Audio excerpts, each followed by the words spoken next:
Hello, assalamu alaikum guys. If you're watching this video, this is going to be about an interview for a lady called Sally who live in Germany, and she have a story to share with you guys. So she's going to be in the live soon. Welcome, and don't forget to like the video. Assalamu alaikum guys. So guys, dina wax ci hangale because ki wara ñew ci video bi. I'm going to be speaking in English because I have a guest that is coming to explain her story, and she's going to be talking in English. So sorry for anyone that don't understand English. Ko xane dégul hangale na ma jéggal, waaye ki ñew ci video bi tay hangale lay wax. Ben jigéni tubaab mo wara ñew ci video bi fi wax story su ñewé hangale la ñuy wax. Ko xane dégul hangale na ma jéggal. Mën naa xam danaa leen wax li muy wax ci vidéo bi wala suñ waxee pare mën naa def vidéo bu ndaw tënkal leen liñ doon wax because duma mën a jaxase hangale ak wolof because dama ko war a interview so tapotalin te seddoo ba tey sama baat bu dee bi is there but it's not all gone. What do you have on the table today? So benn jigéen mooy ñëw ko tudd Sally moom laay war a ñëw interview. Keep tapping and sharing, guys. Thank you so much. So today I'm going to be speaking English. If my voice will let me. Because since I woke up, it's like I woke up and I went back to bed. And then I woke up again. But it's like I've not been speaking properly using my voice. It's going to hopefully settle. But also my voice is not at its best for the last few days now. Or about a week now or so.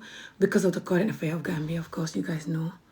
But I have a guest today that is going to share her story, and her name is Sally, and she lives in Germany.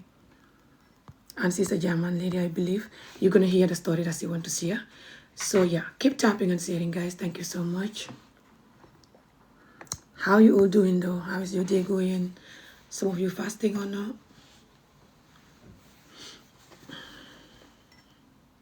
Hello. I'm waiting for Sally. She's going to be here soon. And so you join the live and we can start the live. Excuse my voice. Oh my God. Since I lost my voice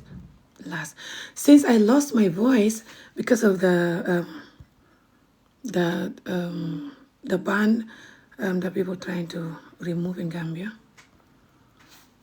The repeal of the bill that people trying to do in Gambia that I was screaming about for days, of course.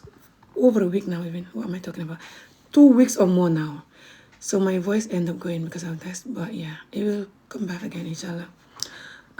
It's about a lady that I'm going to interview, about her story that she's posting on TikTok here, a German lady called Sally. She's going to come. So keep tapping and sharing. She wants to talk about the story that she's sharing on Facebook, on TikTok here, about her experience.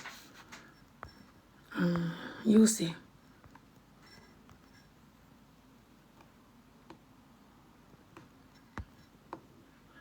Yeah, just keep tapping and sharing. She will come. I don't want to take anybody else, sorry, because this is interview about Sally. So you hear her when she come. But when I'm doing another video that is about us or me or just chilling or whatever, then you guys can come in, yeah? I'm sorry. But you can write whatever you want to tell me now, and I shall answer you if possible. But yeah. My eye is getting better, but it's still there, but you know. I did not end up pressing it last night, like forcing the thing to come out. I end up just trying to be positive and leave it alone, but I woke up and it's better. I see the video with her now, because the appointment was 1:30, and now it's, about 9 minutes past. Hopefully she's going to join soon. Keep tapping and sharing. How old are you? Me, I'm 43. Okay, keep tapping and sharing. Thank you so much. So this is going to be an interview about a Gambian man that was married to a lady. I tie my head with this. I just took it off, which is why it's like this, and I don't like it. So there's a German lady called Sally, and you guys must have seen her videos that she's been posting on this TikTok about her experience marrying one of the Gambian man that she managed to bring her to Germany. and the thing didn't work out. And she's been posting about the story, calling it my scam marriage. She explained how she met the man and what happened and everything. So she's gonna come here today and we're gonna discuss about that so we can have a clear picture of this and I can say my say about my opinion and the reality about people marrying people from Africa, especially Gambia. But yeah, keep tapping and sharing. So I'm just waiting for her. She's gonna join any minute. Some of you might see her story and must have listened to her videos. But yeah, my voice is still like just... I think my voice is like this for a while because when I break my fast, I always don't even remember to have like some clove and ginger and stuff like this to help my sore throat. I'm just busy trying to eat and relax. And when I eat, my tummy is full. I barely have anything else. I think that's why, yeah. But if that was not Ramadan, I can drink some lemon and ginger or something like this. By now it's gone.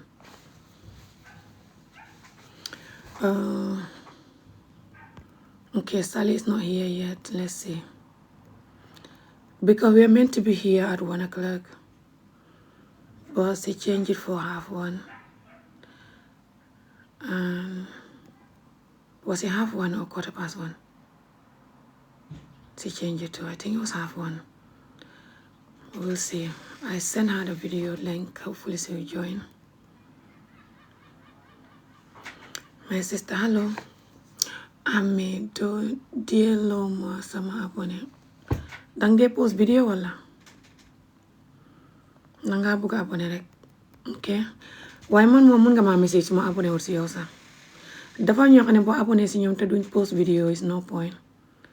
But you look 20. Thank you. I like healthy eating and drinking water.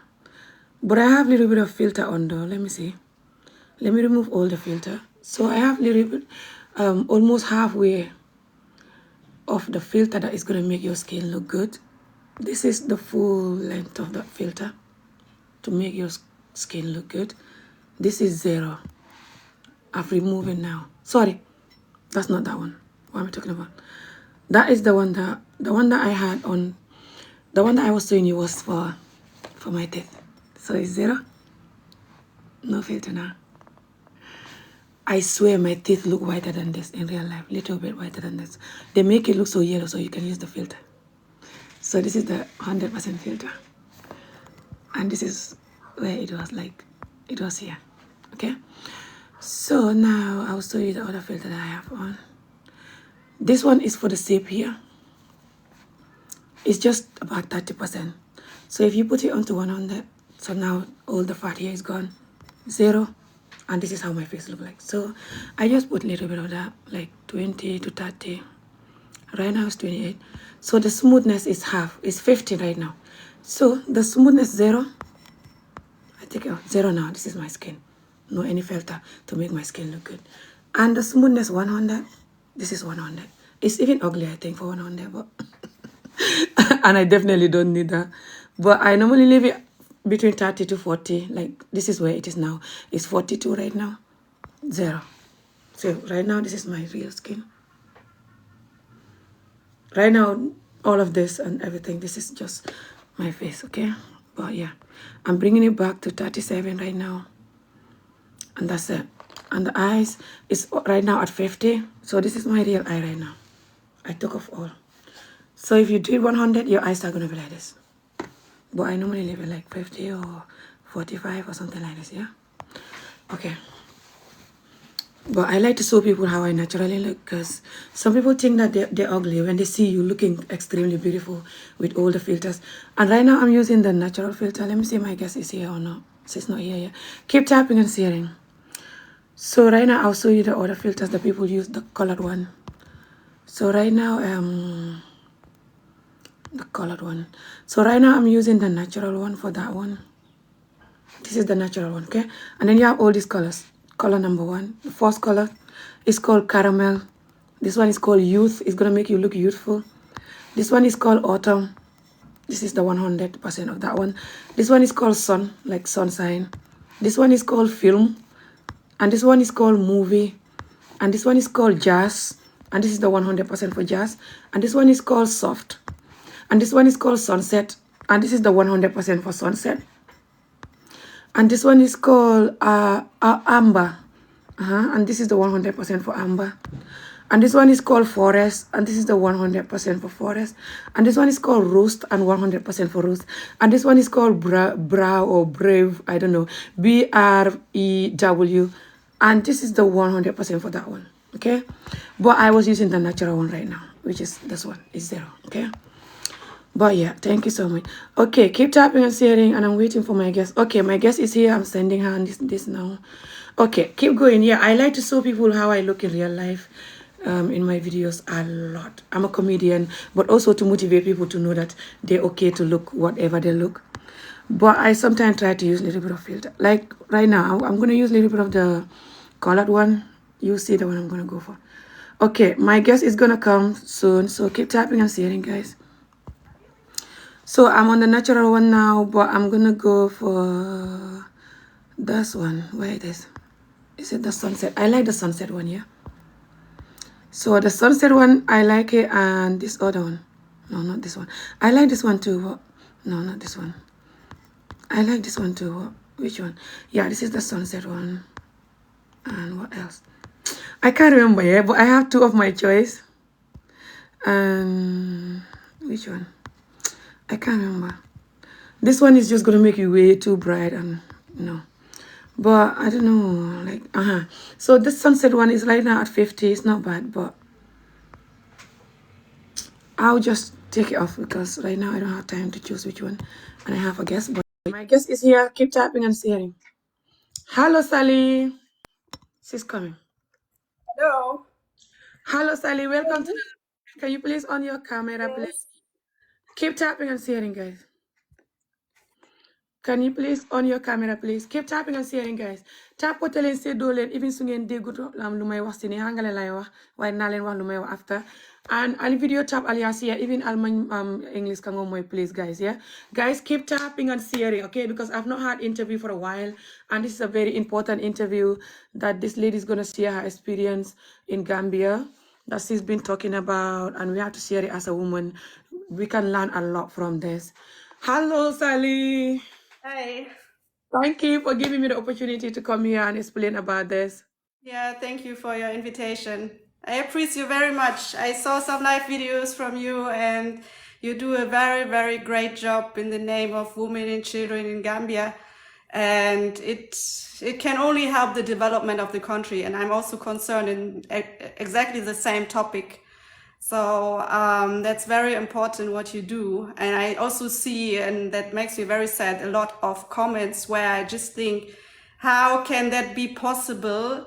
We have 2024 and the Gambians are still sometimes so far away from the reality, from what's actually happened. They are so easy to brainwash. If there's something, a person like an imam who they like, or who they see as a role model, they believe them everything, but they are working in their own interest, and this is what you see. So sometimes I don't understand. So I really appreciate what you do. This is not my main topic because I grew up in Germany, so it didn't affect me by myself. So I don't know a lot of experiences in that way.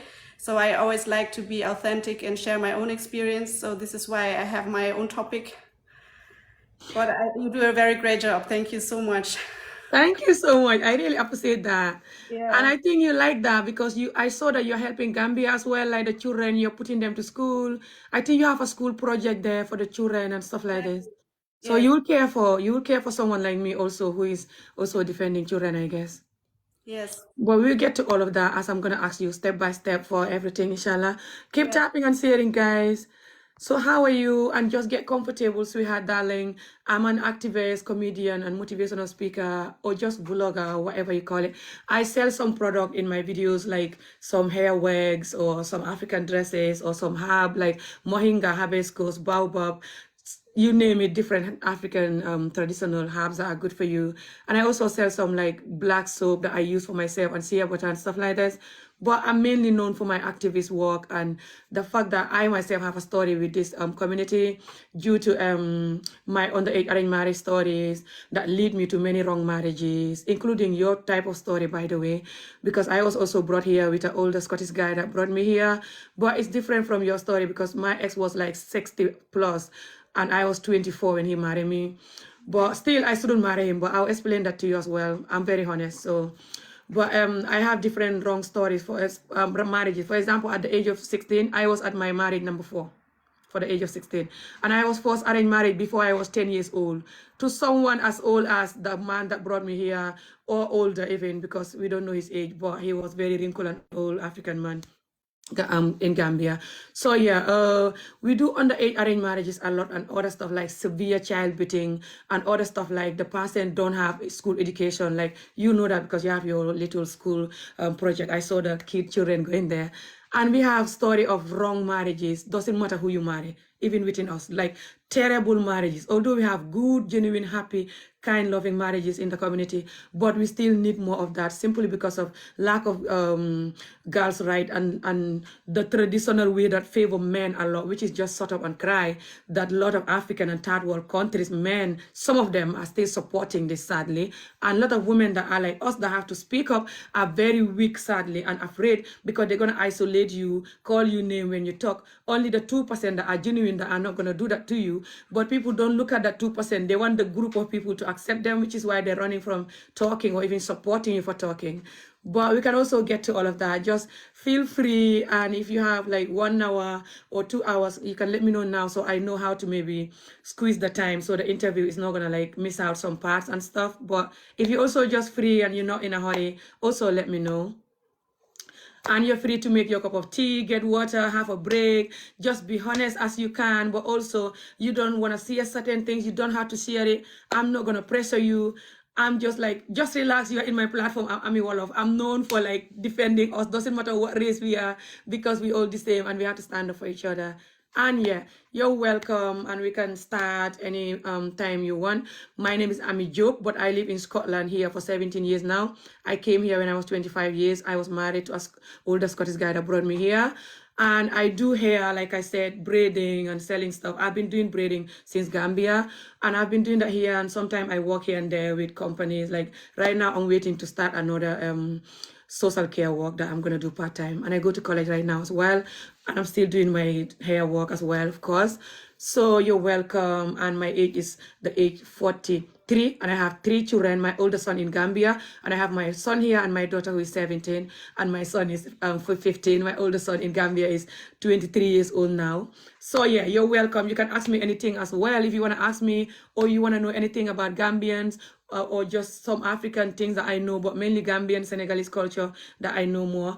Anything that you want to ask me that you confuse you or you're afraid to ask anyone, you can ask me as open as you can. But also to remind you guys that my dad is from Senegal and he moved to Gambia years ago and married my mom when she was very, very young as well. And then they had us. So I'm Gambian Senegalese. So I live in Senegal though only 2 years of my life. And I do go there and I have families there. So I know some of their culture too, but I know Gambia and what I know more, if you know what I mean, yeah? So you're welcome to ask me about that. And yeah. You're welcome. Keep tapping and sharing, guys. Support the video. Donate to her. See her like, see her video, and we can hear her story, guys. Yeah. Show her love and support, and follow her page as well. She does a lot of good work in Gambia. Either this failed relationship or not, she just love Gambia according to what I see. But we hear about her. So Sally, welcome. Tell us how old are you and like how you come about, what happened to you in Gambia, and I would like you to start from telling us like how old are you and a little bit of what you do, like if you would like that. And then also you can move to telling us what made you decide to go to Gambia for the first time. Sure. But of course, just focus on who you are now and how old are you and stuff like that. Thank you so much. Exactly. So I live in Hamburg. My name is Sally. My Gambian name, my German name is Sylvia. I'm 34 years old and I'm doing also in Germany I work as I do financial development and business development for women. So yeah, I work also in the finance branch, and I came the first time 2017 to Gambia on holiday. The first time, but before that time, I had lots of Gambian friends already, because my boyfriend from this time, who lived in Germany, he was from Gambia originally. So at this time he had already all his documents, and finished his training and driving license, everything. So this was another topic. So he was the one bringing me or inviting me the first time to Gambia, to his family. And we lived together with his parents. How do you meet him? Like, did you meet him when you were on the holiday, or you met him that lead you to go to the holiday? No, I met him in Germany. He lived in Germany, so we were seeing each other, as we don't live far from each other, and we get in contact and saw each other, and this is how it started. So nothing special. And then he planned to go to Gambia, and then he decided to also ask me if I want to go there, and it was always my dream. Keep tapping and sharing, guys. Yes, sorry. When you see me like this is me, keep tapping. Okay. Yes. And so this was just the first part, because yeah, the first time I decided I want to go there, even that I had only 2 months, and I had to go to the doctor to do all these injections, and preparing also my passport and everything. So I was in a hurry to do everything, because I was really excited to go there, because it was always my dream to go to an African country. So he took me there. It was 2017, December, January this time, and we were living in Serikunda at his family house. So Alright. we were not living in a hotel or a nice apartment, so we were just living the typical local life. So All right. Hold on, please. Let's make it clear there, guys. Keep tapping and sharing. Thank you. So this is what happened to me and my ex, by the way, my children dad, my 2 children here, my 2 teenagers here, but he's from Nigeria. But I also met him here after I came here, that I told you that that's all the Scottish guy brought me here. And we met here, and then he went to Africa, you know, so I went to marry him and to bring him back here, you know, but we didn't end up also going, because of so many horrible stuff happened also that he was doing, like cheating and just lying and horrible and just worse than what you're explaining even. But this is ridiculous, and I'm not laughing because it's funny. It's just sometimes us African, we laugh when we're supposed to cry. Like, I think it's a coping way, or just we can't continue crying 24 hours. But this is very serious that we talk about this, although it's very embarrassing, but we have to put an end to this. I believe this is happening because we don't talk about it. I did it myself, because, and it happens to, I did it and then somebody did it to me, which is my children dad. But if I have my community women talking like this by you know, I was never going to do it. I swear to God. I'm somebody that when I hear something is wrong, I accept it, especially something to do with self-love, self-dignity, karma, or just this kind of thing, that bad marriages or marrying for something instead of marrying for the genuine reason can lead a person. But the community don't talk about it. They don't, because they find it embarrassing, and it's harming us, all of us, men, women, us, and the other people that, you know, we are doing it to or are doing it to us. But anyway, we're gonna go to get to it one week, bit by bit.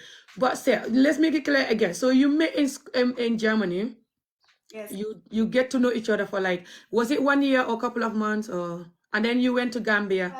Yes, I think, as I remember, it was a few months after he asked me. So we knew each other. We were in a relationship for a few months, and then he asked me if I want to follow him to Gambia for a holiday, and that's how. Keep going. Exactly. So this was the time I spent there, and I observed a lot, but everything was new for me. So I was not that familiar with the culture at this time. How long were you there for that time, if you don't mind? It was 2 weeks. It was just 2 weeks. So this was a very short time, but I'm a person, I watch, I observe, I like to analyze things. I like to make my own thoughts, and because Me too. It's very good to do that. Yes. exactly, because for me, I think in life generally it's very important that we understand the human nature and the psychology behind a topic, because if we don't understand this, we don't understand anything. So, and if we just know about human nature and about psychology, we can see a lot in a short and small time. So this is also what I see in my job. Sometimes, before I didn't know that it's even an advantage what I have. I just realized it during my work, because I meet several types of clients, and from the gardener to the big boss who owns several companies who come for me for advice. And then when I compare it with my colleagues, sometimes we do appointments together to support each other, and I see things what they don't do. So they were always surprised. How did you know that? How did you know that? And then I started to realize, okay, I have something what they don't have, and where does it come from? And then I understood, okay, I started reading psychology books from the age of 10. Sometimes at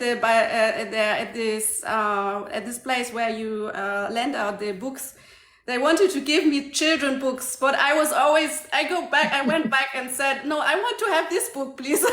That's good. That's why you're clever. What I'm going to do with this book. And then I started reading, and I started talking to people. I just like to watch people. So, and yeah, I understood a lot. So at this time, for me, it was the moment where I already knew I would come back, was the moment when we were sitting in this compound and the light was off, like we know it sometimes in Gambia. Yes, in Africa, especially Gambia, yes.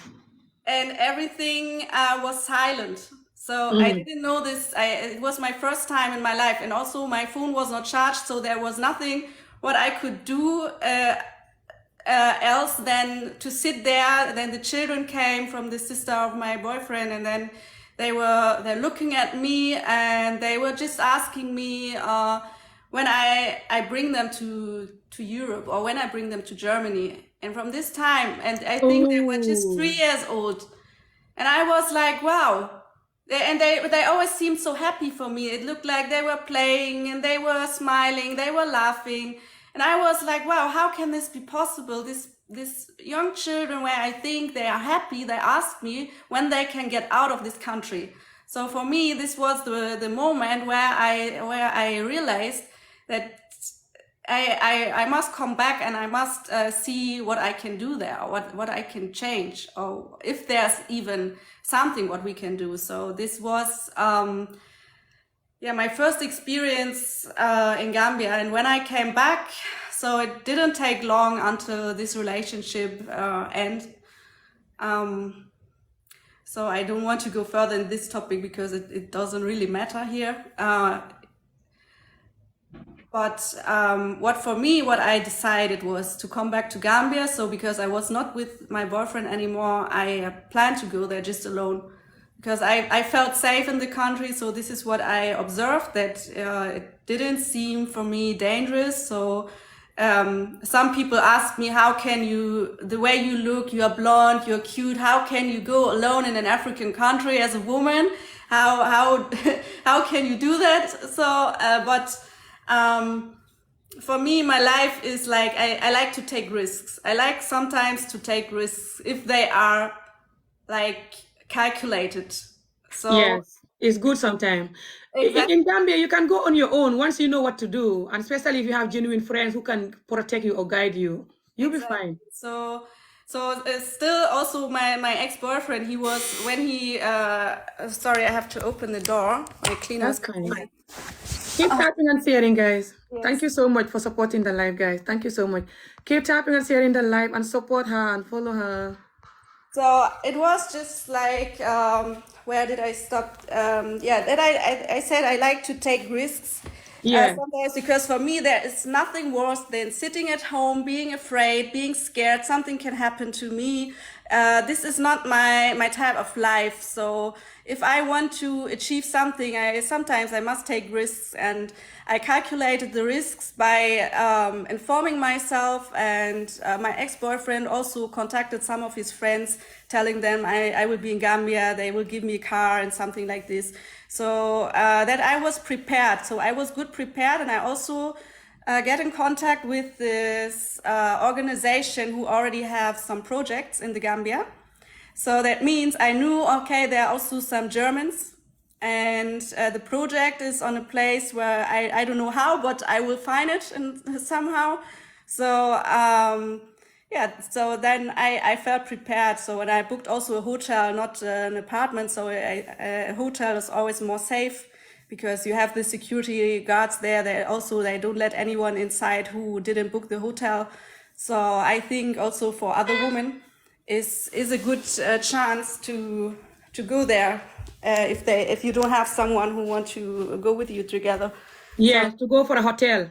You're right on that one, especially a safe one.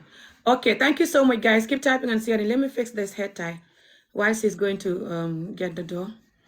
This head tie is driving me crazy. Yeah, let me see if I can do it like this. So yeah, my cleaner just came inside. I will leave the house within the next 10 minutes. Then we must make a short break until I'm outside. But Okay, that's fine. I'm here right now.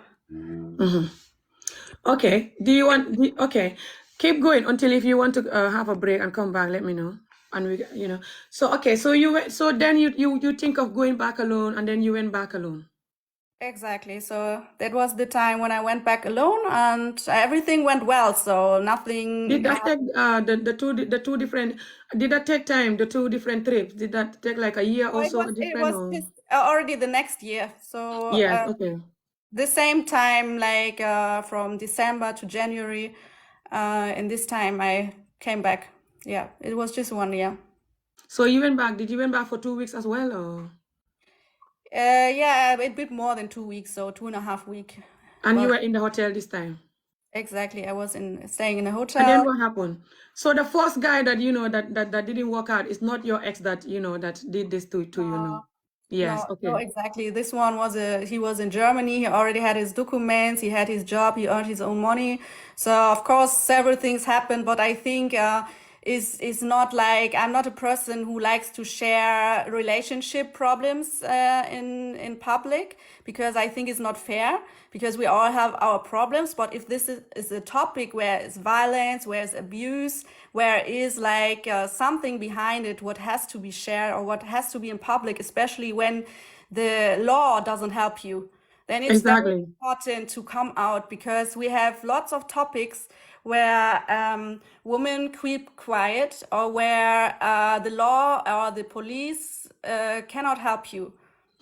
Or you don't have maybe enough evidence for them, or this is not a topic what they see as something important. So, and this is always the problem. And I think this is the only solution, and a very powerful solution is to come outside to open yourself up, because you don't only help yourself with it, you also help others.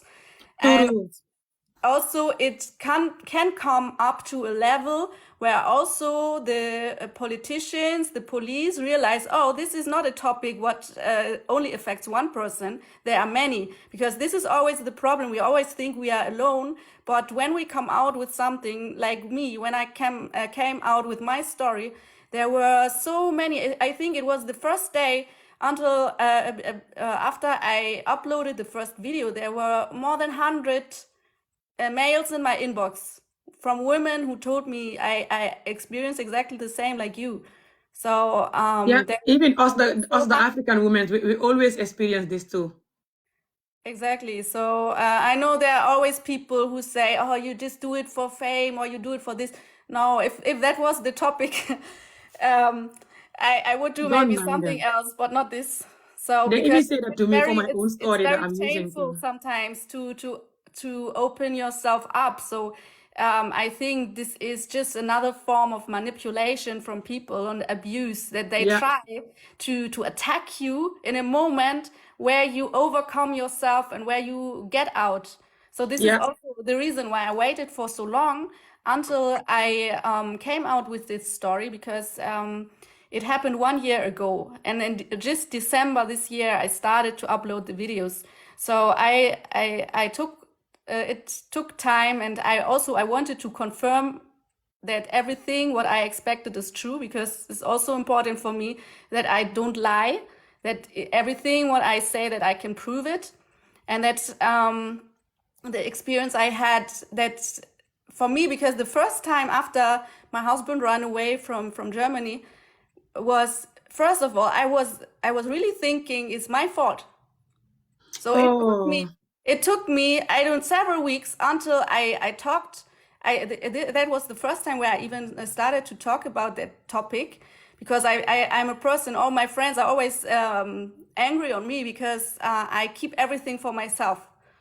So this is why it's even a big step that I came out with this story and in public. And then I started by having conversation with people where I told them what my ex-husband, what he was saying, telling other people about me, that I did not do enough, that I didn't do this, that I didn't do that. And then oh one my God. person, she asked me, but why are you always saying what you didn't do for him? Stop, please. What did he do for you? And in Exactly. this moment, I realized, why am I thinking, what did I do wrong, or what could I do more for him? And at the same time, I was like, wow, that's the right question. What did he do for me? Yes. Because this can make you think like you are the one that is wrong. So but Exactly. we get to all of that, what happened, and like I said, just always relax and always take a break, or just do whatever you want to do and come back on this live video. Keep tapping and sharing, guys. Thank you so much. Wow, thank you so much, Sister Pulo. Yes, she's saying that what that is what narcissistic people does. Yes, they always just blame you. Exactly. This is Okay. a narcissistic topic, and what people also don't understand. So maybe I can just explain in very short form what happened in this relationship, what we are, the main relationship, what we are talking about with one Gambian man. After I traveled then every year to Gambia, sometimes up to 7 times a year, because of my projects, what I found out there. During this time, I met this guy on my holiday, and we like I don't So like you to met him the second time. The second time you went, yeah. no, not the second time. The second time I went, it was just like I was just there for my projects, and I came back home. I didn't see anyone there because I didn't even want to have a Gambian boyfriend or relationship, because it's too far, and I don't like distance relationship. So So what's the project again? Can you just please say your project again so people know? yes, yes. So first of all, I visited other projects in the Gambia. So I visited one school. Also, it's from a German guy. Maybe many of you know this school because it got very big now. It started with the primary school, and now they have also the secondary and high school there. Where is the school? It's in Brikama. It's called Christine and Emma, something like this. Christine and Emma That's School. fine. Yes. I started to connect with them, and I started to support one girl there. I got in contact with the family, and I paid the school fee for her. So this is how I started, just to know how these people who are already successful in the country doing their projects, how they did it, and what advice they can give me. And I also visited another project during this holiday. It was from Fatugai in Kunkujang. So this is a lady. She opened this girls' shelter for homeless children, or for homeless girls. Now they have also boys there, and it's a birth clinic also. So I was there several times. So this project inspires me a lot, also because she's a Gambian woman. So, and I think there must be more Gambian people who support their country, not only the white people who always get these insults. You want to manipulate our children or something like that, because Yeah. They even we say that to me. I have a new organization that I registered yeah, when I was in Gambia at the end of the year. They say that to me. I want to brainwash people to be like me, to not yeah, take any nonsense. yes, exactly. This is so sad, because the people who have good intentions, they get a lot of hate, and these are the Yes. wrong people But the to genuine attack. Gambians, they will not hate on you. They don't even hate on me either. The genuine Gambians, Africa, I see like there's just small percent of people that are awake, and yeah, but yeah, I know what you mean. Many of them will definitely be like they just, oh, we'll get to that. But yes, Yes, keep going, sweetheart. So so you then went back, and then this time you were focusing on your project.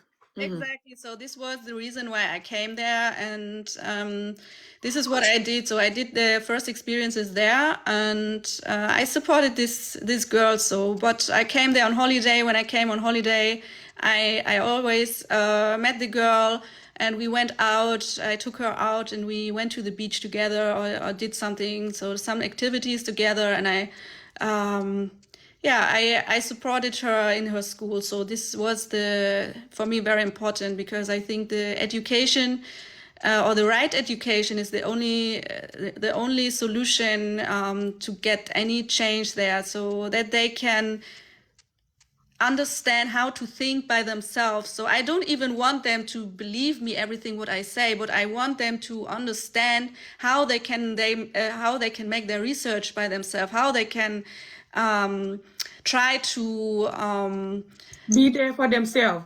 yeah, to confirm if what a person, even a teacher, for example, is telling them, if it's true or not, so that they make their own researches, that they think by themselves, that they analyze by themselves, so that they learn also not just to be smart, but also to know how to make money, to start their own business. So the same direction what I do also here in Germany. So because I see even in Europe, we see people who are in poverty. So this is also like for the same reasons, and this is like a universal law of rules, or what a mindset, what we can Yeah. develop So to. you were close to this girl with the one that have this project, this organization. This was a German man. So this German man, I Sorry, told yes, you, yes. he was exactly he was. I I was thought you mentioned a girl that you guys were going to the beach and stuff like. exactly. This was the girl. I paid the school fee for her, and I was. Oh yes, and you meet her from the German guy project, Yes, exactly. She and went. she was a little girl. Okay, yes. So you kind of like you're sponsoring her. Yes, exactly. Okay, yes, that's fine.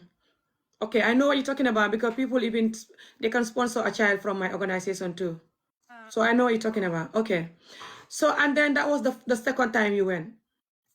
Yes, that was the second time I went. And then from this time, okay, we had this Corona time. This was difficult to travel. But even in this time, I was in Gambia. What year was that? I think it was not, again, 1 year. So it was just like, and from this time, I traveled more than once a year. So I was like sometimes, I came then.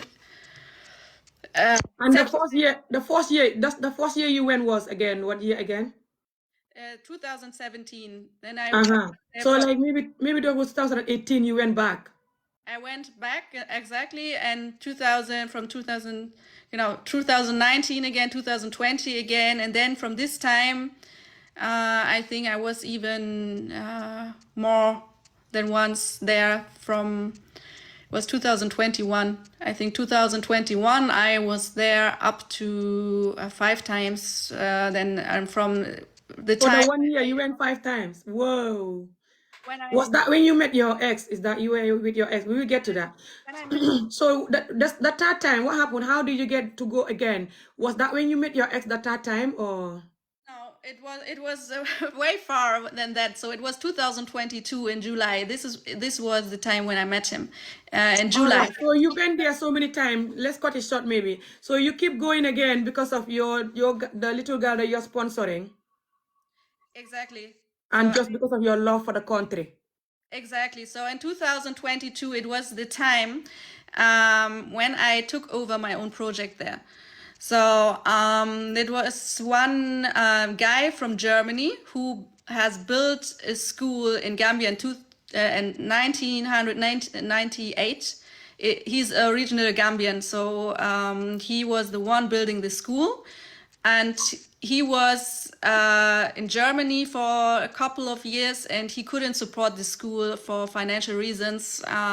and problems. He couldn't support the school anymore, and they had big problems. So the roof was broken, the walls were broken.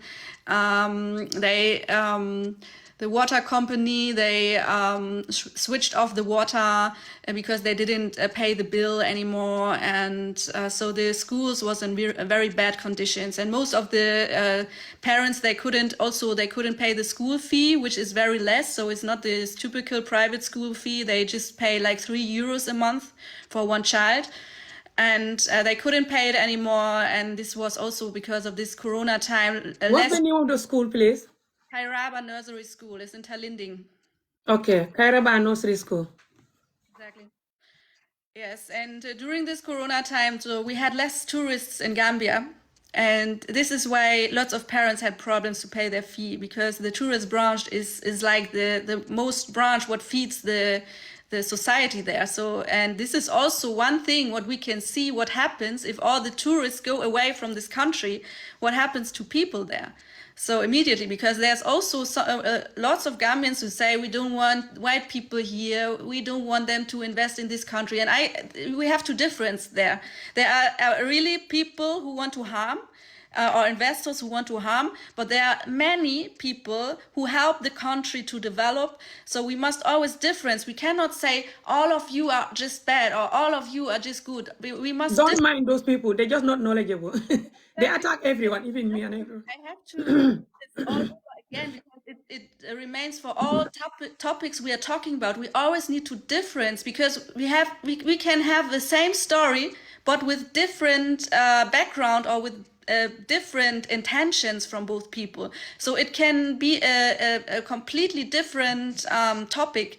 So we must understand this, so that only don't mind them. Some Gambians are very ignorant, and some Africans in general, but depending on the country and their way of life. But some Gambians are very ignorant, and don't mind them. And also some of them just have a fear of foreign, because of Gambia is very small, but Gambia have a lot of foreign people. Like my dad from Senegal moved to Gambia, and half us with my mom was, my mom was young and he married to my mom. And so a lot of people go there and they marry people, people that are way young, like how my dad married to my mom very young and myself very young, which is our culture, by the way. But sometimes they complain when the tourist people do that. I'm not saying people should do that with the tourist people, especially when they don't love the tourist people. But they don't fight the underage marriage within the community themselves. But anyway, that's another story. But yeah, some people have a fear of foreign people that go there and they do bad stuff, like you're saying. But some people are just stressed, foreign or not. They're always arguing and stressed, okay? Because the community will just train the child how to be angry by beating them, torturing them when they're young, which is why I always condemn that. So don't worry, don't take it personal. They attack us, especially us that is have a voice in the internet to wake the community. They hate it. So it's not just about you being a German woman, but yeah, keep going. So you try to take over the business, the school, yes. So this is this topic. So he asked me, because he knew that I am going to travel to Gambia, if I can visit the school, talk to the teachers, so that I can decide if I want to take over the responsibility of the school. And this time, I was on one hand, I was very happy, because I always wanted to have my own project there. But on the other hand, I was also careful, because I didn't know if I really have the power to do everything by myself, and because it's a big responsibility. So yes.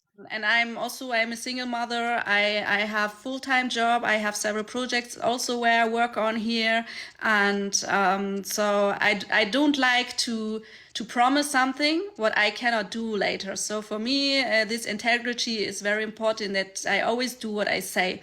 And this is So you have children. That's nice. How many children do you have, and how old? I have one son. One son. How old is he? Yeah, he's 12. Oh, that's so cute. Bless him. Right, keep going. Yeah.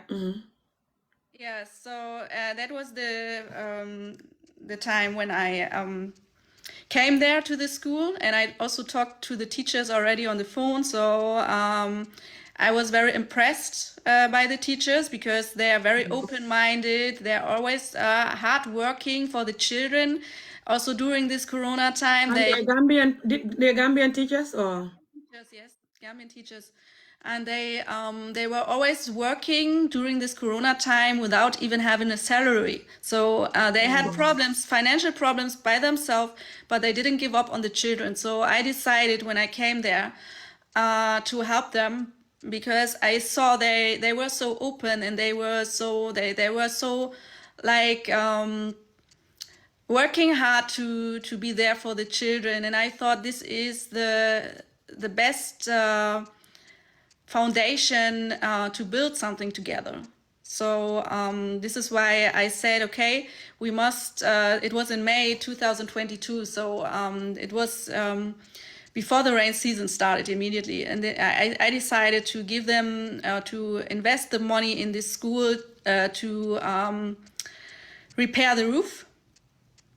And that was the first step, so that the children, that they can go on with the teachings. And the school, I think if we didn't do the roof there at this time, I don't know if the school could survive even. This building was so destroyed.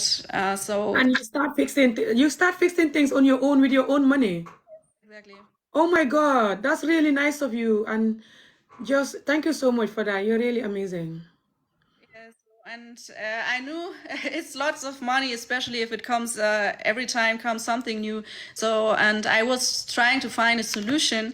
So, and also to make this transparent, this whole topic with the project. So I was contacting this organization who I followed on Facebook, where I met the first projects in Gambia when I visited them. So this is the same organization who already support lots of projects there. And I texted them and I asked him if it's possible to that they take it in their program, the school also. And they answered me, and they told me, yes, of course, they can do that, but I have to do everything, the management, the organization, everything. Get it registered. I'm responsible for the school, so it's just like that. They do the administration for me, so they can hand them the donors the fees, this receipts for the tax. And this is also a very important information for every person who works in European country. You can Keep going. I'm coming. get 100% of the money what you donate back from your tax, what you pay. So everyone who works and who pays tax, if you don't want to give your money to the government, who most of the time, I don't know, I don't support what they do with the money. So you can decide for yourself, and you can donate a school or a project what you like, and you get 100% back. So this was also the reason, because I know Germans how they are. Once they know, yes, sure, I get the money back, I will donate. So this is why I said it's very important that the school is registered there. And also the second advantage is these people, they know about prices in Gambia. They have their own people there from the project who can visit the projects, who can help out, who have experience, who can give advice. So this is why it was very good that this organization said, yes, we're gonna take this project on our foundation, but I'm just the one who is responsible for the management. So when I come there, I have to give them a report of all the news, the updates, and all right. But then they were sponsoring you. They were giving you all the money so you do the work. so no, for me, I don't receive any money. So it's just like I do everything for free. So like the organization. That's what I mean. They give you the money to do the work for the school, to maintain the school. Or Yeah, the donors, they give the money to the organization, and the organization give the money to the teachers. So the teachers give the receipts to me, so that I can give the receipts to the. So I don't receive any money there. This is important. So you still manage to do the roof and stuff that you're talking about from your own pocket. They did not help you with any of that. I sponsored everything at the beginning from my own money. So the whole building, we were painting the walls. I paid the fee for the last 2 or 3 years for the water, and we also renovated the toilets. This is what I did from my own money. All right. This Okay. way- That's really nice of you. So keep going. Don't worry too much maybe about that, because I want you to keep going to the main topic, which is what happened and how you met. So, but that was the reason why you keep going then, because of this nursery project that you were working on. Okay. I saw that on your page even, and the children look so cute and beautiful. Yes. So let's cut it short now. Let's start going into the main relationship, the main topic. In July 2022, where when I came back, so I was there in May, and 2 months later in July I came already back for the project. So I also booked a hotel again, and I was there. I had my car, my hotel, and then on one day when I was outside in this Senegambia area eating at a restaurant. And I think it was this around the Tobaski time, so everything was closed and it was very boring. So I was just going for a walk before I came back to the hotel. And this is when I met my ex-husband the first time, because he was a tourist taxi driver. And he was always at night at Senegambia collecting people from the club. All right. And that's how you met him. Okay. But this time you were living in Senegambia area. Yes, I had this Senegambian hotel there. I booked this hotel, so this is why I was just walking around that area, and then I met him. We had a Okay. conversation, and this is when we started to see each other at daytime, and yeah, and build up a relationship. So this was accidentally. I never planned to have a boyfriend this far away. Even that I travel so many times to Gambia, but I never had this trust that a man who's there, and I'm in Germany, and all these difficulties what you face during this long distance. I didn't want to take it, but this time, I mean, we don't choose who we fall in love with. Yes, it happens to a lot of people. Even for us, sometimes we go just to visit families and you end up meeting people there, and we're from there, and we don't think of that. And people don't think of when they meet people. Sometimes soulmate, you can find them anywhere, and genuine people are anywhere. So sometimes you meet people anywhere, and you can, it's good to have a genuine trust in them, or try to be positive and go ahead with it. I think that's good. I think that's fine that you do that. So don't worry and don't blame yourself. I know this is hard sometimes. When it happens, you can blame yourself. I did that. I was like, I wish I never married this man. Like I said, you know, that did that to me. But you don't think about it. It can happen. You can meet somebody here or meet them in Germany. They can be from the same race with you. But yeah, we will get to when we about to finalize, or when you finalize your story, I'll tell you my genuine thought about the community and the marrying to each other, or the marrying to somebody else abroad, or something like this. I'll say my genuine experience and thought. But yeah, keep going, and just like I said, you can take a deep breath if you want, or take a break. This is very serious and genuine and emotional, especially when you're a genuine person and you seem very genuine. When you meet somebody you love and it doesn't work, doesn't matter man or woman, this can really hurt you, can really damage you, and can really make you feel like a failure or a fool, or just, it's just when you're taking your money and giving it to those children, or helping them, or putting it on a project to help, it's different. You can put 10,000, 10 million, it's fine. But when someone fool you, even if they take £1 or take away your heart, that can really hurt you, because that can make you feel like a fool. You've been fooled, you know. It's different from you happy to give away whatever, yeah. So I know this is very emotional, but yeah, just relax and keep going. And I really appreciate this, you know, that you gave me this interview. And yeah, keep going. So then you met him when you were having a walk around, Yes, and and then you keep talking to him. a very important topic is also what most people don't understand, because they don't have this this knowledge about psychology, is that the intention of a person, how you enter the relationship, is important. It's not because lots of people, they are saying, but you were in a relationship with it, or you are married to a person, so this is why this cannot be a scam, or this cannot be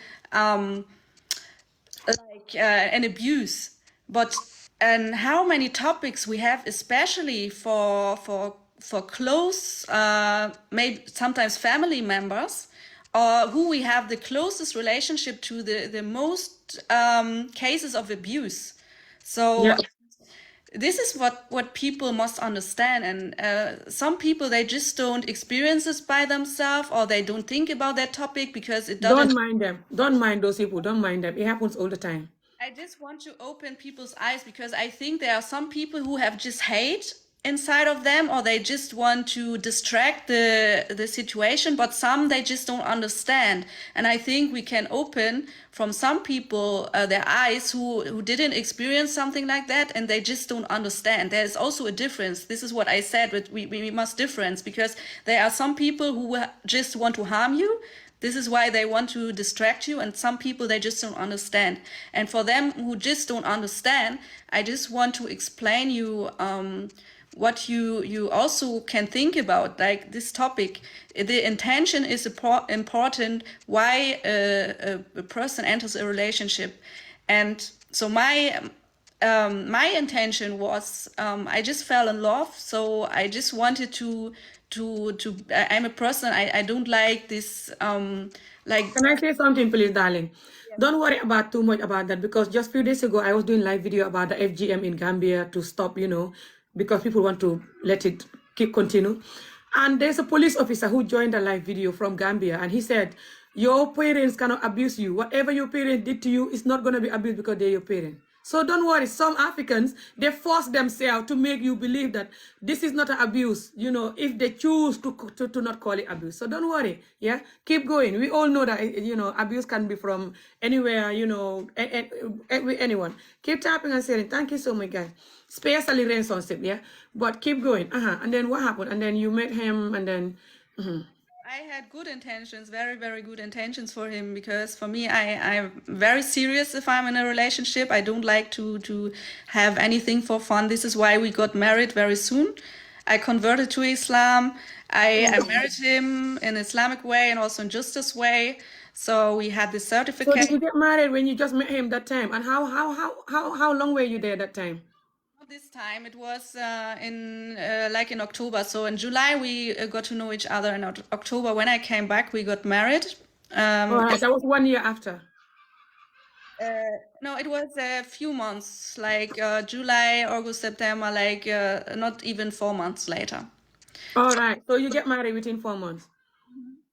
Yes, because like I also said before, a relationship in a distance didn't make sense for me. So my goal was to find out how serious this person is with me, was to make everything fast. So it was intentionally from my side, because I thought if I can bring him as fast as possible to Germany, I can also find out as fast as possible if he's serious with me or not. Because if I'm long distance, I don't know. I will never know, because these guys, they are so good in the way they hide things, in the way they talk, in the way they try to make you feel you are the problem in everything. Yes. So to make you. So when you met him that time, and you were there for 2 weeks, and how long did you spend with him before the 2 weeks finished? Were you there for 2 weeks as well this time that you met him? Was it also 2 weeks? The first time you met him? 3 weeks, but I met him a few days later, so it was like we spent 2 weeks together. And then did you went back again to meet him before you marry him, or was it just when you went back to get married? It was exactly at the time when I got back to Gambia. To get married. Okay, keep going. So you get married, and then did you do like a big wedding, or did he ask to marry you, or you talk about the marriage? And did he ask to come to Germany, or you talk about him coming? It started the first time when we met. I was just making fun. When I saw him, he was sitting in his taxi, and he opened his taxi to talk to me, and we started a conversation. And the first thing I told him was, when are we getting married? So this was just like a fun to make him a compliment. Yes. So it's just like a way of fun. But this was getting serious very fast, because we He showed me his family already the next day. I came to, he invited me to the house, showed me where he lives and everything. And we spent lots of time together. And at this time I was very busy waiting for my cars. I was sending 2 cars to Gambia because I wanted to start a business there. So rental business to rent out cars. And I involved one Gambian guy in Germany to send the cars for me to Gambia. And at this time, the cars didn't arrive on time. I came back also at this time to Gambia because I expected the cars to be there at this time, but it didn't happen. So then I got problems when I came back to Germany. And my ex-husband, he knew about that topic, that I was waiting for this car. So he knew, okay, I'm having a school there. I'm about to start a business in Gambia. So this is what he already knew at this time. But he didn't talk about it because he didn't want to make me feel like he want to involve there or he is interested in something like the properties or something. So he was very quiet about that topic. So I wanted to start it with another. And that was weird. That was weird for you because European people don't do that. Somebody want to marry you and they don't care about your project that you're doing in the country. They don't talk about it. that must be weird for you. Yes, it was for me. I was like, I didn't think much about it. I think he just wanted to not to make me feel like he's just interested in the properties or something. Yes. But can I just say something that maybe when you tell him that when I was getting married out of joke, maybe that's a mistake that you make that joke. Africans don't take certain joke lightly, especially a joke of someone from abroad telling you when I was getting married. Even if I make that joke in Gambia, 99% they will marry me, even if they're 25 years old, okay? So just for people watching and for yourself and people watching, I am sure you learn your lesson from that joke yourself. But for people watching, don't make that type of joke for someone that in a country that need a visa to travel and you just joking with them when I was getting married. They're definitely gonna jump and be like, right now, let's get married right now. They're gonna see it as a blessing, like the visa is just handed, ready to open, you know, like the door is open for them to come. So just to make that clear that was a mistake for people listening to not make that mistake, and then keep going, sweetheart. Yes, exactly. So when I traveled back to Germany, I had serious problems with these people in Gambia to hand out my cars and my car documents especially. So it was a big problem. I cannot even say who was involved in all these complications because they asked me for several fees. You have to pay this, you have to pay that, or we cannot give out, this is a new law, something like this. So I saw they wanted to fake me, but I had no other choice. So I paid them the fees, and then they still didn't, they hand out the cars, but not the documents. Mm-hmm. And okay. The documents, they're also not on my name. So there was another name on these documents. So This was before you married or this was after you got married? I'm married. So this was the time when I involved my husband because I didn't know what to do. And he was the only person, I think, you know, when you have a man. Was this just immediately after you got married? No, this was the time when I was back in Germany. I didn't come back this time, so it was before the marriage. All So right, yes. After you met him and you come back, yes. also I wanted to test him. I wanted to test him in a way that to see if I give him small tasks for me to do, if he supports me or not. So I always did these small tests to see how he's doing his things Yes. to get to know him better. So this is why I told him, yes, please, if you can help me out in this topic, to go there, to ask them for the documents, maybe they give it to you or something, if you talk to them in a nice way or something like that. So, and he succeeded to get those documents. But what he did then was, because I told him I want to have everything on my name, because there was this other person's name on this car document, the ownership. So this is when he went to the police station. This is where you used to change the documents in Gambia and the ownership. So he called me from the police station with video, and he was there, showed me the documents, showed me everything, and said, yes, but the police officer here says, as long as you are not personally in Gambia, you cannot put this ownership on your name.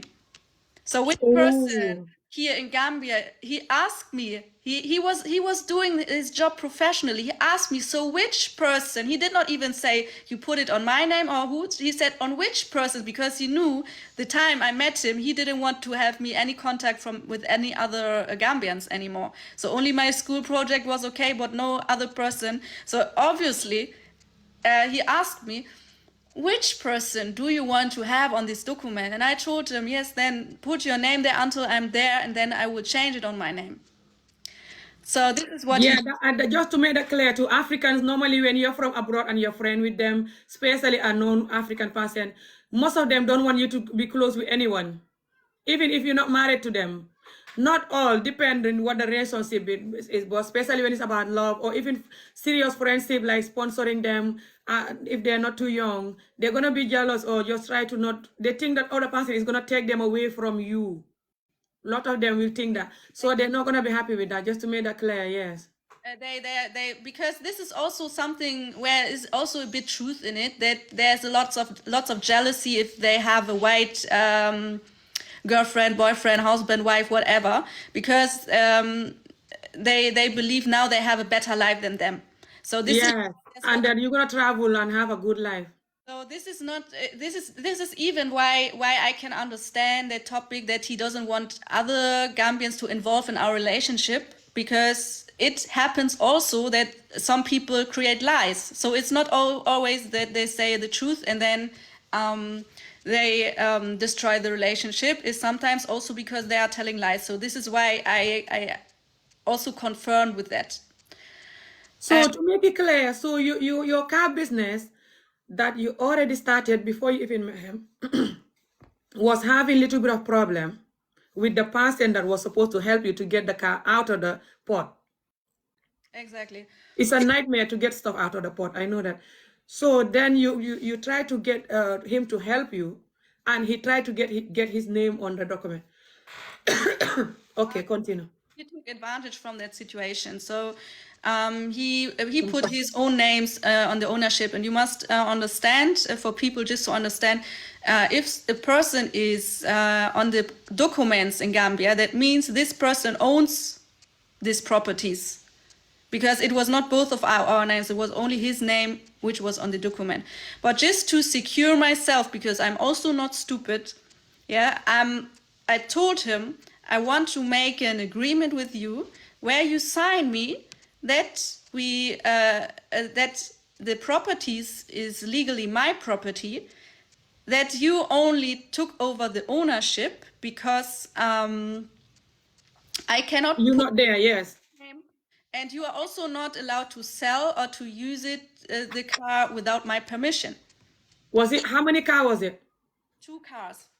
What type of brand? What type of car are they? It was one ML, a Mercedes ML, and BMW 318. And did you remember how much you pay for the car to come out from the port? So in total, I wrote everything down. In total, I paid for the cars, for the transport, and for the port fees and everything. In total, around 10,000 euros. Whoa, that's a lot. Okay, I mean, they might even, yeah, the port is a nightmare to get stuff out, especially a foreign person, especially if you don't have a honest person in between, between the two of you. Okay, so keep going. So then he tried to get his name on the documents. Exactly. So the name was already on the documents, and the police officer also confirmed that he must be the one on the document, or another Gambian person. So he was the... Sorry, you tried to get him to sign the document so when you come by you can transfer it. What happened to that? So, and then he went with the cars to make the checkup, and at the garage. So then this is also what I cannot prove everything until today, but the cars had lots of problems. He said they stole a lot from the car. I know it happens also when you transport cars to another country, they steal a lot. But what I wondered is the cars came from Senegal to Gambia. Someone was driving the cars. So and that was where I was wondering about, because if the cars can drive from Senegal to Gambia, how can that be possible that the cars have so many losses and damages? What did he say that was stolen in the car? The Oh, machine and did they steal the engine or? the silencers under this ML, this what holds the car together, and there was a new board computer in this ML, so where also with board camera and radio and Bluetooth player and everything, and I don't know, several things at this, but I didn't know much about cars, so for me it was just like he took photos, he took videos, he sent me the receipts. So he told me it was already, I think, again, I paid around 2,000 euros for reparations of both of the cars. Oh my God. Okay. Keep going. And then what was next after that? We prepared the marriage before I came. So I sent him also money for the marriage dresses. So I sent him my measurements so that he can already prepare the dresses and everything, because I just came in October for 2 weeks on holiday, so we will not have time to start everything when I just come. So this is why we talked about everything, what we're gonna do or how we're gonna do the marriage, so that he can prepare everything. So I This also time, what happened to the cars? This time, was the cars sold, or was the cars? Did you decide what you're gonna do with the cars this time? What happened to the cars this time? exactly topic. We wanted to rent out the cars to people. Okay. So I prepared a contract for him, and every person who wanted to rent the car, who had to sign the contract and also leave the ID card or passport with us. Okay. Okay. So the car was for car rental business. Okay. The 2 cars. Okay. And then you get your wedding dress and stuff, preparing to come to get married. This whole thing happened within 4 months of you meeting him, right? Exactly. Okay. So then you come back. Or was it other stuff happened before you came back after the car, or was it just the car stuff and the wedding dress? With these car topics and planning the marriage, so there was not much other things, because this car topic, it made me worry a lot. Sometimes I didn't even sleep because I spent such a big amount of money. Yes. It also was calculated because the situation here, so is my profession. Financial business is my profession, so I know about money. I know how to invest my things, and this money what I invested there, I took the risk to lose everything there. So this is why it was for me, but still it was a lot of money, and I was thinking, if I just spend this money for my school, for example, it could help them for many years. So this is why it felt for me so bad, that I invested that much money there, and this can just... And everything is very new, the relationship and everything is weird. Sometimes you can tell when things are not going right, especially with money-wise, when it's going in the wrong way or it's not spent properly. But, okay, so when you were communicating with him before you come back, did you notice that something was off? Did you notice that he was not genuine or something, or everything was fine? So yes, this is what I also forget. So about this school, sometimes there was one teacher of our school, she was pregnant and she had some health problems, and I worried about her and her pregnancy, and I wanted him, because he was a taxi driver, and she was also sometimes not that good with her husband, so I asked him if he can drive her to this clinic, to this project there with this Fatu guy, this woman who has the girls' shelter and the birth clinic. She knows very much about these topics. So I wanted her to go there. And I asked him if he can drive her to support me in that way, because I also, it's important for me to see if I can trust him in that way. So I sent him the money for her health issues, and he was the one collecting her from her house and drove her to the clinic.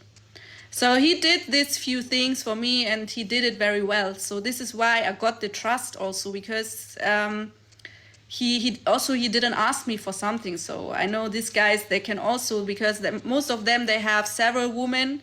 several supplies who give them money, who give them something. So this is why if they get to know something, a new person, they don't ask immediately because they are already full from other people supporting them already. So this is why they know exactly how to do everything professionally to get people's trust. So they never ask you for money. They never ask you for money. I never experienced that especially in the first months of the relationship, they never ask you. What they do is like creating reparations. Like this business was for him, it was the jackpot because he could take money out of me by telling me this car needs this car needs that, it has a problem there, it has a problem here, and send me receipts.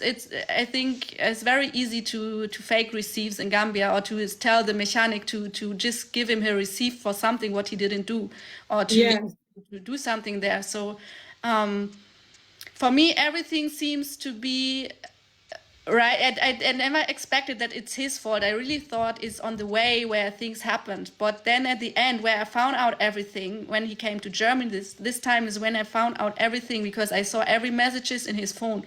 We will get to that. So what happened when you asked him to help you with that sister that was pregnant, that was working in your nursing in your school? So everything went fine. He drove her to the doctor, and she got the checkup, and then he drove her back home. And the teacher, she was very happy about that. So yeah, I felt comfortable in this topic also, that he did what he promised, so that he collected her and brought her to the doctor. So that made you trust him and thinking, yes. Yes, that built my trust. And he was like, he wanted to find out which things are important for me, so that he can do this to get my trust. So it's, yeah, people do that too. Okay. So then after that, was it much happened before you come, and or after that, is that when you come you get married? So yeah, then I think there was nothing. There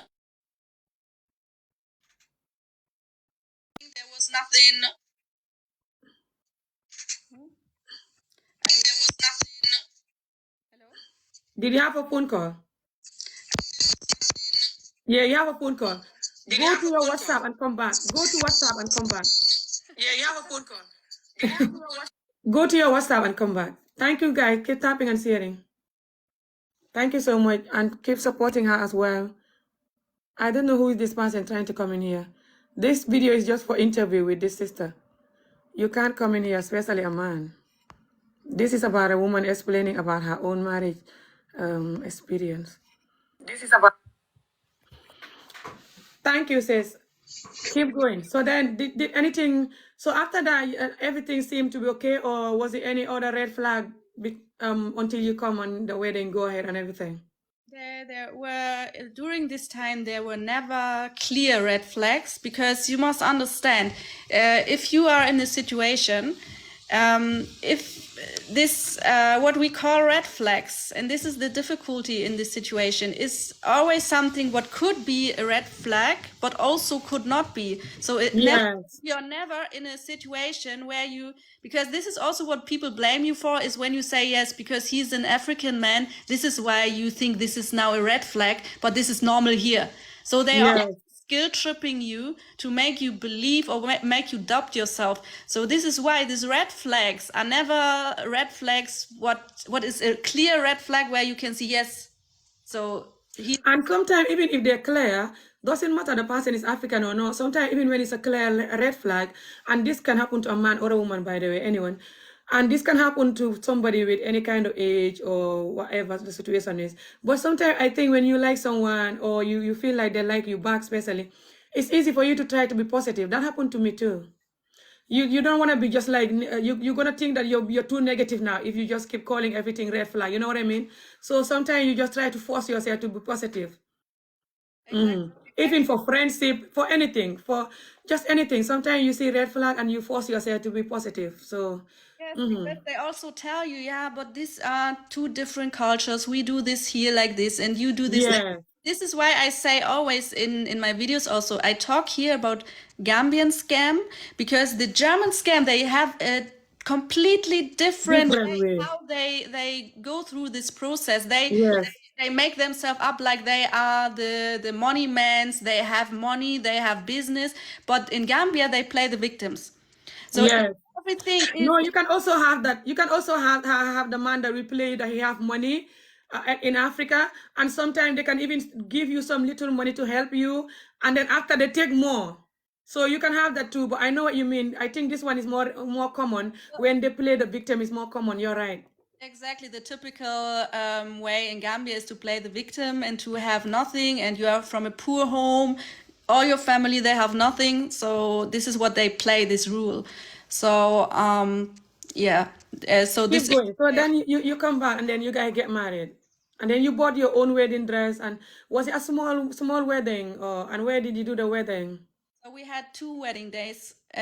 First of all, it was the Islamic marriage. After we converted, me and my son, we were both there. So we rent out an apartment in Brusubi, and we had the at Tabukoto. It is his dad's compound. He organized their Islamic marriage, and then How long were you there for this time? 1 month or? no, 2 weeks. I was just 2 weeks, so this is why we had to manage everything fast. And we had a second day of marriage. It was in the Cuckoo Ocean Hotel. Okay. Did you go to the justice and do the document or? We didn't go to the justice because they came to the Cuckoo Ocean Hotel to do the ceremony there. So Yes. um, Okay. to also mention this here at this point, so because I know there are lots of people who ask why do you marry someone so fast and why do you do all this? I don't regret anything of that, to be honest, Yes. It because can happen sometime. Even here, some Scottish people sometimes they meet and they marry quickly. It's not very often, but it can happen. yes, And especially African culture and Muslim culture. We marry each other like that all the time. So, but yeah, it's just sometimes you have to be careful because you might do it with the wrong person. But it's not like whenever you do it, you're gonna. I know one lady who is on TikTok here. She does video. She married her husband 3 days after they met, and they stay together over 1 year. And they're both in Europe here. They're both together. I think they're in Germany or somewhere. yes. So you can meet somebody and just marry and you get away with it. Yeah, when you're lucky, but it's just little risky, especially when you're from abroad. But yeah. In this case, so like I said before, so this is my life, and I like I don't want to waste time. I like to go for my dreams. So and this was a dream what came true. You're like me. I do that too. When I really want something, I try to be positive and just do it. Especially when it's come to love. But yeah. Okay, keep going. I think it's the mistakes where we learn from, and this was for me. I cannot even call it a mistake because for me a dream came true. He was the man of my dreams, and I married him at the place of my dreams. So it was at the beach. It was a nice location. Everything nice music. So nice environment. Everything was perfect. So even that from his side everything was a fake and a fraud, for me I still don't regret because I had this was for me something what I want to experience in my life, and I experienced it, and I'm very grateful for that that everything happened like this. So You're positive, that's why. yes. So then what happened? And then you get married and then And yeah, so there was also just some small things what I saw what made me so confused. For example, the wedding dresses, what I sent him the money before, he made me pay the money again when I was there, when we collected the dresses. So for what? And you already give him the money for it. yeah, he said he forgot the money at his house and he will tell his brother to collect the money and use the money for the market to buy the things for the Islamic marriage. So he was always Oh creating no. something like Was it African dress, Gambian dress, African dress made? He could even pay, he was supposed to pay for that at least. You have to pay for all the wedding dress and everything. exactly. So he never gave That's ridiculous. Did you just did you just start realizing then that, oh my God. for this marriage we were talking about it, and he said at this time he cannot make it because he had to support, he was his whole family, they were not working, So he was the only man there, and so this is why I understood he wanted to care for his family. So I wanted to support him in that, so that his family has everything what they need. So in this, we talked about that topic, and I told him that it's fine for me. I'm going to pay the marriage, and once you are in Germany and you want to have a good job and everything, so you go your way, and everything will be fine. So this is what we have always in our mind, that in the future something will change, but it's not like that. If the man, no matter how much money he has, if he is a person who is a giver, he will also give the less and share the less he has. Yes, even if he's poor. When he has because it doesn't depend on how much money you have. It depends always what personality you are. So if you are someone who shares, you will share no matter how much you have or Yes, how less you have.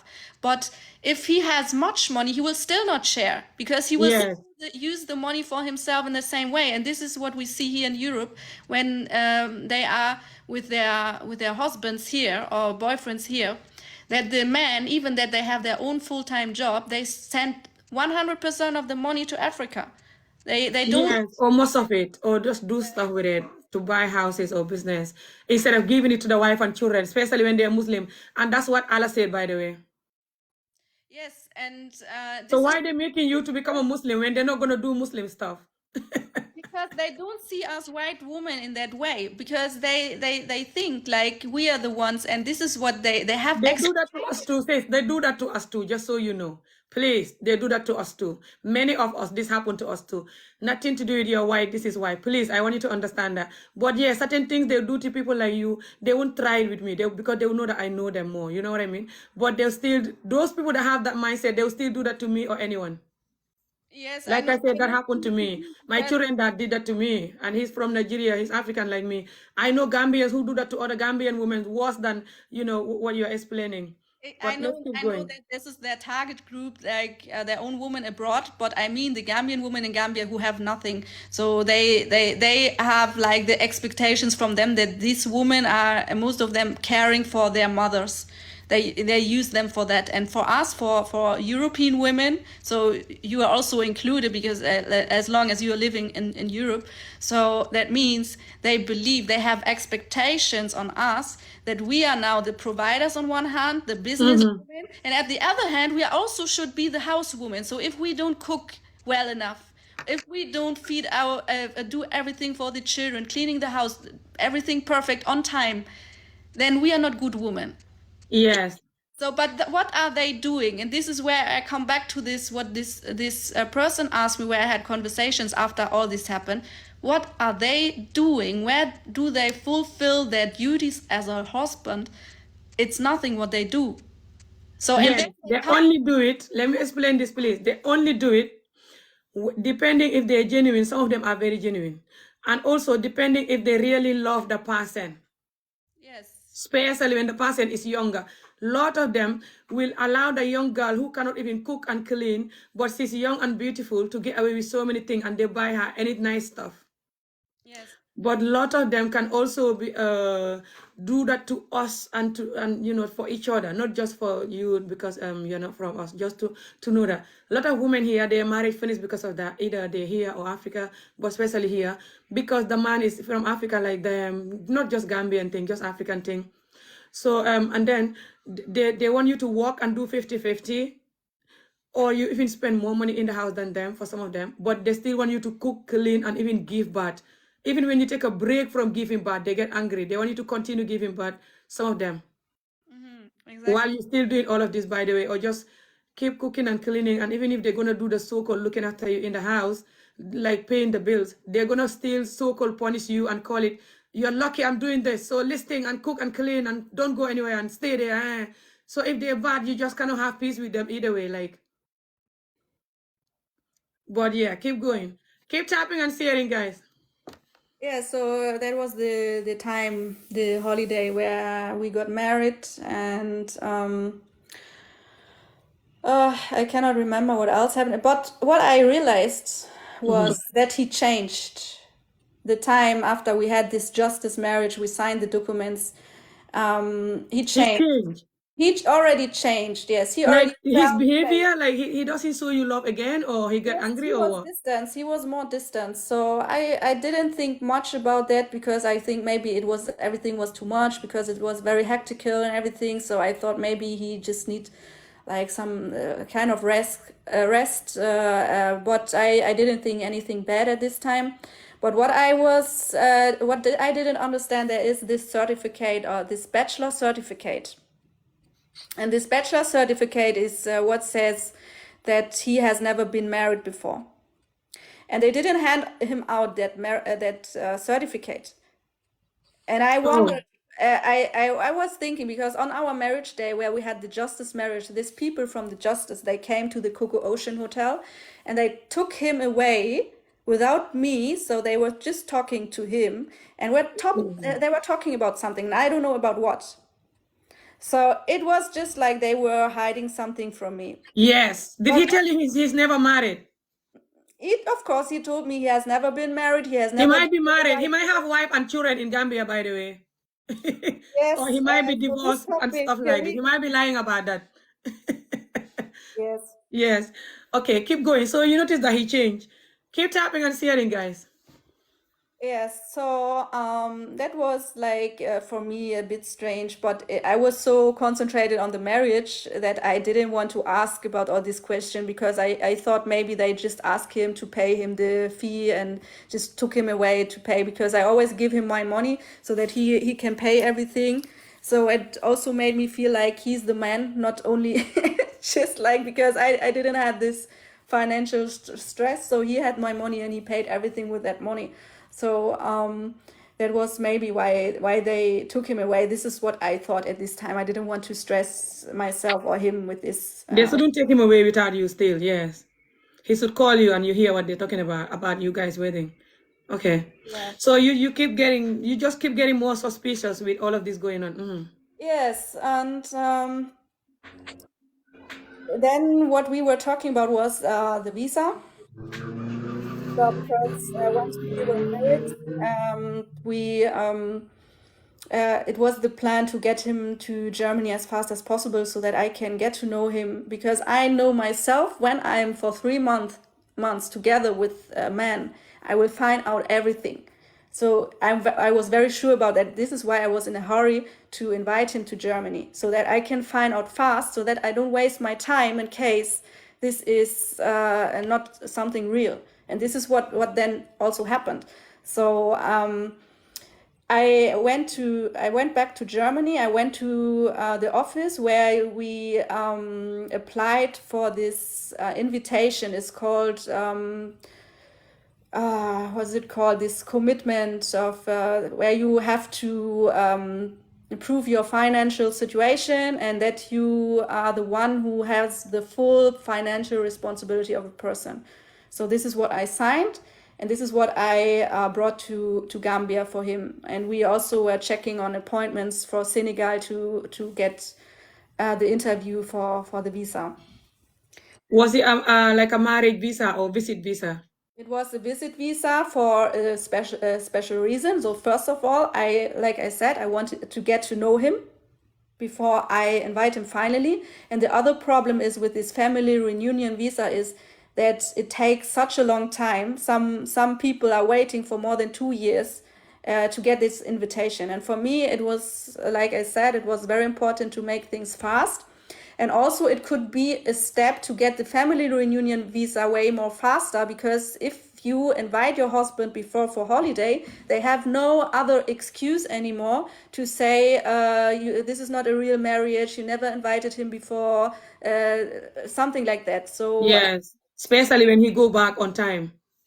exactly. So Was this after you come back? Just immediately you come back, or? when I come back to Germany, this is where I also where I applied for this. I did everything from Germany at this time. I got the invitation. I Keep tapping and also sharing, guys. I booked the appointment at the embassy in Dakar for him. And I informed myself about this whole visa process to make it easy, because I know how to talk to these people, because I have lots of clients who work for the government. Like also at these embassies.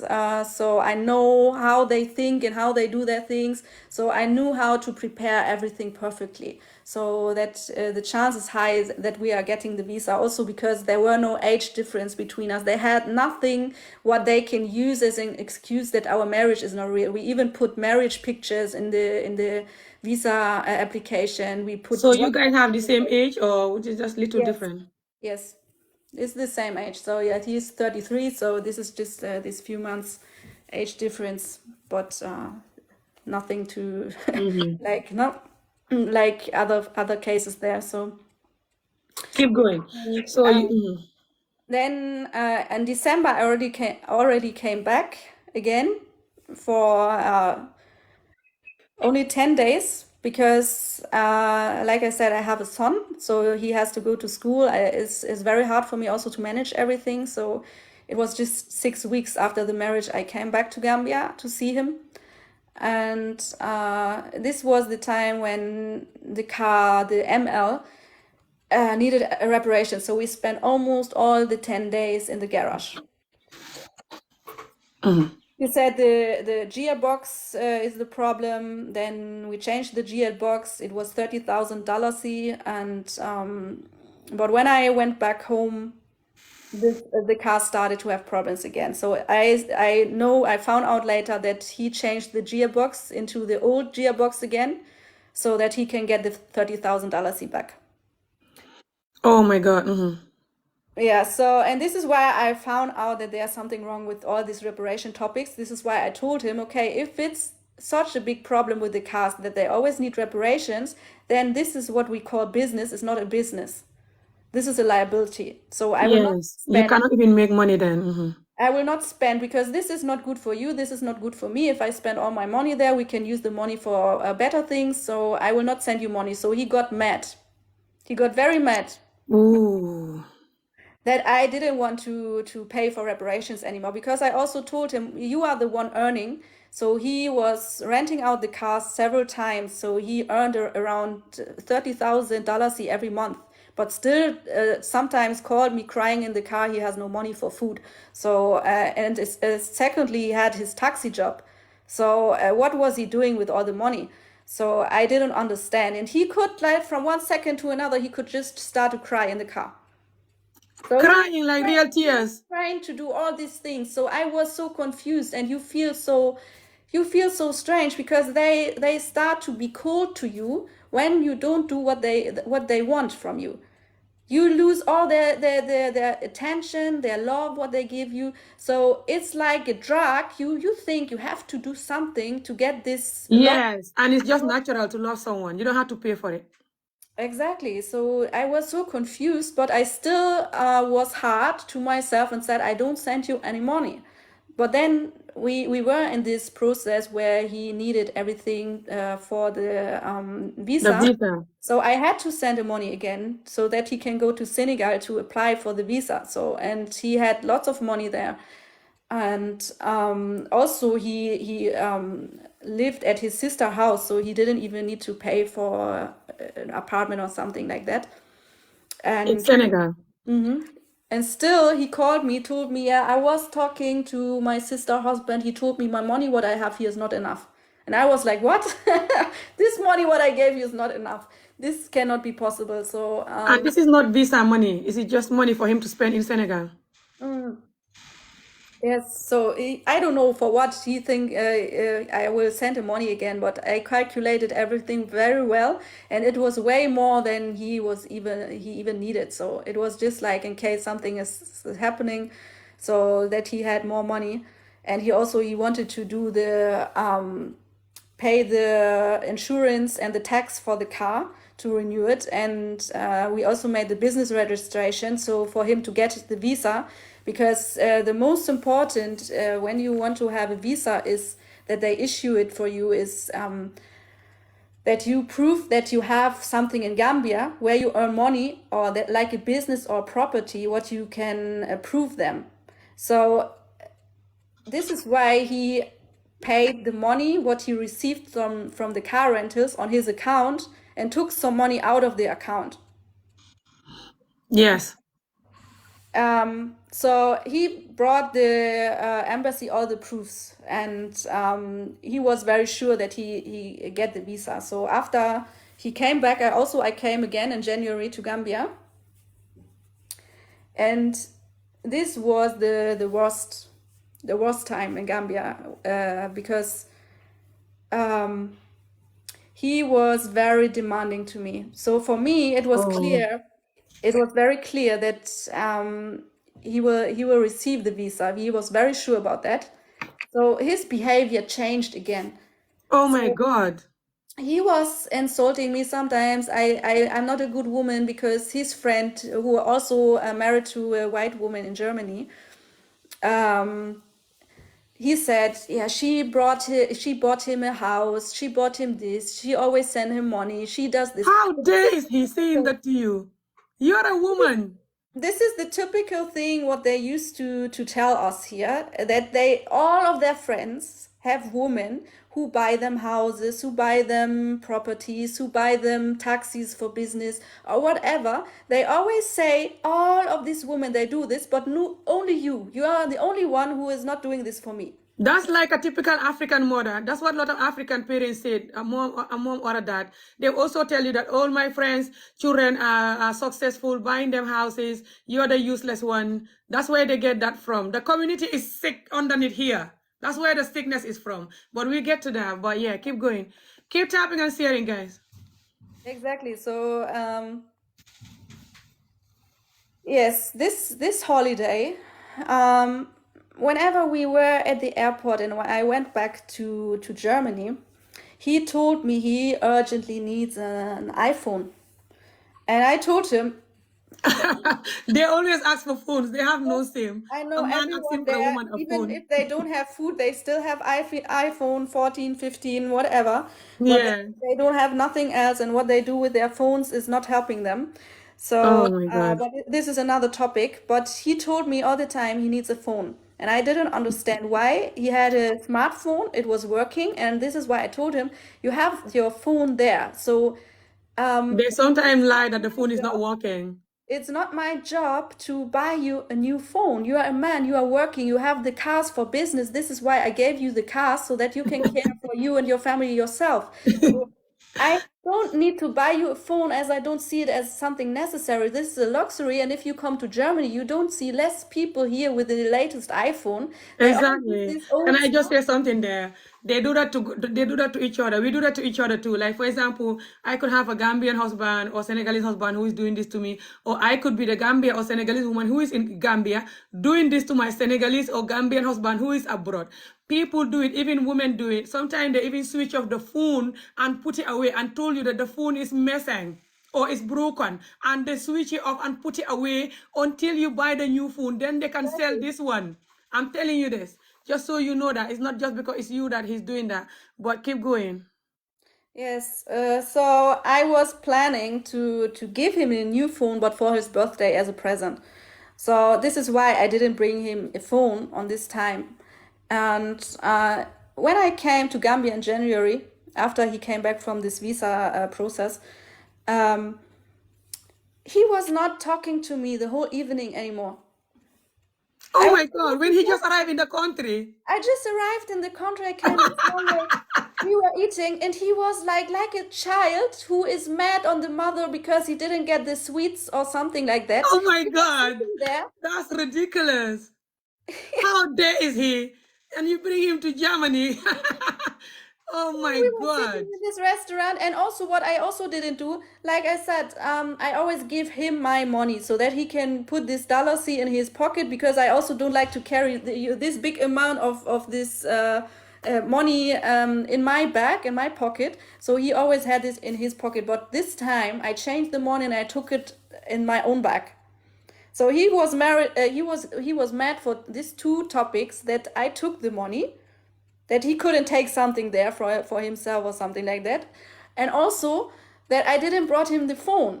So this was for him. There's like, Ilaha illallah. I'm the worst woman on earth. I come to Gambia without phone, and I don't give him the money in his pocket. So So this was after you already married him and everything, yes. and now you come back and he already got the visa then, or no? No, because it takes, they have 45 days now. This is a new law since last year. They have 45 days to decide if he gets the visa or not. So he just came back from the interview, so they were on the checking. So yeah, I was in Gambia, and this time he was very, Were you very also there for 2 weeks this time, or yes, were you alone or with your son? alone, because my son had to go to school. So I arranged everything also that my son has someone here in Germany. And then when we came, when I was in Gambia, also what happened is, so that on the last day before I should go to Germany, my phone was stolen. My own iPhone was stolen. How? Where? What happened? Yeah, what happened? So it was we were at this area in Brusubi, a turntable where there is a place where you find a supermarket. After the supermarket is a bakery, then there is a phone shop, and then there is a beauty shop. So not far from the turntable, and he was the one entering the phone shop, and I was entering the beauty shop to share. I wanted to buy a shampoo or something. And then during this time, he went inside the phone shop.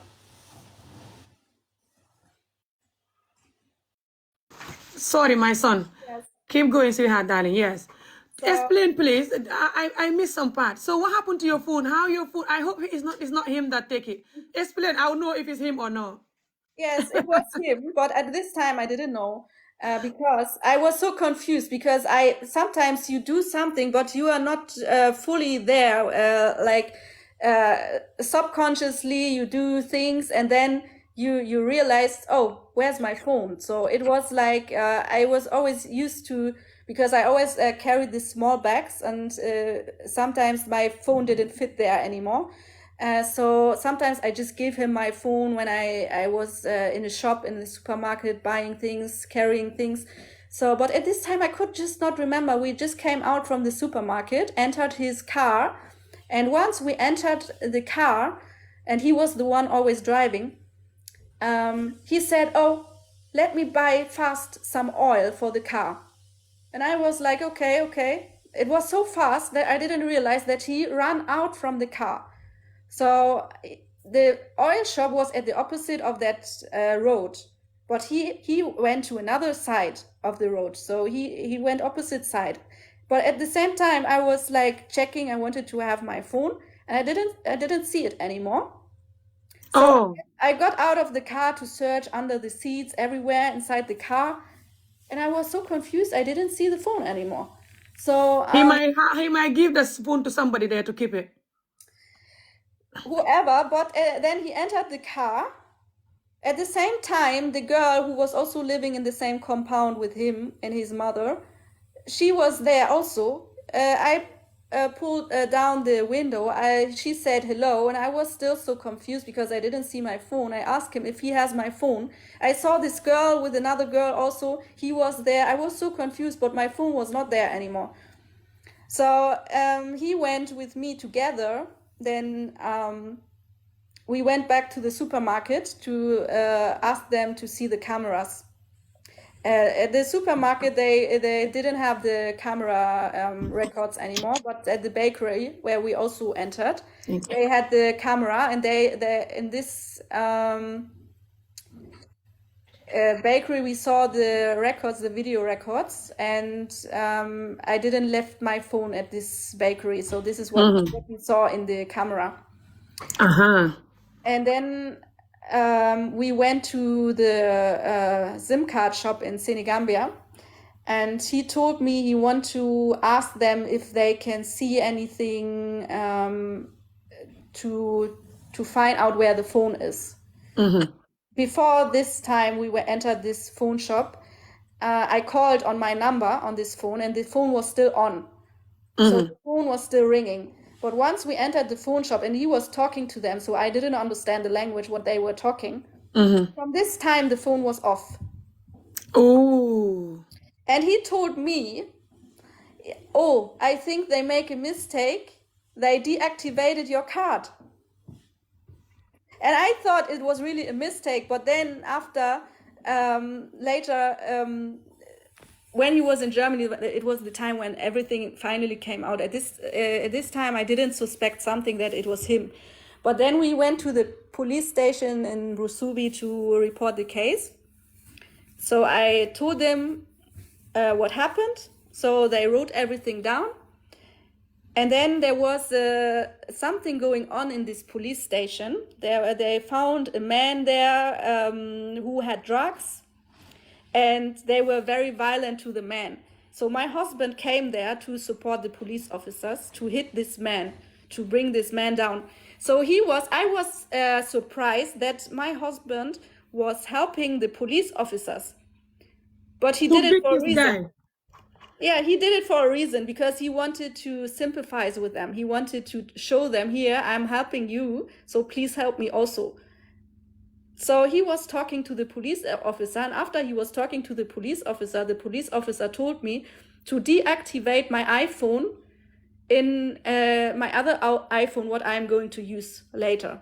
So that the first thing what I should do is to deactivate my iPhone and to delete the iPhone. Because if you delete the iPhone, you don't have access to your iPhone anymore. You cannot see where it is in case Exactly. So at this moment, I suspected something there's going on. This cannot be possible, that this police officer is giving me the advice to delete my stolen phone from my phone. Oh my God. But what I did then is I agreed to make them not think that I doubt something. I was like, oh, okay, I'm going to do that. Did they forget that you're from Germany? They're talking to you like you're just some village woman that don't know anything. And then what did you do? You didn't delete it, or you deleted it? Of course not.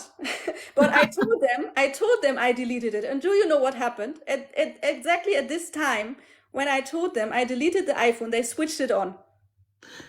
Oh my God. And then where was the phone? In Tabukoto, the same area where his dad lives. Ooh. He must get the phone there, hide it there.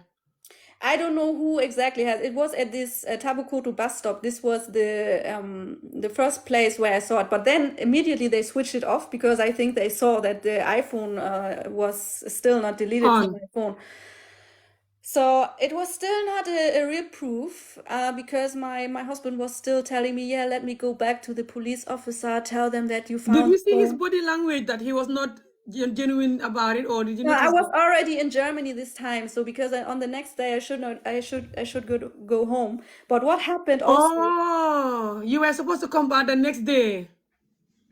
Exactly. So he planned everything so that it was the last day that It's for him to use it when you come back, or to sell it, or give it to somebody else. Yeah. Whatever. But the main reason, what I'm very sure of, is the main reason why he stole the phone is to make me lose the evidence of the business, the ownerships of the cars, so that he can take the property away from me without me having proof that it's my properties. Oh, because of the WhatsApp messages and everything. Yes, because I could prove that I paid all the reparations. I could prove that I also had the photos of the agreements. I had the I had the WhatsApp conversations. I had the. You were supposed to email them to yourself, but maybe you didn't think of it. What he didn't know is that iPhone is iPhone, and you have a cloud, and this cloud, they saved everything, and he didn't know about that. Did they say WhatsApp though? They don't say WhatsApp. I don't think so. No, that was the problem. So the WhatsApp conversations, they were deleted, but all the other documents, I had them still on the iCloud. So sometimes it's good to screenshot certain things and then email it to yourself.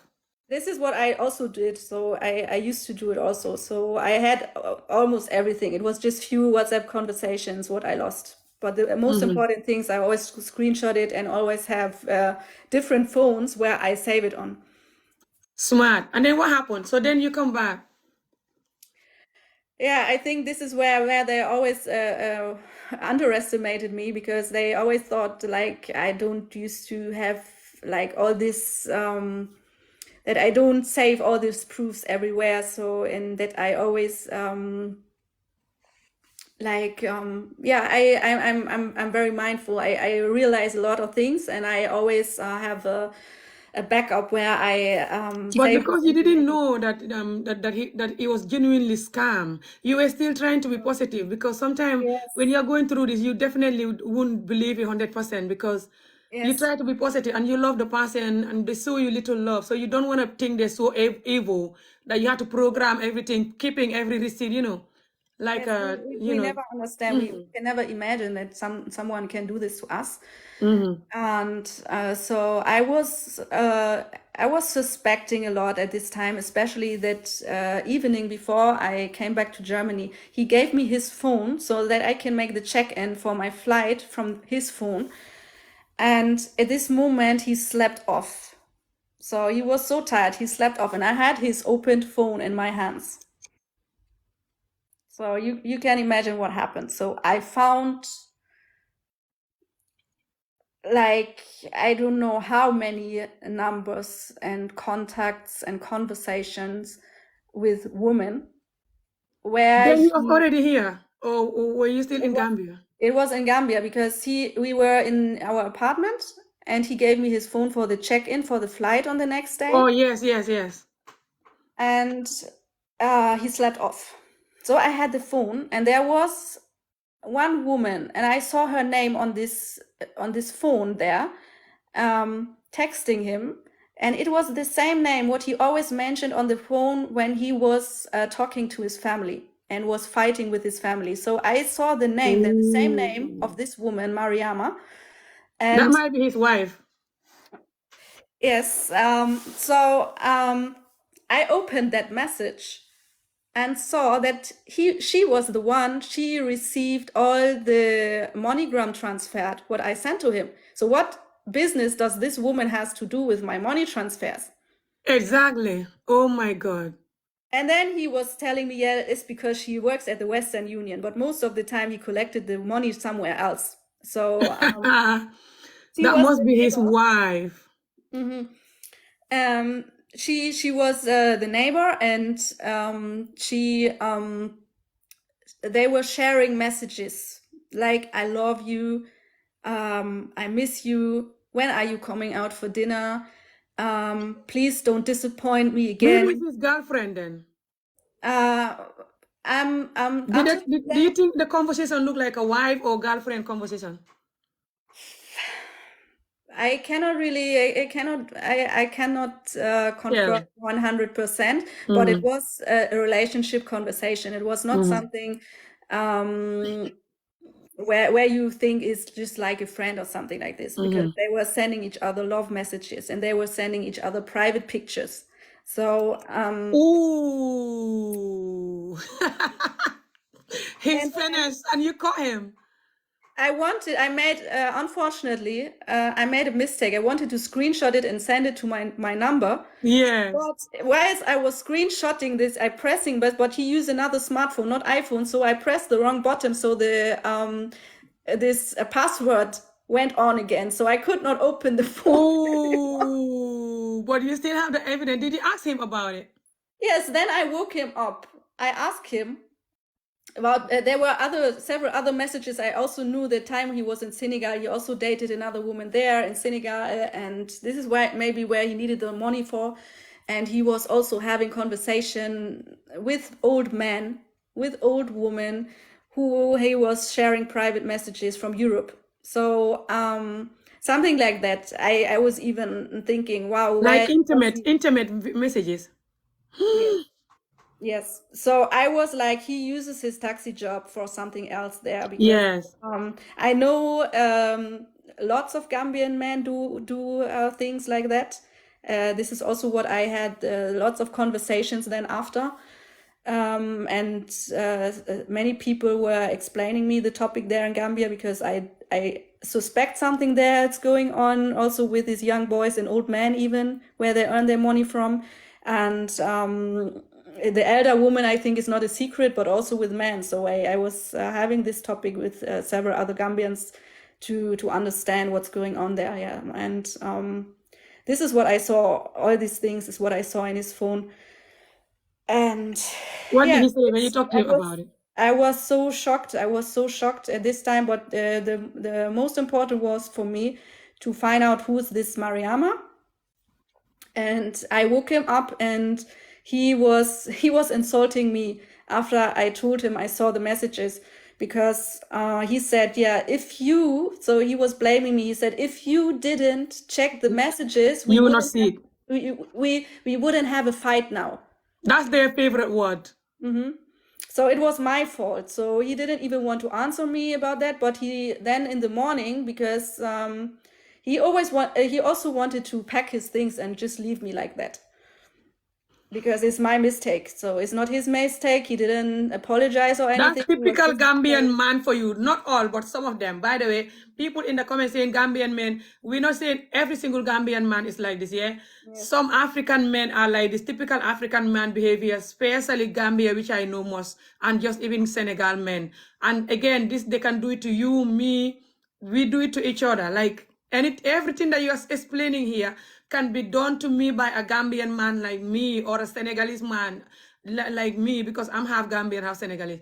This can be done to full Senegalese woman by a Senegalese man, full Gambian by a Gambian woman or Gambian man, just so you know that. But keep going. Yes. So then he was just punishing you for finding out the truth. Yes. They always do that to us. The bad ones that are doing this. Not every single one. There's very few genuine, kind, loving Gambian men that would rather die than doing any of this, by the way. Keep typing and sharing. But the ones that do this, they will be worse if that was us. Sometimes you get slapped for finding out the stuff on their phone. They can slap you for that and telling you, how dare you touching my phone. Yes, yes. This is what I saw also. So he was very mad. He was also aggressive, but so he didn't do anything to me at this night, but he was like, he really wanted to make me feel bad. So I was crying almost the whole night. I could not even... So he didn't even apologize to you or no, try to explain? No. Oh my God, who the hell he think he is? They think they're like God. Is that because some of them have this? They think that because of this, they're like God. Yes. That's what we thought. This is a joke. So in the morning, I didn't let him just get away like this. So he was tired and said, okay, he's going to call this Mariama. So he was calling her. And then obviously this woman was telling me on the phone, I'm just like his sister. Yaya's my brother. You must believe me. And obviously I didn't believe her, because for me, I know they work together, or they can work together and lie. Because she already received my private money transfers, where she has no business in. Why shouldn't she lie to me? She is already involved in all the topics. So exactly. Why should I? She might be lying. She earns her own money with this, or she can enrich herself too with this money what he earns from others. So we went to his family house, and on this way we stopped at this Western Union where this Mariama was working. So she was really working at the Western Union, but she came out. And I saw her. First, I was really surprised, because I expected something else. When I saw her, I was like, no, he will never take this woman seriously. He will also... Maybe the woman is his wife then. A lot of them, their wife looks so old and crazy because they don't look after their wives. Exactly. They're searching for women who they can take like a slave for their own mothers. So this is just like they're working for them. And she seemed like she's a hardworking girl. So this is what they like to have as wife, so that they know, okay, my mom is safe, my family is safe, she will care for them. Yeah, so like a housemaid, cooking and cleaning. What they prefer. And they're going to be outside partying, and the woman is like a housemaid. Yeah. Exactly. So she was very young, but she was not looking like, I don't know. Nice and put together. Yes. Her, but I was a bit surprised. And this woman, she was again confirming me, your husband, he's just like my brother. This is and then I told him to show her the messages and to show her that this is the way she talks to her brother. Exactly. And he opened the messages, and they were both just laughing about me, telling me, this is how we used to talk to each other here in Gambia. Sending naked pictures. That's a lie. They married or dating. Whatever they, We I don't do didn't that with believe our them. brothers. Who does this? Oh my God. Sending private part picture to your brother, that's a lie. And Of saying I course it's love a you and lie. everything. Oh my God. Sending love messages all over every day. So if it's a brother or something, they might talk every few days or like every few weeks. But they are not. Exactly. First of all, they are not talking every day. They are not telling each others, I love you too, I miss you so much." Things like that. Okay, I miss you is what they use a lot in Gambia, but not that way. It's another way they say it. So it's like yeah, you know what I mean. The way they talk, Yeah, that's a lie. I We miss don't do you, that. Just so but people know that we it's don't do not that. like this, like the way they were having their conversation.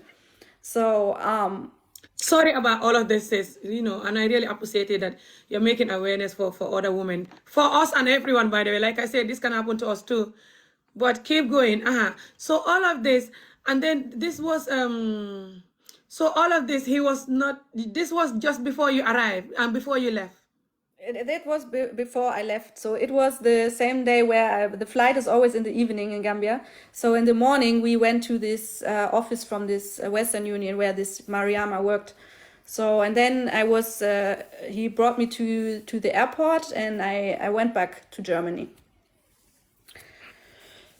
And then he was still not very sorry or ashamed. He was just forcing himself like everything is fine. Thank you so much, guys. Thank you so much. Thank you so much for the donation. Keep following Queen as well and keep supporting her, please. Thank you so much for the everything.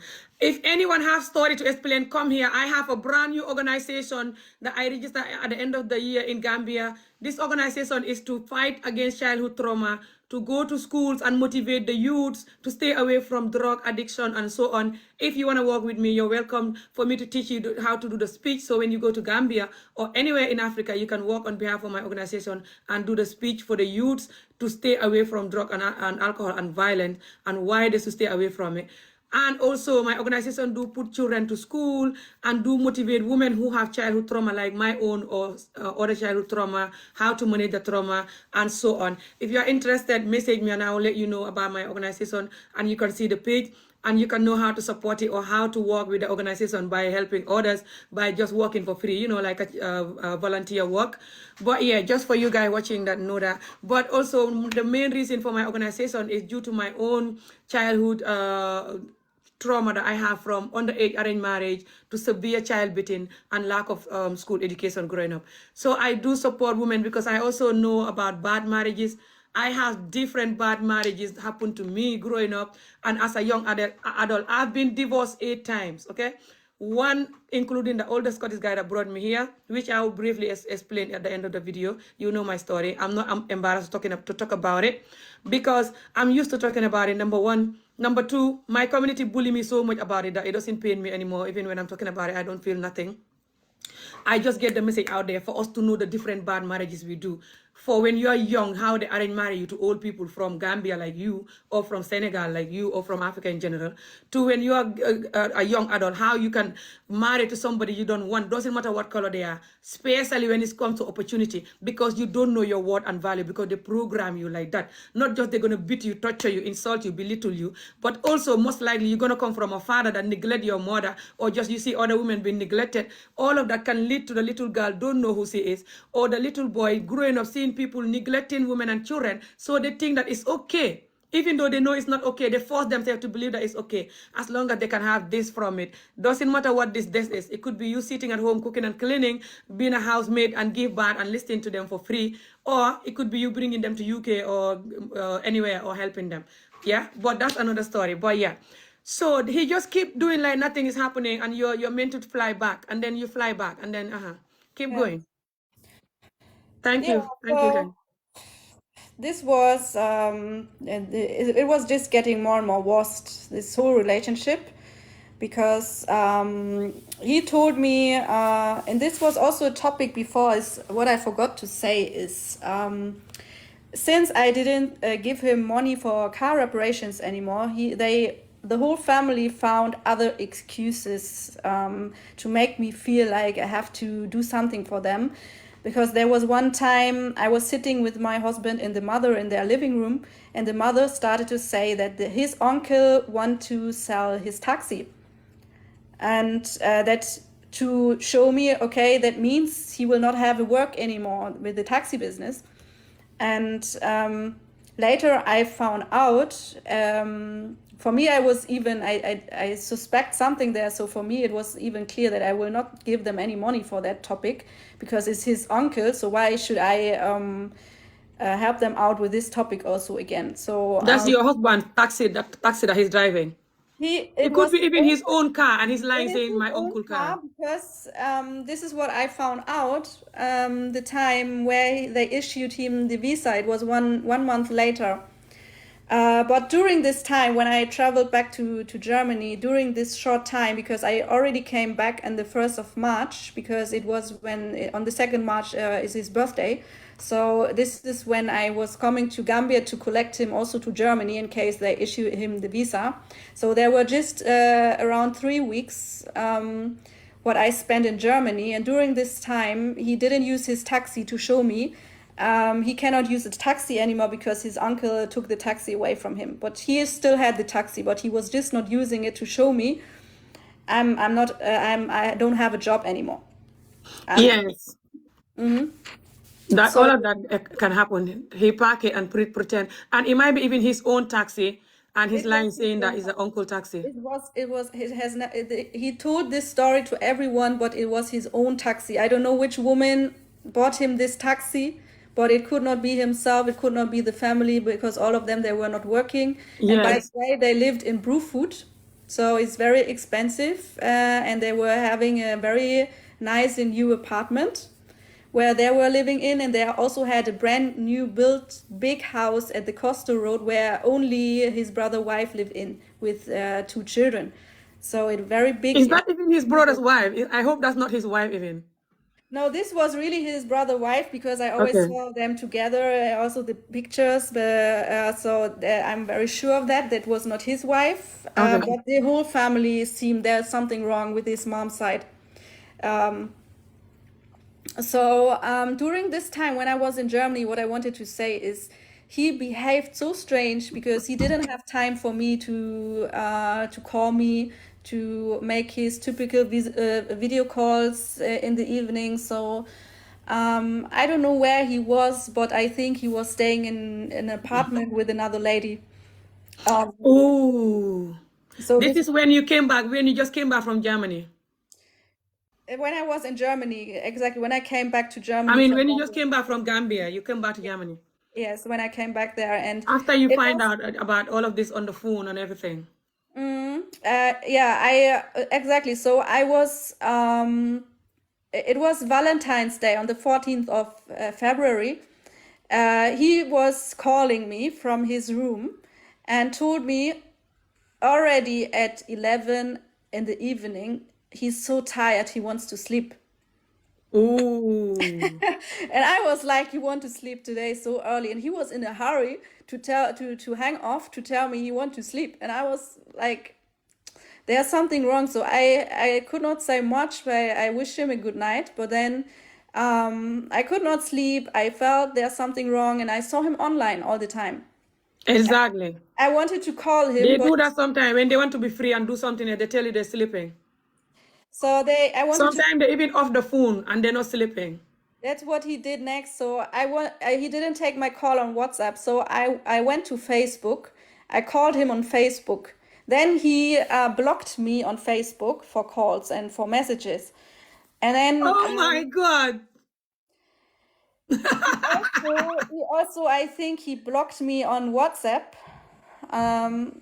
So I told my friend to call him from her phone, and this phone was ringing, but my number was not ringing. So And you did not, oh, wait a minute. So, and you did not have a fight with him, or he was still angry because you questioned him about the pictures, or was he just blocking you because he told you he's sleeping and that you're calling him, you're disturbing him? Exactly. He didn't want to take the call because he was busy with someone, or he was busy with something. I don't know where he was, but Yeah, but he's gonna call it. He's gonna say like you're disturbing him and you don't listen to him. He told you I'm sleeping and you're calling. yes, yeah, maybe it's something like this. But he didn't even take the call. He was just blocking me. And Oh then my God. I tried to call him directly. So this direct call, first it was ringing, but then he blocked me there also. I just hear the mailbox, and then my friend called him from her phone, and this number was ringing. So I knew, okay, he just Thank blocked you me. so much, guys, for supporting the live. Keep tapping and sharing. Yes, keep going, darling. Yes. So I was so sad because I could not understand, because it's like you feel like you are here in Germany, your husband is in Gambia, he blocks you. So it's I just know, like a right? feeling like you feel so helpless, and you love this person and you don't know what to do, and you just want to talk to the person, but you cannot talk to him. You cannot even at least talk to him. And they make you feel like it's your fault and you've done nothing. Yes, and on the next day he was telling me he didn't block me. Everything is okay, everything is fine, and why should I worry? He was even laughing about me. He said, why are you, why don't you trust me? Everything is okay, ha ha ha, like this." So Oh my God. This is after you just come back, from Gambia. The day after. no, this was the Valentine's Day. After this day, he blocked me. He was just telling me, why do you worry? Why he was laughing about me. He telling me why I think. Was this still just recent after you come back from Gambia after finding out the pictures and and the Yeah, messages and everything? yeah. So he was very distanced. He was very distanced during this 3 weeks where I was in Germany before I came back to Gambia again. So at this time, I was even searching for a phone for him, because it was his birthday then in March. So I bought this iPhone, and I came to Gambia, and yeah, then it was the last time we were in Gambia together, because it was the time they really issued him the visa. So we were celebrating his birthday. He got his phone finally, and How long ago was that between the time he get the visa and the time you got married? a half year. So everything is less than 1 year between the time you met him and the time he got the visa. Yes. Yes, yes. And then this was the time when they issued him the visa. So we came back together to Germany. But even during this time in Gambia, there were the way he was behaving. He got aggressive, so he was even violent. There were neighbors in the apartment where we rent out, who were even come to ask me if everything is okay. So because he wanted to lock me inside this apartment to go out, because he wanted to have phone conversations what I should not hear, because he knew he has the visa now, so he had to prepare everything already to know what he's doing once he's in Germany. So he got aggressive. Sometimes he pushed me away. He was just like locking the room. And there was one day he wanted to lock me inside that apartment, and he wanted to go out. And I was planning to take the car to escape, to go somewhere to buy food and to relax myself. But once I came out of the apartment, and I entered the car. He came from, I don't know, somewhere, and took me out of the car very aggressively and painful. The way he was touching me and taking me out, calling me bitch. Where are you going? Like something. I just want to go out to see other men, or something like this. What he was insulting me. Like Oh I my just God. wanted to go out to buy food, because there was nothing in the apartment. We used to go to eat in restaurants. So he was afraid that I'm taking the cars away from him, because he knew I wanted to take back my properties. I wanted to sell the cars, because I didn't see any useful reason to keep these cars, because I only paid for the reparations, and I wanted to have a working business. And if it's not working, I think it's best to just sell the cars. And he didn't want that. So he just wanted to sell the cars for himself, to reinvest the money for something else, but not for me selling the cars, because he was thinking that if I sell the cars, I will take the money. Mm-hmm. and he had no other excuse anymore to have money from you. And he exactly wasn't happy that the money stopped coming. Once the because money stopped coming, they can get angry. Yes. yes. So So and then what happened? Then he was about to come to Germany. Yes, keep going. Keep so tapping and sharing, guys. both cars had problems still. So that was the reason why he asked me to Can I just say something there, please? Don't worry about these people. This smile lady. Don't worry about anyone that is saying that this is not a real story. I just blocked someone, by the way. But don't worry if any of them saying that. They say that to us all the time too. They hate when the woman have a voice. The ones that are like this. It's not all of them. Some of them are not like this. They even condemn this kind of thing. They know it's real. Yeah. For example, you saw me fighting for FGM. People that are victim of FGM, they will be talking and they'll still writing, they're lying. People will tell you they lost their sister because of FGM. They lost their own child because of FGM. They're writing, you are lying, especially some of these men. And then somebody will tell them, my private part never the same since I have the FGM. They're right, you are lying. Even if they hear the woman crying. Me, when I'm talking about my own childhood story with my underage marriage, how I was arranged married before the age of 10, even though my mom confirmed it on a YouTube video, I am from Gambia. My families watch me. Everyone knows me.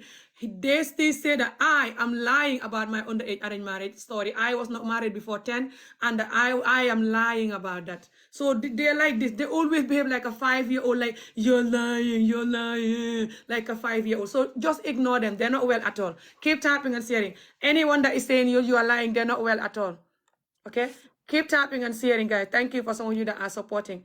Asha, just focus on liking and sharing. Don't focus on arguing with them because they're not going to like the video. They're not going to share. They hate stuff like this. They're calling you exposing the Gambian. You're making us look bad. When they should stop this if they don't want this, okay?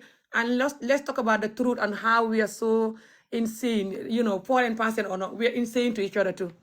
But okay, keep going, sis. Yes. yeah, where did we stop? So it was the time, exactly the time before we came both together. Somebody want to come here. I don't know whether it's him. Is him using the name Kim? Yeah, you can Is that him using the name Kim or something? Kim JR, is that him? this is a friend. You can allow him to come. No, I'm not gonna bring any friend. I can only bring him, but he's not gonna have the same interview with you. Yes, If he want, I can bring him later. another day, but not a friend. Maybe That's none of later their I business. come This is online. just your own problem. It's only you talking, not his friend. Oh my God, my eyes. Not his friends talking, no. Yeah, continue talking, sis. So yes, what happened was he asked me again If it's for him talking, is that him though? If it's him, people saying allow him. If it's him, I can arrange another interview with him. Not now with her. He can come back later, okay? you can come in my own life, which I am going to do at night. So you Yes. can wait for it, okay? Yeah, yes. You can go to her live if it's him. I am here, friend. You can go to her live or you can come to my live and I arrange with you to come back later on. Yeah, after this live, we can do another live later on again. Yeah, because it's better than you sharing platform with her. I don't want you guys arguing here. This is serious, yeah. But right now, it's just for her to talk, you know. And yeah, keep going. Keep going, sweetheart. So he asked me the last time again for the reparation money because he said we are going together to Germany now and he wants the cars to make money for us and his family so that everything is fixed before we go to Germany. And I understood, but the money was like because he had an accident or a client had an accident with this BM and he spoiled the whole car and left the car like this. He rent out the car to a small boy. So this guy had an accident with the car. So he wanted me to make the reparations for the car. And I don't know even if this story is true that the client had an accident or not, but I had to pay for the reparations and he promised me before the holiday ends, this boy will give me the money back. And I told him, this is Gambia. If it's a small boy, how can he pay 20,000 back to me just in a few days? How is that possible? So I didn't believe him.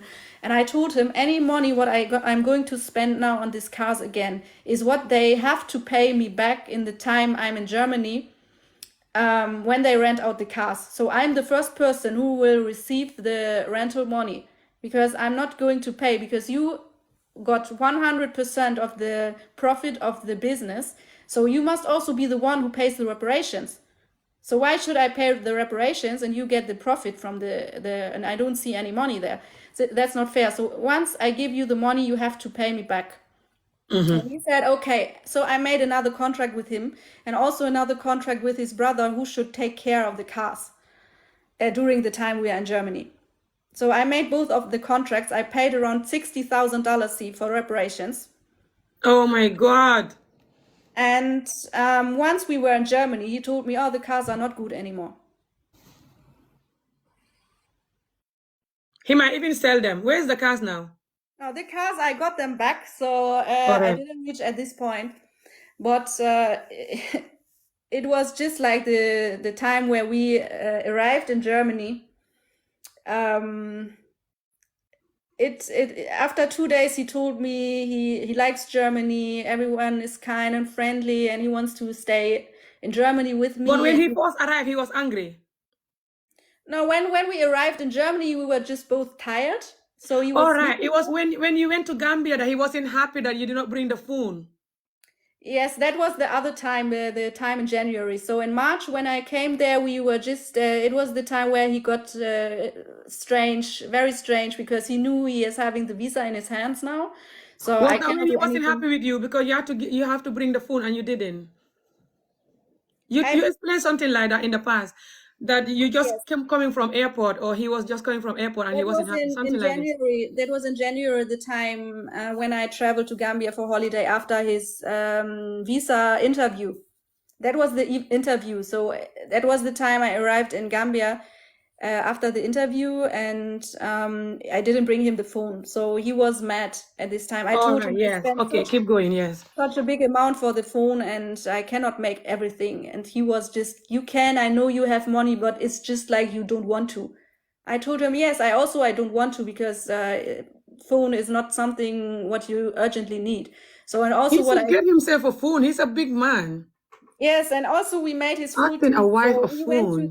we went to the dentist. He got totally new teeth, everything, because he knew he's going to Germany, so he has to have everything, because he knew already, he had his plan in his mind how to get away from me in Germany, to leave to another country to stay.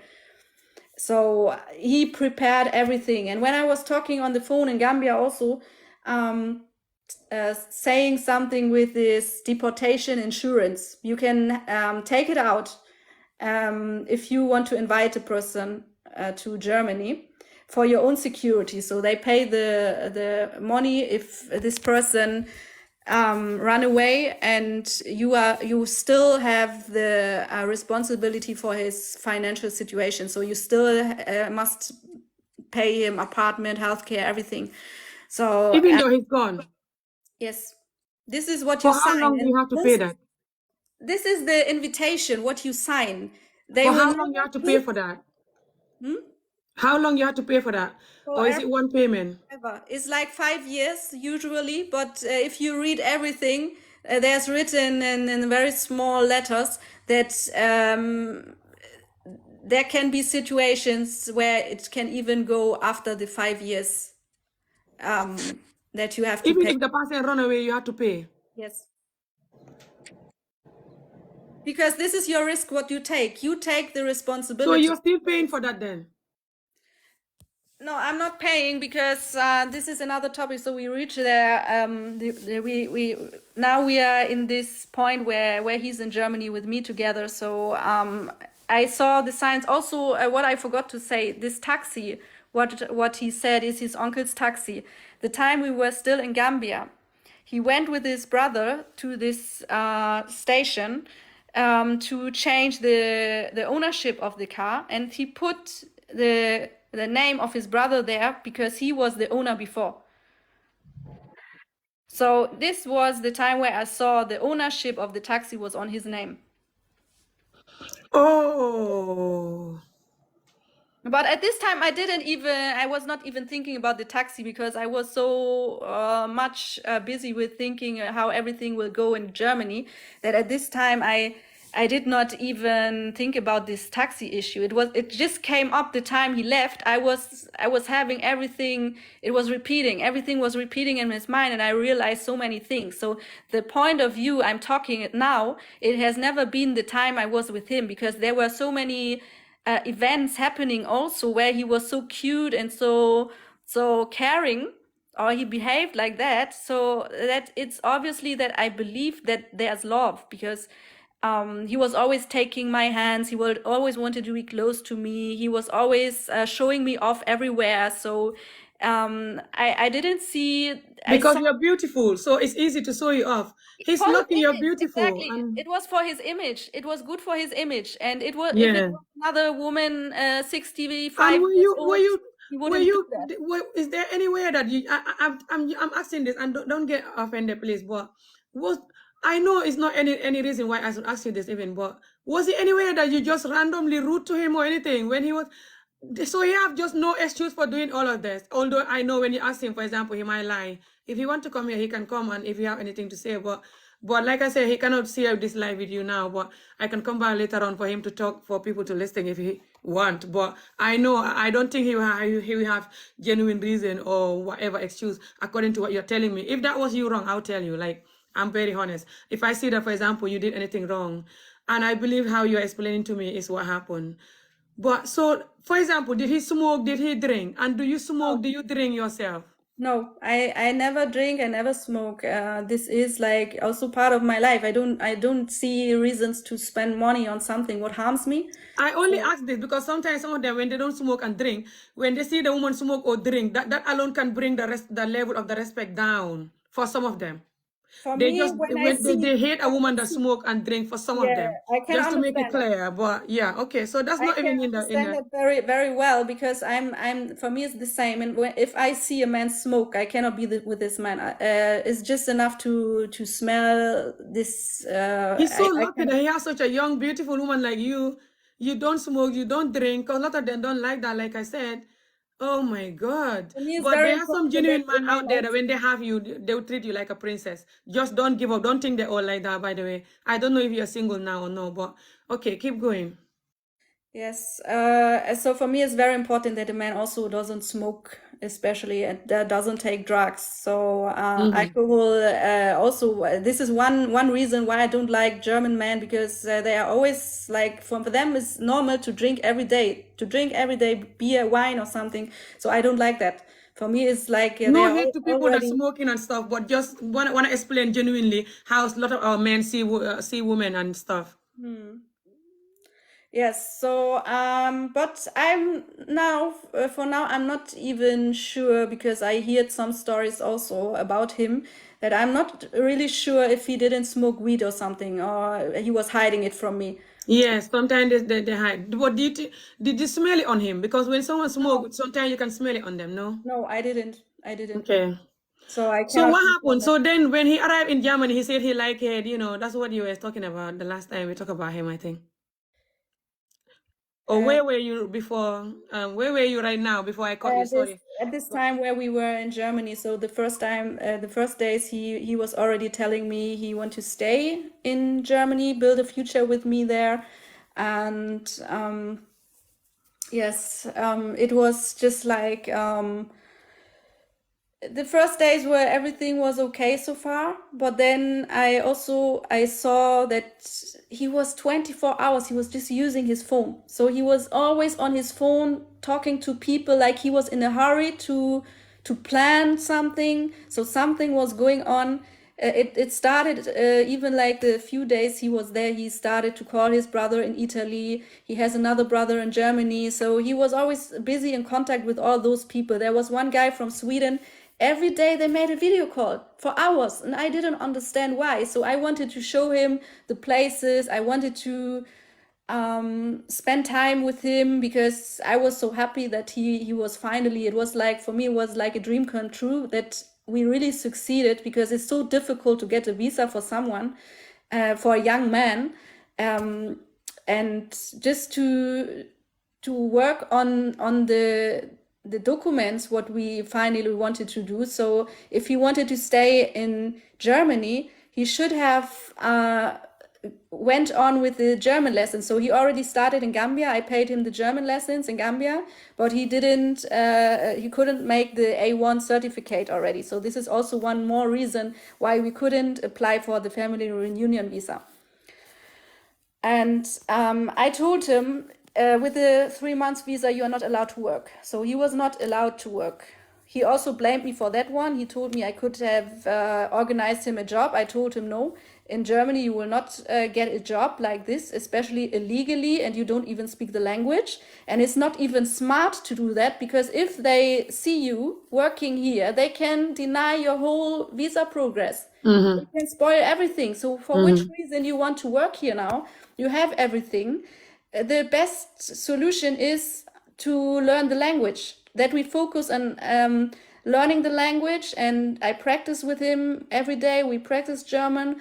And I wanted to apply for this online exam, so that he can go online to make the exam for the A1. And I paid money for the translation of the marriage certificates at the court. And I wanted to, I registered the marriage also at the in Germany already. So they knew about it, and they started. They wanted to start the checking on the process. Like they want to confirm the marriage always. So this is the first thing what they do. They want to confirm if the marriage is real. So, but then, yeah, we visited my family. We visited my friends. We did the Ramadan together. We were fasting together. We went to the gym. So he had everything. He really Was had that everything. last year, this last Ramadan? Yes, last year, Ramadan. This was the same time, like 1 year. It was the time where he was in Germany. This time last year? Mm-hmm. Oh, sorry about that. Yes. So how long he stays with you? And so when he arrived, was he still nice to you? Or so what was the problem? Did he just run away, or were you guys fighting and not getting along after he arrived here? So what happened was lots of strange things were going on. So he showed me behavior in front of my eyes, because he knew I love him so much, and he knew I'm fighting for us. I'm seeing. It's just like I'm seeing the dream in front of me. We are so close to this dream that I will never give up, no matter what he's doing now. So he started to have to show me pictures in his phone from women he was adding on Snapchat, showing me their pictures, showed me that he was talking to women every day on the phone, showed me like he can do anything with me, because the more he's distancing himself from me, the more I'm fighting for him. So the He more, saw you that? yes. Oh, we Why went did he to show the you gym. that? Why he saw you that? Did he saw you that on his phone? He wanted to get a reaction out of me, because I'm a very calm person. You have to do much until I really start to shout at him and to get mad. So he was like, when we went to the gym, he asked other women to take pictures of him, or started to talk to him, started to have excuses to talk to him, because whenever we went to the gym, most of the time I go to the dance classes in the same house, and he was outside training. So this was when he was, but what he must understand is I go to this gym for more than 10 years. So everyone knows me there. So they're going to tell me, your husband, why is he running here? Go to this woman, this woman. Of course, they tell me. So I felt so ashamed. I didn't know what even to say, because everyone saw our pictures. We did social media together. He posted our pictures on his own page. Everyone was seeing us. And then He just arrived in this country. Yes. So yeah, this is what happened then. And I was so sad. I was so sad. And sometimes he was telling me like, yeah, he started these conversations again, because his friend, his wife, she just came to Germany, and with a family reunion visa, and she bought a house in Gambia. And he always came up with this topic. This woman, she bought a house for him, and you only think about your money. You don't give me anything, and Oh my God. you're just interested in your A property. man saying this, a man. So I asked him about the cars, because I wanted to know what's going on there, when I will have my money back and everything, if they rent out the cars, if they found someone. And he was just telling me, his taxi is damaged now, the cars are damaged, his family has no money. So he started with his excuses again. And so many strange things went on. So what I did then is, because he stopped talking to me, he didn't talk to me for several days, he ignored me. So even if I just ask him a simple question, what do you want to eat today, or what are we going to do today, just a simple question, he was just ignoring me, telling me like he doesn't care about anything. He even wanted me to buy a one-way ticket to his brother, who also lives in Germany, and without me going there. A one-way ticket. He want to go on his own. Yes, and he was always finding this. There were so many strange things. And he was just new in this country, by the way, like within 1 month or something like this, or within 2 months. Yes. When all of this was happening, he was just new in this country. Yes, so I could not do everything on the same day, because he was like, yeah, I want to do everything by myself, like in Gambia. And I told him, this is Germany, you have to follow the rules first of all. Then he always wanted to go in these betting coffees. And I told him, these betting coffees here, you must be very careful, because if the police finds you there, they make controls there every week in this area. If you go there and they think you are involved and also in some of these things, what they do there, because I know they sell drugs there. They do. What is that? Betting coffee? Is that like gambling? This soccer, where you can make the soccer bettings and things like that, where you choose a team where you think this team will win or something. Oh, the gambling, yes. Yes, A lot of the people do it in Germany, and the rest of yeah, a lot of our Gambian, Senegalese people, or just I think Africans do it. Yeah, wasting money on it. That's even stupid, especially if you want to save money or family person. Gambling. Yes. Oh my God. Yeah, exactly. This typical. And what is going on in these typical coffees is that they are selling drugs there. They use it for, like, they pretend to have a betting there or a coffee, but they do other things there. So I told them not to go inside these places, because the police comes there to control people. So if they find him there, he can have problems, because they're going to write down his name. So I don't want him to have problems already the time he arrives in Germany. So it's not good for us, because I have the full financial responsibility for him, because I signed the this declaration of financial commitment. And he didn't listen. He just don't listen. Everything I told him, he told me I just say it for my own advantage. He don't want to listen to me, because he knows other Gambians who live in Germany who he can listen to. And I told him, oh my God, not your wife that brought you here and knows here and from here.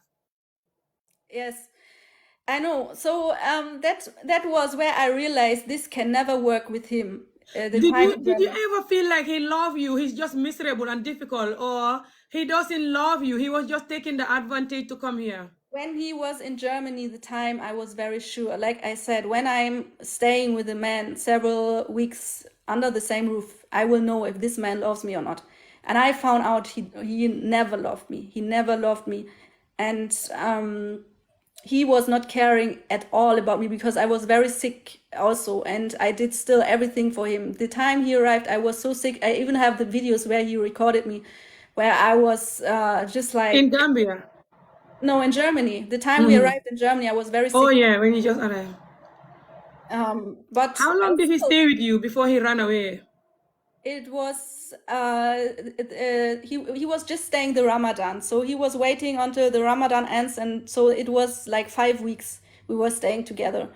So, and during this 5 weeks, what happened is that he planned everything already, because you must imagine, he has one guy from the same village who lives in Hamburg, and he was the guy he wanted to see, and he asked me to see this guy, and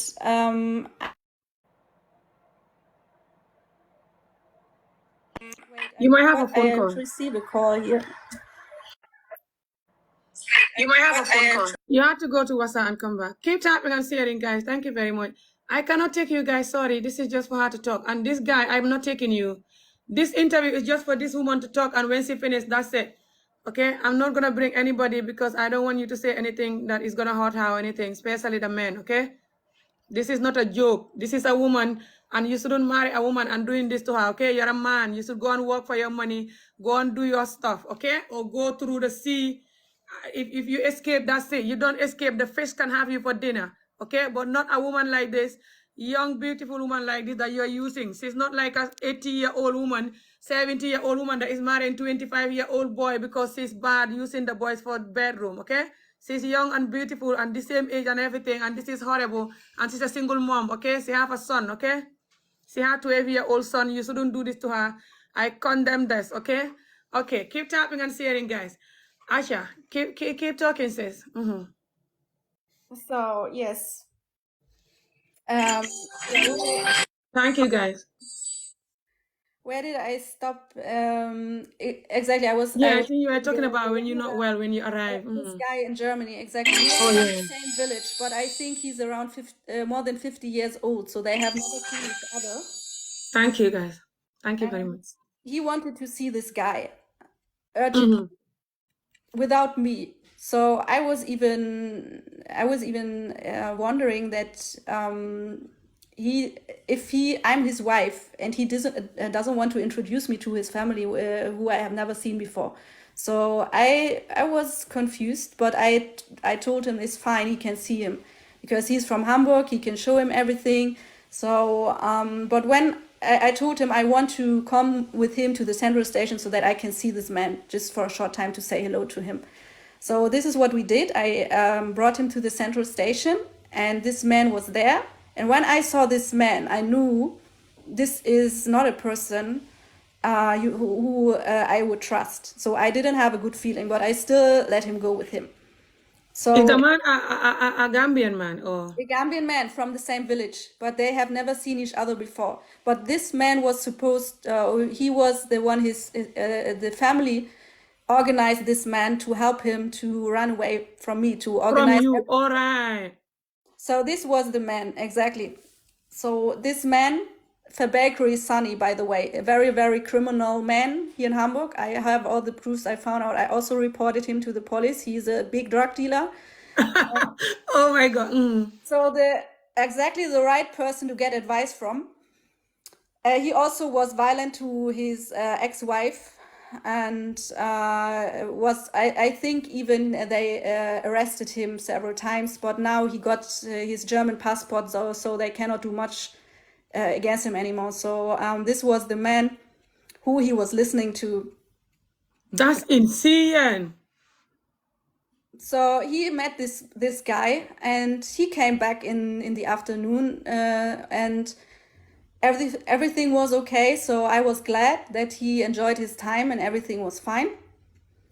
But what I was wondering about is this man called him and told him on the phone if he has problems and everything is going on again, he can always call him. So I was confused I was thinking, so my husband is very well here. I care a lot for him. We travel to see his friends. We do everything. So I show him everything here so that he can be independent and go where he wants to go also by himself and everything. So I was so confused about this statement, what this man was telling him on the phone. But anyway, we went back. Basically taking you out of the picture, just throw you under the bus like you've not exist anymore. It's just them now.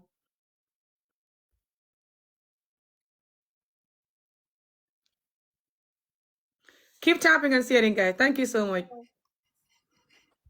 Don't forget to order this toilet paper, guys. If you want to order it anywhere you are, it's 19.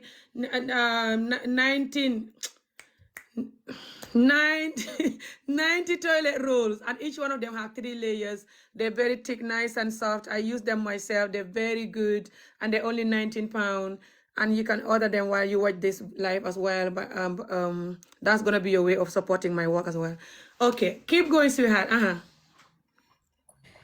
Yeah, so that was 1 week just to go before he finally left. So he met this guy the first time. At this time appointment, they prepared everything together for his final escape.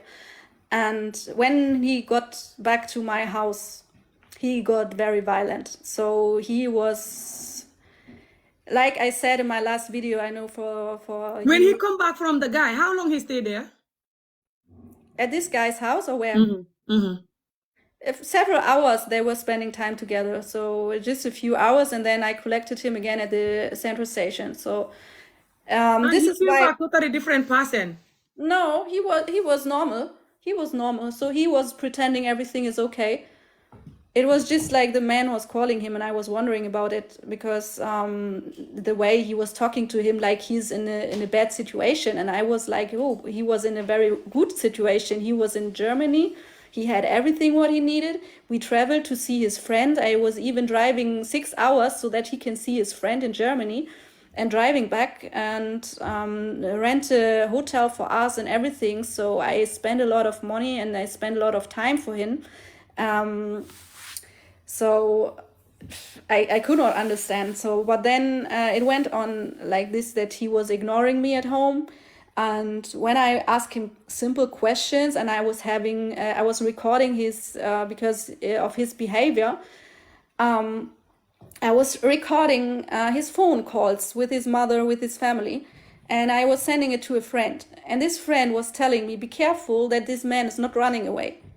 But I was mad on my friend because I told him, why are you telling me this, that he's running away? What is going on with you? Why you want to spoil our relationship, or what are you want to tell me? Because I didn't believe him. I was even about to block my friend because By the way, I am a Wolof teacher, and I am a Mandinka teacher. If anyone that is listening to this and you have your partner or girlfriend or whoever and they're speaking on the phone their language and you want to know what they're talking about, you can record them and give it to me to translate it, but you have to pay, okay? But I can translate it, and I teach £25 a month once a week for you to learn Wolof or Mandinka, okay? But just get ready. I'll tell you exactly what's in the video. I'm not going to hide anything on the recording, yeah? Just so you guys know, because they use that too. They also speak their language and thinking that you're just dumb and they talk about whatever. So did he keep going back to the guy again and again? Or was it just once he went there? the next week, 1 week later, exactly on the same Monday, he went again he wanted to see the guy again. And I told him, it's fine, but this time I want to come with him. Because he told me something. There is a baby who is a new baby, a newborn baby. He want to see it. I told him, oh, that's nice. So I want to see it too, so we can go together. And he was no, he needs his time. And I was like, we didn't even have something, so I don't know what was going on. He don't want you to go? No, he was even going alone by bus to the central station. So what was very curious on this day was he was taking shower. He was putting on two trousers, 2 t-shirts, a pullover and a warm jacket, and took his passport with him. Oh my God.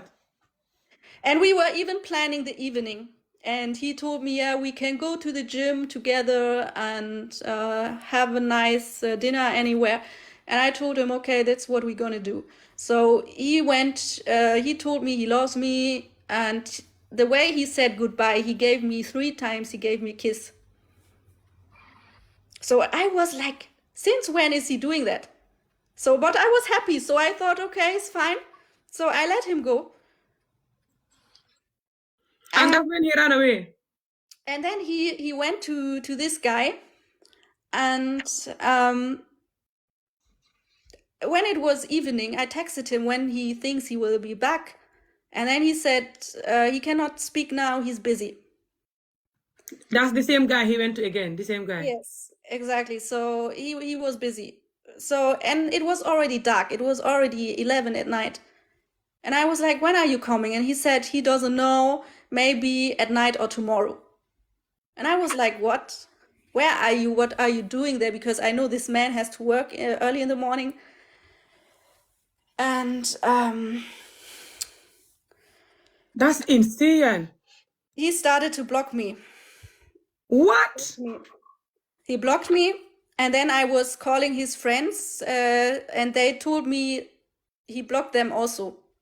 I was calling his family. They told me he was blocking them. They're lying. And So this is just 1 month. This is how this is 1 or 2 months after him arriving in the country. yes, this Do was you remember the length of time this before he ran away? 5 weeks. 5 weeks. Oh my God. So this was the number. Okay, the time he ran away. This time where he blocked me, he was already on his way to Sweden. So he went from Germany to Sweden. Yes. Did he ever mention about Sweden to you? The man told him it's very easy. You don't need the family reunion visa. If you stay with this German woman, she will just take you as a slave. She can even give you something to drink that you sleep, and she will go out to fuck around with other men outside. This is what he told this old man told him, and he was listening to him also. And this is what How he do you already know the man said. told him that? Did he say so? Or? I heard him also saying to his family during the time he was there when I recorded his messages. He was telling his family that he needs help to get away because he The man told him that you're gonna do this. He said, I don't give him food, I don't buy him credit for his phone, I throw him out of the house at night, I'm slapping him, And he's lying. What he did is he was violent to me, and because the time I was asking him questions, he didn't like that, because I found out things by translating the records. So I already knew what he was telling to his mother and to other people. So I was telling him this, that I heard his phone conversation, that I understood, and that I don't understand why is he telling other people such bad words about me, while I'm the one, I'm always protecting him. If my friends or my family have doubts, I'm on his side. I defend him. I always say he's a good guy. I'm always on his side. But he's the one who is calling his friends and family just to tell them how you're bad. I am, and this was not even true. So at this time I was just crying. I could not even imagine, after all the energy and efforts I put in this, I was so helpless, because it was just did everything. I gave him my soul, I gave him my life. Of course. This must be very hurtful for you. I'm so sorry, sweetheart, darling. You'll be fine. You get over it. You meet somebody genuine. You're nice, you're beautiful, and you seem really nice and lovely. But I want you to know that you're not alone with this. Some of us have children with these people. Like I said, this thing is just an ongoing cycle. Some of us did it to other people, and other people did it to us. Because the Africa, especially Gambia and Senegal, which I know of more, especially that particular Gambia, themselves, they marry young people. Africa in general, they marry young people themselves. So the women of Africa don't know their value, a lot of them, especially the ones that will marry older person or somebody, or just date people for opportunity and love, marry or not, African or not, you are in Africa or not, just do it, because just throwing yourself under the bus like you don't know your word, because they marry young people, but the severe beating and torturing and the severe injustice for women, from FGM to beating to lack of education to other stuff. And people, the fact that they don't want women to have human rights, they put women here, a lot of them, but some of them are not like that, of course. So then when the woman grow up, and a lot of women in the society don't have human rights and justice, it can make the young boys to think that it's okay to treat women like that. Even though as an adult, they know now it's not okay, but they're going to be maybe too wicked to change, or just trying to choke themselves to just normalize the wrong, like they're doing with the FGM now and the rest of the stuff. So yeah, I just want you to know that this is not because of you. It can happen to us. It can happen. A Gambian woman or a Senegalese woman or any other African woman or a man can do this to each other. Okay, I want you guys that are watching to know that.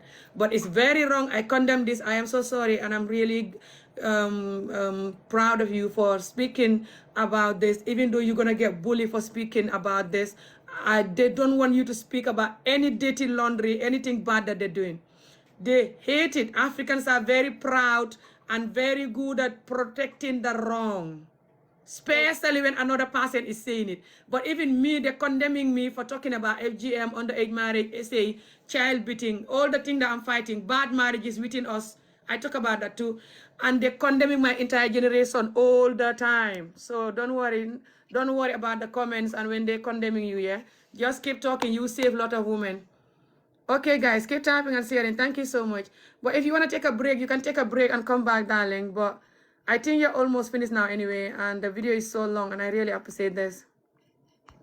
And I'm going to go as soon as you finish, because even me, I'm going to get out of the video. We know that in Europe, they want to sort women up. Yes, even in Africa. They always want the women to be quiet and cook and clean and quiet. I have to leave my house. But I come back when I'm downstairs. That's fine. You can come back later on. I'm gonna go to. I might come back later on, but I'll also message you. But Okay. yeah, you can just briefly close, or you can go down. If you know that you have more to say, you can still go down and come back. Do you still have more to say? Yeah, there are some few things. Okay. But yeah, it's not much. So maybe around 20 minutes. You want to come back in 20 minutes? Okay. Yes. Okay, come back then. I'll wait for you, and then after that, I'll off the live. Okay. Thank you so much. Come back. Okay.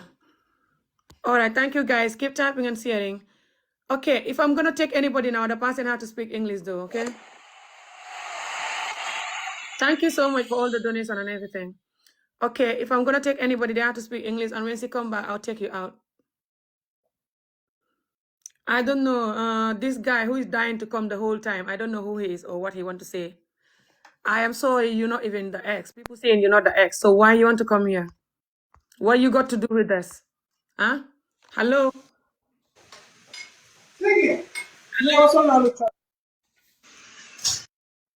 Hello? Hello, Kim? Did he enter the live? Okay. He entered the live?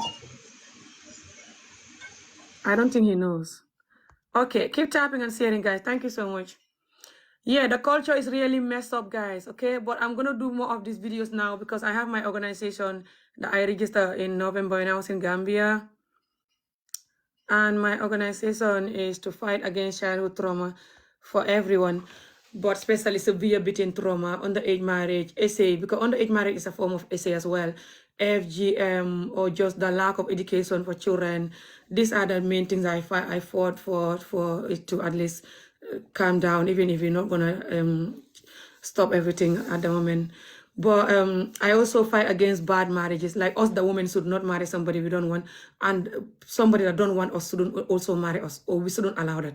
I know it's very embarrassing to talk about. Like I said, this is done to me, and I've done this to someone, okay? I was arranged marriage before I was 10 years old to a man as old as 60 or more. A black African Gambian man. Well, I don't think he's from Gambia originally, by the way.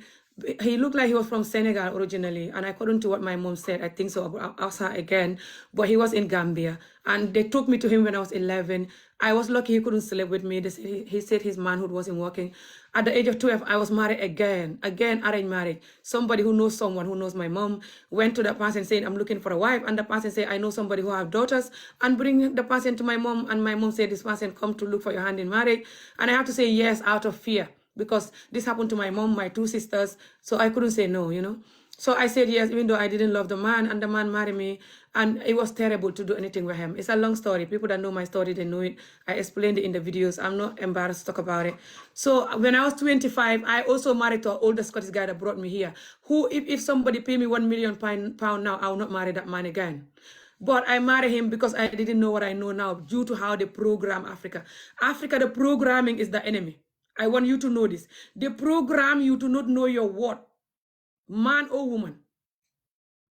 80% of us Africans, especially Gambia and Senegal Africans, okay? And they hate hearing that. And until they face that and fix that, Africa can never be fixed. Never mind marrying somebody you don't want. That's even nothing. That's nothing compared to what's going on in Africa. Look at how they're campaigning now in Gambia to FGM the girls. Calling me all kind of name, threatening me. Someone said in the live video. Hello, Abdurrahman. Okay, Prepare 2 this thing. seconds, I'm please. coming.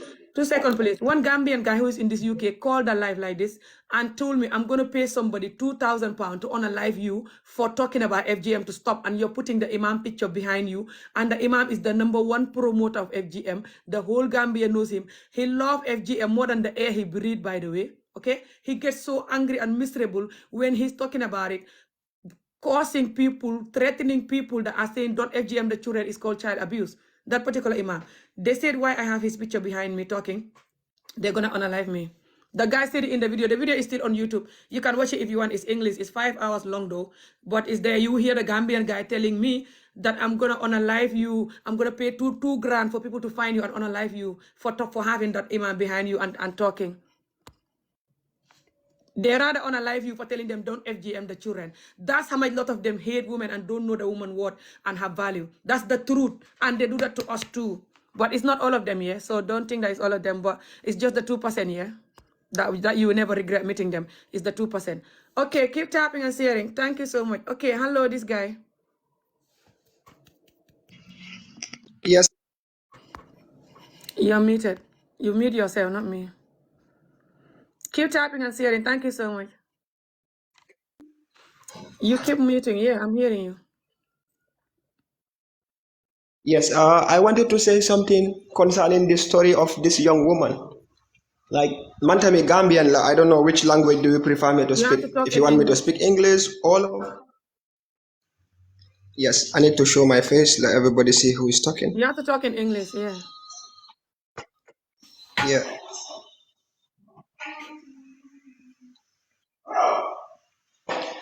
Okay. The dog is born. A minute. Okay. What I wanted to say is, Queen Sally. She is actually from Germany, and she get in love to this Gambian brother who is called Yaya Dabu. The guy is from Brufut actually, and what this boy did, honestly speaking, he is putting the name of Gambia in a very terrible situation, because when I first saw this thing, I saw it on VM. VM posted on media, but I never knew her personally. Like, I never knew Sally in person, but I try all possible means to connect to her in all possible ways and get to know her, and I've been following her story. And wallahi, what this guy did. So many innocent people are in Gambia who need the same opportunity, but they never have this kind of chance. When Yaya came, the way he treated this woman and the way he get connected to that man from his village, just like the same thing the lady explained, there is this one guy who was telling him, "You, xam nga lu xew? Tubaab su la fi isee da nga war a daw. Otherwise, dañ lay You deport have to say Gambia." everything in English, please. Yeah, like the guy was telling him that, when a white lady brings you here, use that opportunity and run away. Otherwise, if you just mess up, they will deport you back to Gambia. Like, I don't understand what kind of mentality is that. Someone paid how many thousands of euros to pull you from Gambia to Germany just for the sake of love, in the name of love. That boy never showed her love, and that boy have been cheating with her. In fact, he is dating with other women that are in Sweden. There is this thing. There is one kind of lifestyle Gambian boys are doing nowadays. They call it chanting. I don't know. It's like I'm not hearing you very clearly, but I'm gonna let other people talk too. If you can please speak another 1 minute, because she's coming Hello, again Ami. soon, and I'm gonna let other people speak a little bit before she come. But yeah, I Hello, shouldn't even Ami. take you How are guys. you? But that's fine, thank you. Hello, And your give him 2 viewers. seconds to finish what he's saying, please. Sis. Yes, Anyways, I don't want to say much. let him finish what he's I've saying, been sis, please. listening to Sis, wait, let Queen him finish what Sally. he's saying. All right, continue. Okay. Like, there's a lifestyle. These Gambian boys called chanting nowadays. They do it in order for them to get money from white woman. You know, that kind of lifestyle. They will tell you, oh, me, my family They is do that to hungry. us too. We all do it to each other. The My women do family, it too. But I really appreciate yes, what my you're family saying. don't have money. My family don't have money. My family is going through this and that. So I want what you are doing. Believe me, it's one of the best. Keep empowering young women and young girls. God is the one who will bless you. Don't mind about the negative talks. Hey, anybody who want to say something, it's fine. Let them actually say it. Me, different men have been attacking me. Why are you supporting Sally? This and this. You see a woman going through trauma, going through, a relationship scam, and same Gambians are even laughing at her. This is a big shame to our nation.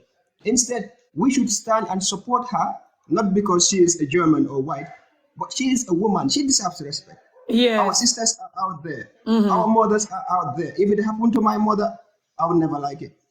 If it Thank you happened to so my much. I sister, really appreciate it. I want to let other I will people never speak a like little it. bit before I go, You before she understand? come back again. Yes, so that But was why thank you. I was requesting to come up because the story that this young woman is saying, it is the truth. I personally know her. I know how we communicate time to time. She explained her pains to me. I know how it feels to be in this situation. Now, let's say if a Gambian woman is going through this, the same Gambians will be there supporting her, even fighting for her. But because she is different, now everybody's against People her. don't normally Everybody's support it, talking even if nonsense she was about her. Gambian. Even if she was Gambian, they won't support it. No, this is Especially this the is men, they're crazy. still gonna, a lot of them will still condemn her for The talking. lady, It's only the gonna be woman, maybe very few men the like you, woman, maybe. she lost a lot of money. Okay, let's count out the money issue first. Can I say something, please? Hello? And I'm still Okay. not hearing you very clearly, but I'm gonna let other people speak a little bit before she come back because she said 20 minutes. But I rather you don't explain about the guy name and where he live, like to just like, because I think he only mentioned his name once, but he didn't mention his last name or like explain exactly too much details about who the guy is. And only her allowed to do that, by the way. She can do that if she want, but no one is allowed to do that. If anyone is talking about their marriage story here or any kind of personal life story, doesn't matter man or woman, and nobody should come into the video and be like really clarify who that person is. It's up to them to do that, just to make that clear. But I really appreciate that you are promoting her, and we do have men like you and other good men in the society who are not agreeing with this, and they genuinely not gonna do that to you. They're not faking their talk. They genuinely not gonna do that to you. But to me, that is just the 2%. I think that is just the 2%, yeah. But yeah, it's really not easy to have a genuine, nice, kind person that can love you, Africa or not. But I really appreciate that, and I'm gonna let other person speak a little bit, yeah. Thank you so much, Kim, and hopefully next time, yeah, Kim. Okay, hello, this next person, Aisatu. Sorry, Bintu. Sorry, Bintu, hello. Yeah, thank you Can for the you guys hear me? support. Thank you, guys. If you can maybe keep it to 1 or 2 minutes quick before she come by, because Yeah, she says she's yeah. going What back I in want to 20 say minutes. is just it's not even long. Uh-huh. It's very sad for what happened to her, really. I've been seeing a lot of videos of her, and to cut the story short is that people are saying the guy's side of the story. Of course, there is always two sides of a story, but when you look at the scenario, he was never genuine with Sally. All he wanted was to just travel outside Gambia and just come over here. Whatsoever, he was never in love with him. I mean, With her. I can bet on that. When you love someone, no matter how bad they treat you, for example, you will never disappear from them like that. It has been pre-planned. He planned it and everything. And I would say the family also knows about this thing. But what I want to tell Sally, if she is watching, let her not see this as a negative comment from my side, is that it could have been that she saw so many red flags at the beginning. But sometimes, we women, we're a little bit naive. When we love someone, we ignore the red flags. Will advise her specifically, let her be mindful, let her take a break from relationships, because I saw her being in a relationship with someone else again. If I am right, let her take Taking a a break break and from it leave is not going to these save boys. you. Yeah, Keep no, going. but Yeah, let keep her going. take a break a little bit, because she's really hot it's really painful, honestly, my sister. I Yeah, get but her sometimes you story. can take a It break for happens to 5, 10 us years as and you well. still got hot. Yeah, I Can I know, just but say something, still, for please? me, that is my opinion on her. Yeah, yeah, That is yeah. my opinion and my advice. We all go through heartbreaks. I myself, everybody, you know, and we women, we do it as well. But honestly, what happened to her is really painful, and really my sincere, you know, I really felt it for her. And the guy was not genuine. He scammed her, whether people like it or not. He really scammed her and the whole family. And may God, in this Ramadan, the holy month of Ramadan, he came here to Europe and did this. May the same God, I mean, put karma on him, and he's gonna see it. I mean, trust me. Really, it's really, really sad. And whoever supports this, you're not a genuine human being, and you should not even be alive. You know, let me just stop here and allow other people to speak. But for Sally, let her take a break for now. Honestly, she's really hot, and it's not easy, guys. Thank you so much, sis. I really appreciate it. You're welcome. You're Thank welcome. you. All right, before the next person speak, pro-rights activist, please wait 2 seconds. I just want to say that what this lovely sister was saying is good, but sometimes sometimes people in general can break up, and before you know it, they meet somebody else, and that could be their life partner. And sometimes people break up, and they wait 5, 10 years, and they're afraid, and they're just avoiding everyone, and they're still gonna meet somebody that is not good for them. So let's just know that also, yeah? Sometimes people meet each other, and they get married immediately, and they last forever. Sometimes meet each other, they date forever, and then they get married and they're not gonna last. Let's all know that. But it's true what she said about the red flag. When you see it, you should be strong and run. But we all see the red flag sometimes and we go ahead. Us Gambians, us Africans, sometimes Africans to African, you see the red flag and you don't run away. Non-African to non-African, you see the red flag and you don't run away.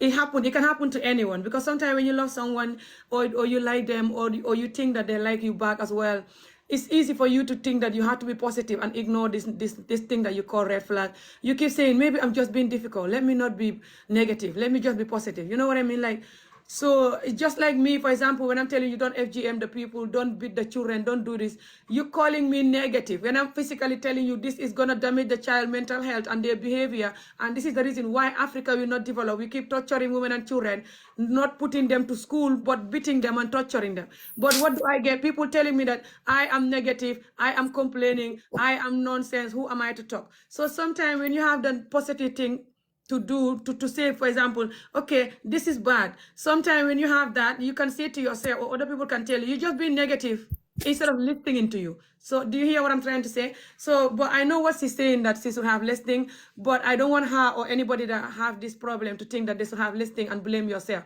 Do you already have hot? Don't blame yourself. It's going to be double hot.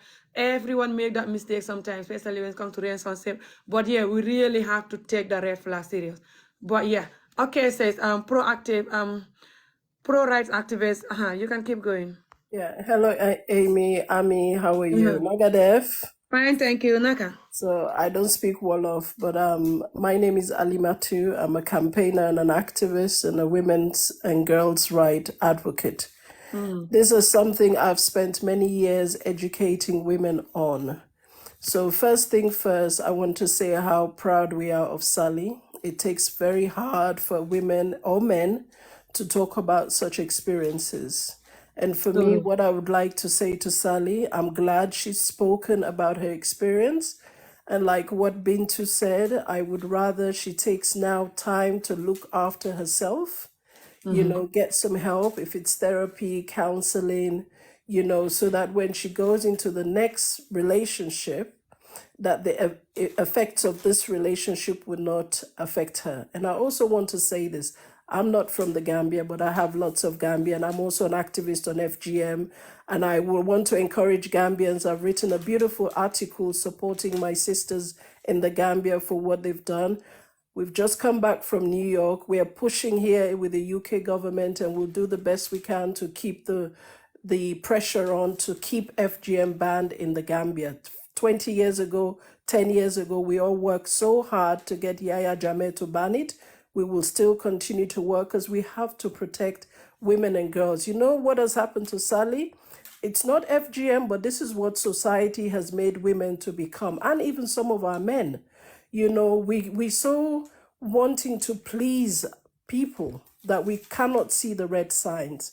From the minute Sally started to speak as a professional, I can see the red signs. You know, a few years ago, we brought a law in the UK called the Clare's Law. We don't have those in Africa, but sometimes you're just asking questions, simple questions. You know, getting to know them can be so easy, you know, but it's done now. And I think Sally tells her story really perfect. And we all have to learn from her. For those that are calling her names or trying to discredit her voice, it doesn't matter. It's her story. Whichever way she wants to tell it, she has told us her story. We have to believe it. Even if it was a man, let's say a Gambian man telling us what a white German woman did, we have to believe him because we were not there. Those are their experiences. We have to value the voices of people, particularly when they're victims of scam, victims of abuse, because this is also going to affect everybody, Gambians and Yeah. non-Gambians. There are Yes. many Gambians who could be suffering just as what has gone on with Sally. Yeah, it happens to Gambians, Yeah, Gambian to you're Gambian, investing, African you to know, African, Gambian things or are, not. yes, things are very hard for people. For you to get money from Thank you, Europe and guys. take it to Africa to help, you have to appreciate that. That's the human thing to do, regardless of if she was white or black. People work hard, they sacrifice. Just hearing her story about the cost and everything she has endured, it breaks my heart, you know, because I, like her, we all work so hard in Europe. We love our family in Africa. I'm from Sierra Leone. You know, if that was to happen to me, I don't know what I would do. So we all have to stand up together. Let's stop this thing because she's white and she's telling us, no, even white women, white men, black men, everybody suffers. You know, equal rights we're fighting for. It's right for everybody. Yes, sometimes people go into marriage of convenience, and I'm so proud of you, Ami. And I want to, you know, if you can, let's connect. I can show you to different people because you're a young person. I'm much older than you. And I've been doing this job for 30 years, advocating for I the just rights. followed you now, sweetheart, darling. You know, Thank you, guys. what you are doing, it's an incredible job. But I also want to say to you, especially with the topics you're covering, FGM, forced marriage, child and early marriage, we have to look after each other, right? The world is a big place. If you want to fight the world, you'll be fighting everybody.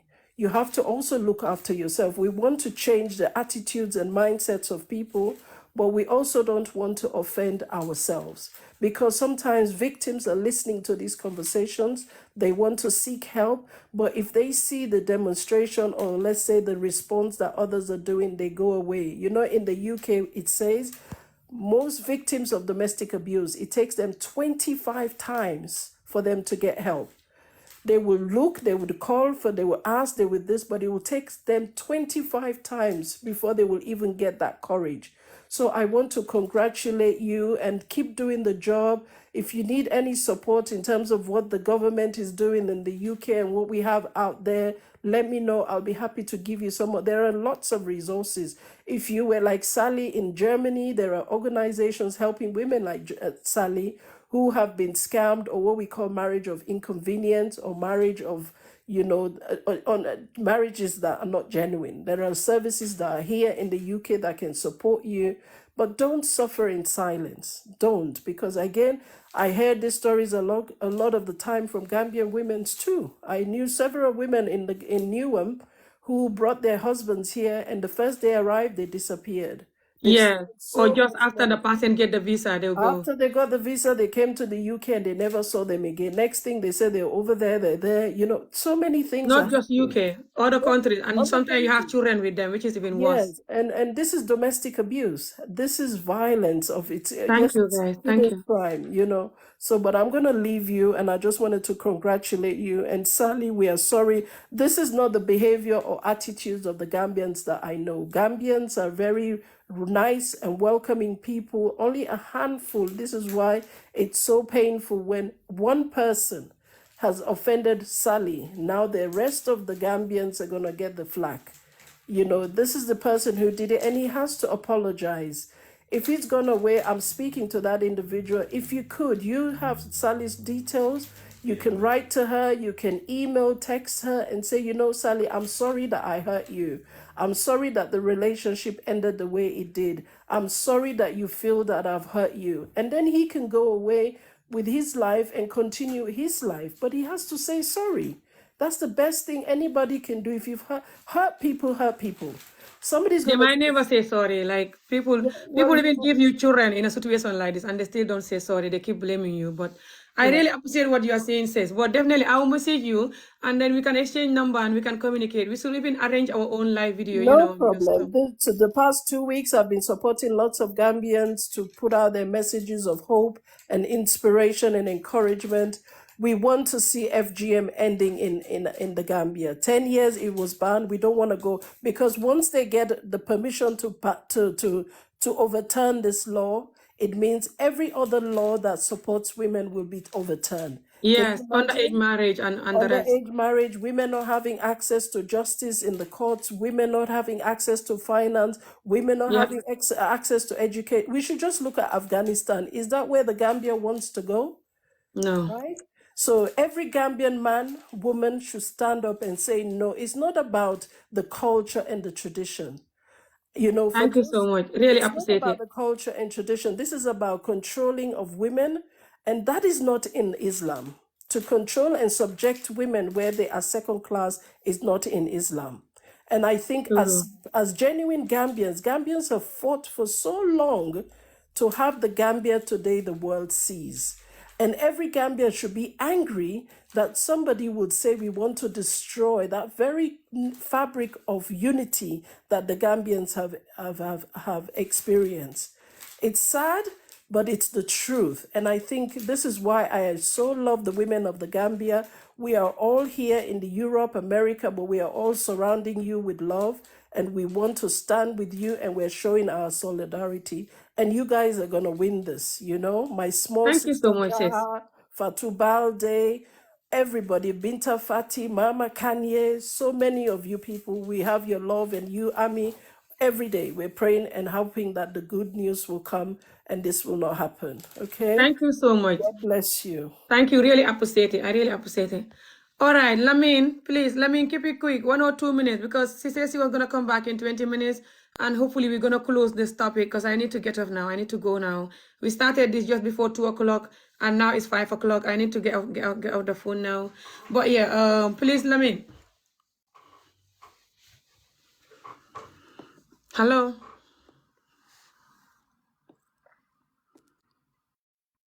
Lamin Can you, Jammeh. can you hear me? Yeah.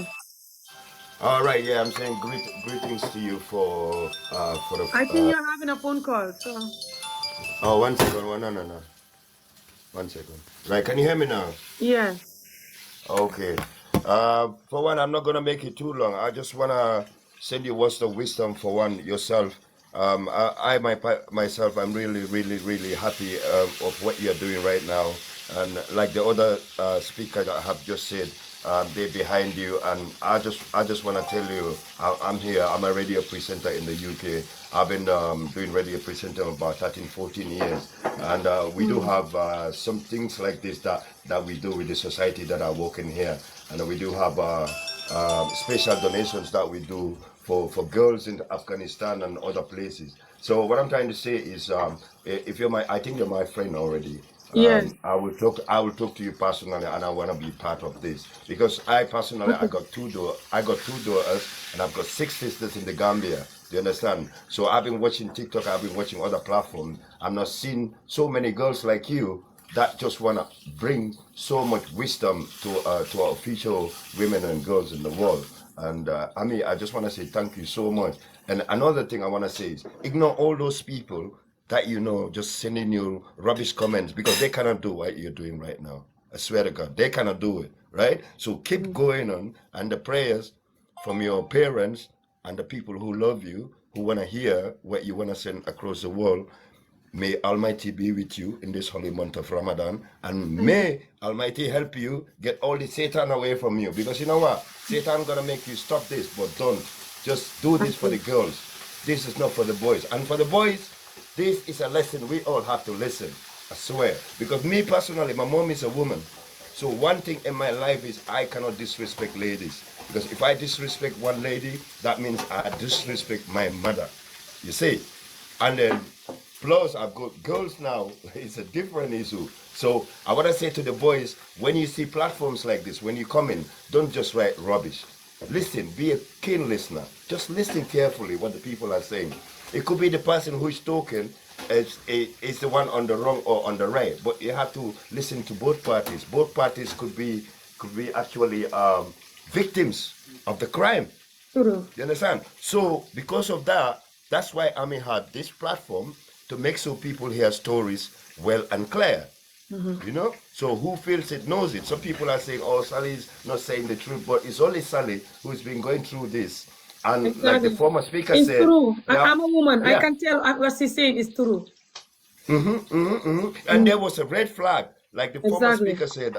There was a red flag. I've seen it myself, but you can see the love from Sally. Sally loves this man. Exactly. She loves this man. Even now, she loves this man. She would tell you Yeah. that. But what he has done, come on, there is other Gambia youth in the Gambia who want this opportunity. You understand? If it land on their foot, come on, they would use it. They would manifest this, and then they make it wrong. They would show the love to Sally and everything. But anyway, we Yeah, forgot because about she's that. young and beautiful, and she seems really Young nice. and beautiful, yeah. And also, you can see you want to invest in the Gambia. Yeah. Probably when that project is gone up, that boy might be employing 2 or 3 more Gambian. But how some of my brothers are so stupid, I don't know. Sorry for the language, but I'm gonna cut it short. But all I want to say is last word for you, Ami. Just keep going. Lamin, I will be behind here. If you want to make me a moderator as well, just go ahead, okay? Thank you so much. Just message me here, and then I'll see your message, and then we can communicate maybe. Yes, people, please, let's look after Thank Ami you. and Ami's platform. And this is for us and everybody. The boys, please, just be careful. Look after the ladies. Show them some love. Send them some flowers. When you're wrong, tell them I'm sorry. Do you understand, boys? All right? Thank you so All much. right. Bless up everyone. Bless up everyone. Thank you. Really appreciate it. Thank you so much. Okay, the next person, please make it quick because she might come back soon, and I have to go. I've been here Yeah, since Amy, how before are 2 you? o'clock. Hello. Yeah, the reason why I came up, I was hearing some people saying, oh, because she's a white woman. That was the reason why I came up, because that's not true, and I don't want people to have that narrative like black men, they only hurt white women. There are a lot of black women who are going through a lot of heartbreaks, who are going through similar things like this from a black man. You're a black woman, you're a black man. Some black women even take more worse things than this. But the Yeah. problem is we are brought up to not speak up. This is how we have been raised. Yes. Sometimes That's you why. get hurt, you go through so many things, but you cannot come out in the public to speak about A it lot of because black women are fake. They come out telling you my husband is the best, and the husband was slapping them all night. exactly, because the reason why they think if you come out to speak up, people would take it to laugh at you or to make fun of you. So because Which they of will, this, yes. and sometimes because of the family you came from, you don't want to put the family name on the mud, so you decide to keep quiet. But there are a lot of black women who are going through hell. They don't just speak up. So some of the black men who are doing these things to white women, they do it to black women too. So this has What? nothing to do with race. It They has do nothing to double do with worse to race. black women. Double. Yeah. Triple double. A few days last month, there was a woman who came To from white women. America. So to black women. They do A black that worse, woman. triple double. A black woman. She came from America. She married a black guy, and before she came, she buy 2 cars. She was doing everything for this man, not knowing that the man is married. The man was lying to her. She also came on the media because now a lot of people are coming out to speak up. She came out on the media. Love scam is happening now. It's happening a lot. It has nothing to do with color. So people should Yeah. stop saying it's because she's white or black. No. It's nothing to do with that. People are doing that. Why they're doing it to white a lot is that it's easier to do it with the white person, because the white person might, for example, try to be positive or just looking at African person and just want an African person, but don't know how to find the right African person. You know what I mean? So then they Yeah. can easily be a victim, but they do it to us all the time too. That can happen to me still now. You can even meet somebody here and they hear you are here and they still do that to you. Not all though, Look like how I many said, but black it's just women, the they are 2% single that you mothers. see They people have 4 looking. kids, 5 kids. Single mothers, they are black women. Do you think they are happy to be single mothers? No, it's because they also have been through scams. Yeah, a lot of single Some mothers men here, just come into they've your been life, through they they've lie been to through a you. lot, but people And no matter influence how them. smart you are, you cannot be smart when you are in love. You cannot be smart. Thank you so much. All right, dear. Take care. Thank you Thank you so so much, much. darling. Thank you. I Yeah. really appreciate it. Right, Mr. Boss, can you please hurry? I have to go. I hope she's gonna come back soon and explain because I need to go, guys. Yeah, I've been here for long. I need to go. I hope she's gonna Okay. come and finish the video, or I'm gonna end this. She might come back next time and we continue this topic. Okay. Uh, okay, thank you. For me, I'm going to summarize all it because it's almost time. You sit for so long and people are watching and we have a lot of things to do also.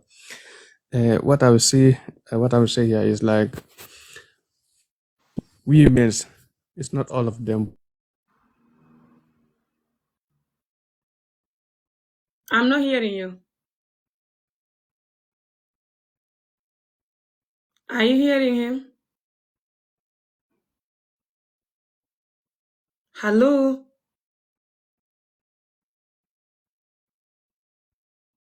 Okay, I'm not hearing you. Are you Hello? hearing me? Yeah, I'm hearing you now. Exactly. So when you are loving someone, just love the person from your heart, not about the properties. If you are looking for properties, you are not loving the person. If the person, if that property is half already cut off, then the love have already end up. So I don't say the queen what she said. I feel her story is so much. Some people are saying that she is lying. If I told it's their sister, they wouldn't say that. They would feel something for her. You see, if I told it's their sisters, they will feel something. But just for somebody, they may say she is lying. So someone who make you to come to Europe and she spend a lot of money from you, no matter what, you have to use your intelligence. Know that the person love your life. If I told that queen, I know if you see queen don't love she don't leave the boy, she should have left him for so long. But if she didn't leave him because she loved him. If I told she didn't love him, since she realized that the boy is lying, she's cheating, she should break up with the boy. But because of the powerful of the love, that's why she can't go instantly and break up with that person because the love is too powerful for that. Because he loved the boy so much. The boy need to be truthful. Some men can be married and tell the people someone that I don't marry. This is my sister. When this girl, when my white lady come, tell her that you are my sister. Just look at those kind of thing. If the girl realizes that you are lying, you just look at that.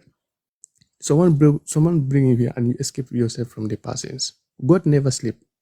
What God will do for the person in future, I think he don't know, but he will know. I would say Sally, let's Sally take heart. Life is just like that. Maybe she can come and meet with somebody and she forget that boy. She'll meet with someone who will make her to forget the past and she forgets in the present. Life is just like that. God, whatever the God did, maybe it's good for her. Maybe for her, she will feel so pain, but maybe that is the reality. Maybe God is planning something for her before this. Maybe this can bring another problem. Hence, the boy don't want to listen to her in Germany. The boy can create a problem to her in Germany. Maybe that Sally can face a lot of consequences in Germany because someone who brought you in Europe and he tell you this and this is going in my country, you have to believe the person and follow the instruction of the person who bring you here. You have to follow him. You have to follow him or her by and force. But if you don't want to listen to the person, then maybe you can do something to bad thing, and the person is the one who's going to face those consequences. And we know life in Europe here how it is. So people need to be very careful. If someone bring you here and he start to introduce you and he start to tell you the policies in this country, you have to trust the person and believe on him and believe on her. If you don't want to listen, then you don't love the person. You just want to escape yourself and go out and find your life in somewhere else. Today, if that boy is facing another problem, I know Sally have a good heart. She can do something that will make her to be so happy and to release him in a bad condition. Sally have that heart. I know she's a very good woman. But some men, let us kill in our heart. It's not everybody, but some men are good, others are bad. So I just want to stop here. I know there's not much of time. Thank you so much. Thank you so much. I really appreciate it. Thank you so much. The next person. Hello. Hey, good Is your afternoon. name Charles or Chelsea or something? Yeah, Christine Charles. Yeah. Uh-huh. Yes, good afternoon. Welcome, I was Christine. listening to your earlier. I'm so sorry for to hear what she was saying. I feel her pain in a sense of I've been in that situation as well. I was married as Oh, well, and you've been in the situation yourself. yeah, but in a different form. It's like I've been married. The person is from my country as well. I went up to You should England. message me. Message me here and we can have a video if you want. Because right now I'm gonna go soon. You were talking to me? Message me. I'm following you. Message me and I can arrange an interview with you if you want. Okay, yeah, no problem. Mm-hmm. Okay, just let's focus on her right now, and because I'm gonna go soon. I hope she's coming now anyway, because I'm gonna go soon. Thank you guys. Keep tapping and sharing. Keep going, sweetheart. Yeah, so being in that situation as a woman is very painful. So in my situation, what I had before, I was married. We've been together for 11 years, 3 years of marriage. And anytime you see a guy like he's seeing someone else, he will behave funny. He will start to give you attitude. He would. There are a lot of things you're looking at, a lot of red flags. Even though I've seen red flags, you're still fighting for it because you know you honestly love the person, but the person doesn't return the same thing to you as well. So I've been seeing these things on them as well, but I ignore it because I know I love him. When my issue was like for us to be in that where we at right now, I was like, I'm in my country now, and I rang him, and he was having intercourse with somebody else's wife, and he picked up the phone. Oh my God. Yeah, so it's like, you hearing this voice in your ears like all the time. Like sometimes, yes, I try to get over it, but it's like That I happened still, to me too. yeah, you're trying, but as women, we feel so much pain, and then sometimes when you hear men seeing us in situation and stuff like that, depends on the situation, they will come and try to take their full advantage even more than what you're going through. So, men, I mean, and ladies, let's take our time and get to know people, get to know each other as well. And men, if you doesn't serious about us, don't take the advantage. Don't come because you want just one thing. Ladies, you done the same thing too. Don't go behind anyone because of what they have or what they can offer. If they Mm-hmm. love you willingly, they love you. They return the same thing as well. But Exactly. I feel a pain. When she was talking, everything just shivered in me this morning. I was like, no. I said, listen, man, I see why we have to be going through this kind of torture. It's crazy. Why? Yeah, it's crazy. I mean, and then the thing is about it is like, you've been with somebody for 11 years, and then they ask you to marry, you go, you take the chance, you decide, okay, you know what, they love me. You want to spend the rest of my life with them. They want to spend the rest of their life with you. And it's just a whole set of, is like sweet talks they give you. And you fall for it and you just fall a victim. And then persons will look at you, laugh at you, and they doesn't even know what coming to them or what they will bounce up in the future. We all bounce up in all different form.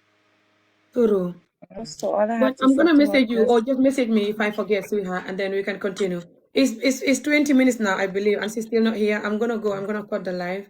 But yeah, I really appreciate you guys that coming in to motivate her and to validate what she's yeah. saying.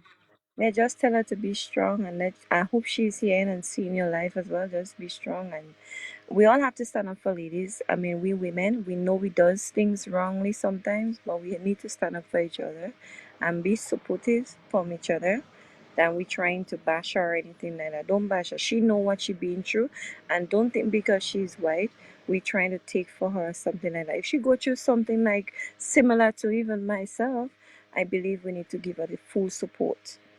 If you're True. wrong, you're wrong. If you're right, you're right. You understand me?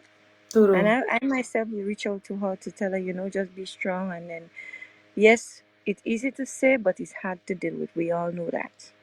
Because there are persons who tell me, Christine, no, be strong, be strong, be strong. He's living his life already. But it's easier for a man to move on than a woman.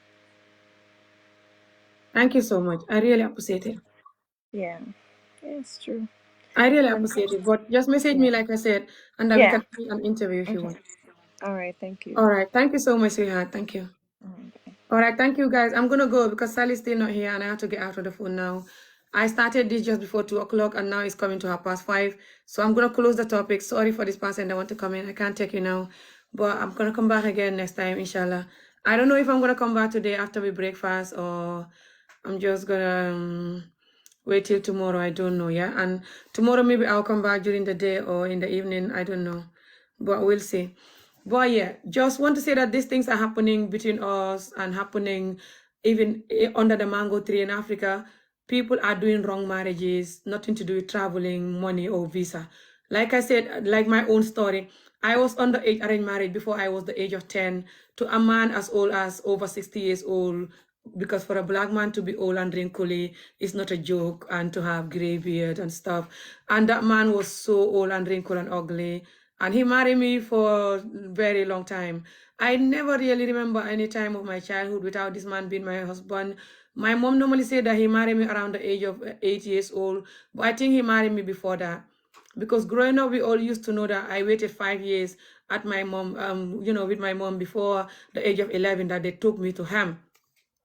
But after when I start advocating for this, when I asked my mom the story again, as I tried to write my own story, my mom said that it was like the period of 3 years.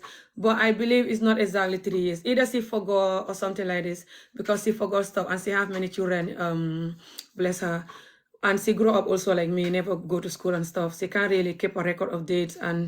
But yeah, I believe that it was not the age of 8 that he married me, because he married me for a period of 5 years before I went to him. And like I said, I never remember any time of my childhood that I never have a husband. And I was married at another compound that is not even ours, like at another family member's compound. It's a long story. It wasn't a party. It wasn't like he bought me off. It was next to nothing. And my two sisters also, and my mom herself, this happened to my mom. That's how she married my dad. My dad moved from Senegal and come to Gambia and married my mom next to nothing again. My mom was very young, before the age of 12 or just 12, but we all she believed that it was before 12. But this underage marriage and people just marrying the people underage or not, just marrying for wrong reason, it's just rampant in Africa, especially Gambia and Senegal that I know of, like I said. And people that are marrying even for the right reason, but you're not going to enjoy the marriage, because the man going to do whatever he wants. And when you talk, they're going to blame you and say, you have to look at Allah and shut up and just do what you're told. And the man could be cheating and lying or aggressive, or just don't, look after you like he should, like he's supposed to house you, clothe you, feed you, like Allah told him. And a lot of them don't do that. All of that can contribute to the young boys thinking, okay, it's okay for us to do this. So then, and the woman had to agree with it, or we can do it another way around, which is still letting her down.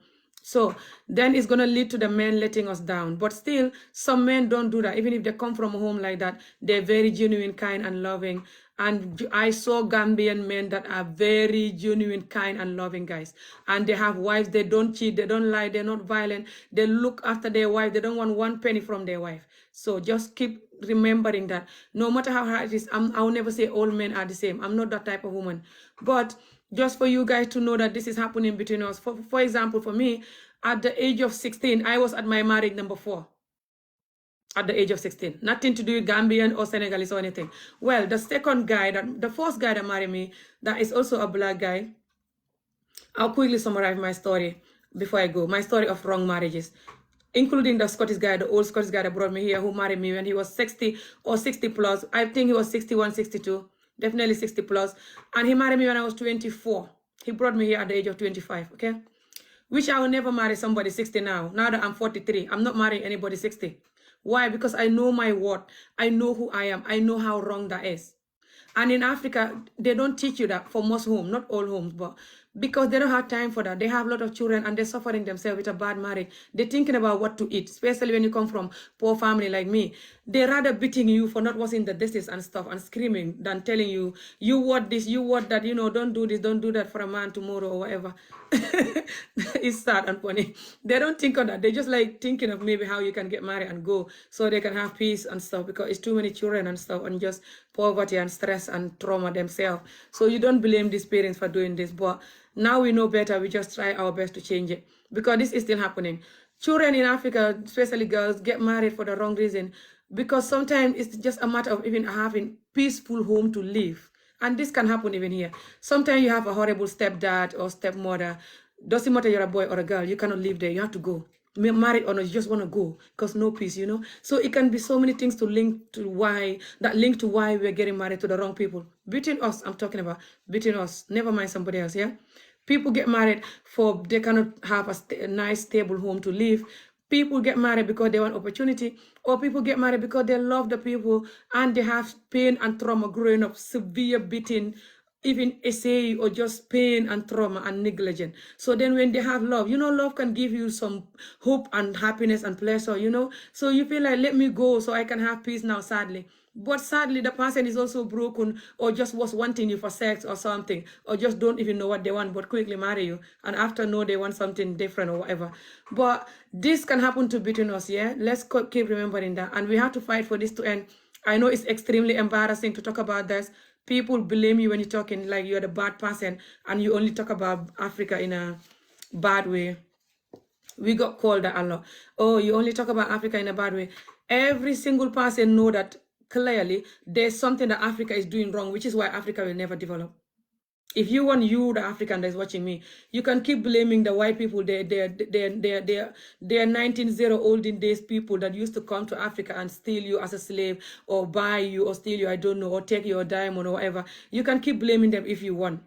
But remember, anytime you blame them, first, you also blame your government and saying they're spending millions on them and their children, not you. Which means they have the million, but they're not giving it to you. They're neglecting you. And then you go to the police, you blame the police. Few days ago, a policeman come into the live video telling me that when I was talking about FGM, the police guy said that nobody's parent can abuse them. He said to me, why are you condemning FGM? I said, it's abuse. He said, your parents cannot abuse you. What type of talk is that? That means the police themselves, they're abusing you or they're neglecting your entire generation.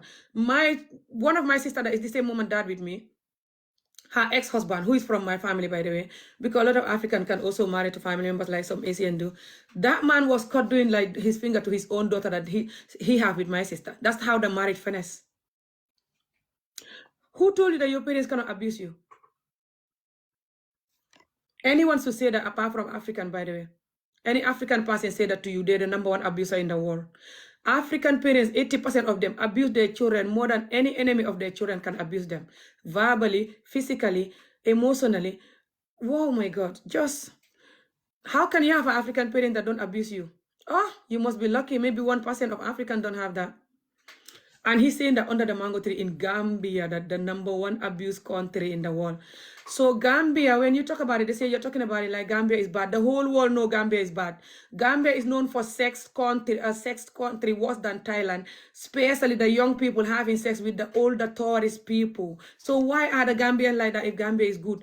The Gambian themselves, they marry young people or beat them, torture them, FGM them, torture them, boys or girls, beat them, torture them, neglect them.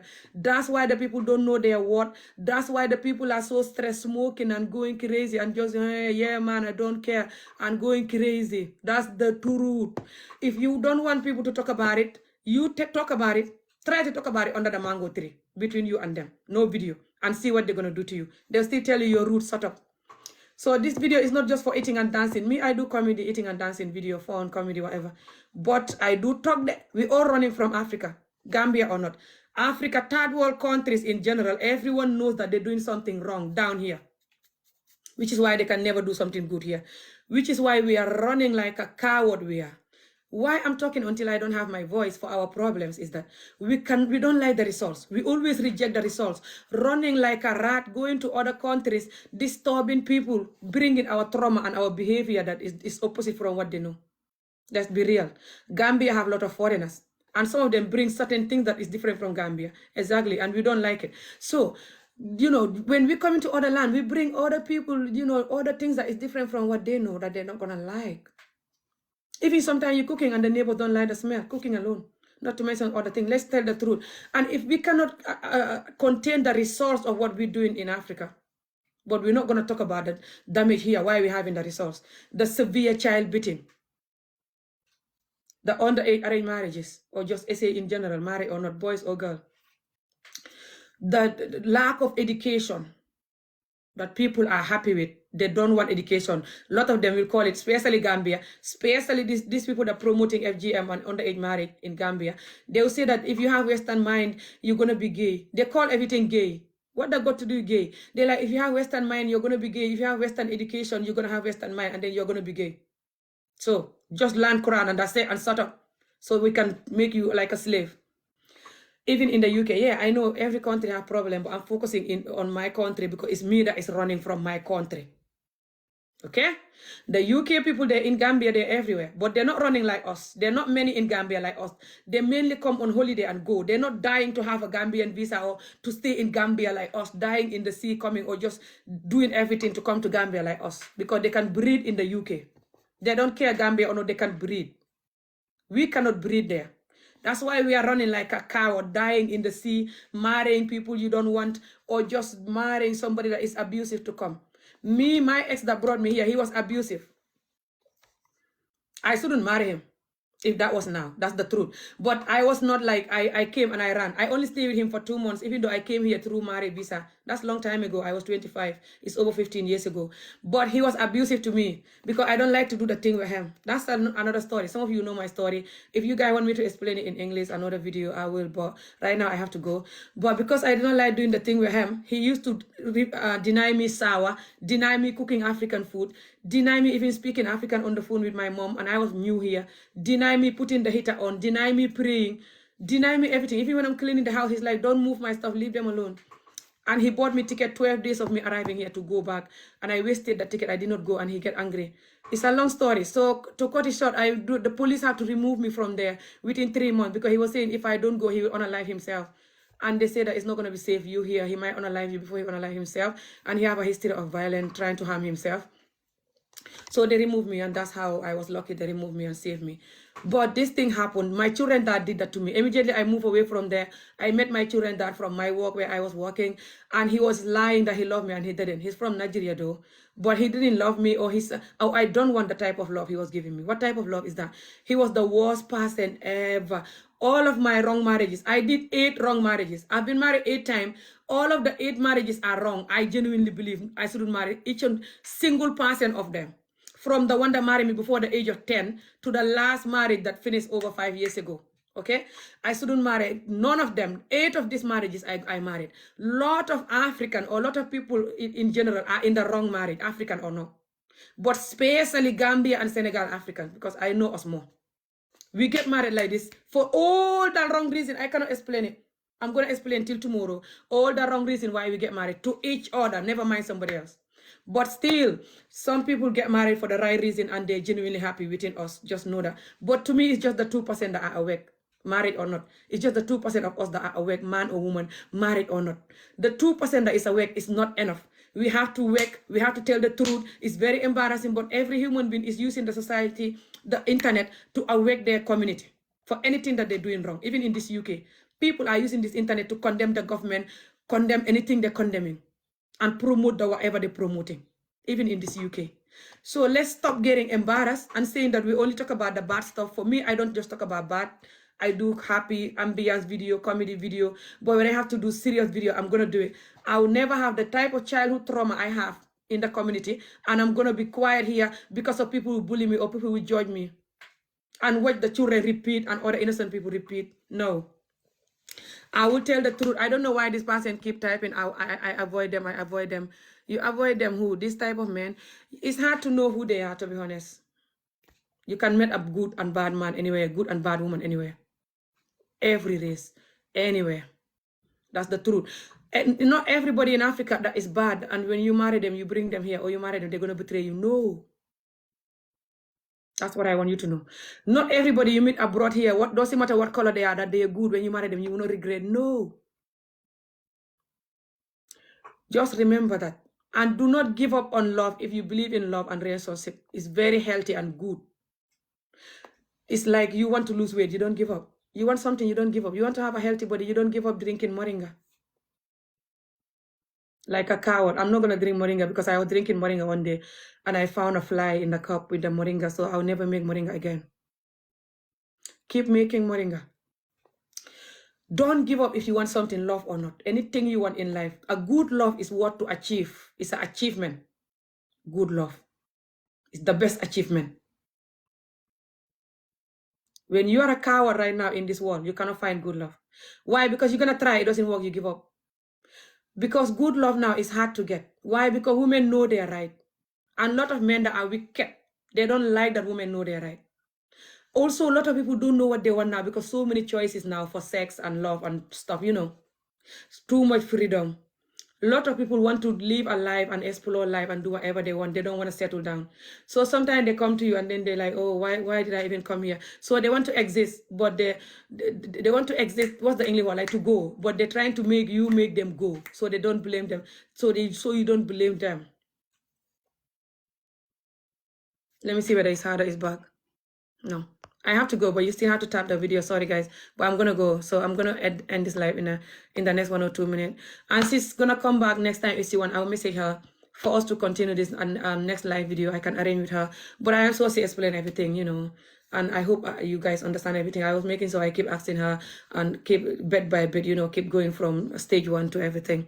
How she managed to go to Gambia and how everything happened. But the main thing is, let's just learn from this and just know that we cannot run away from the truth and call it, you're making our country look bad.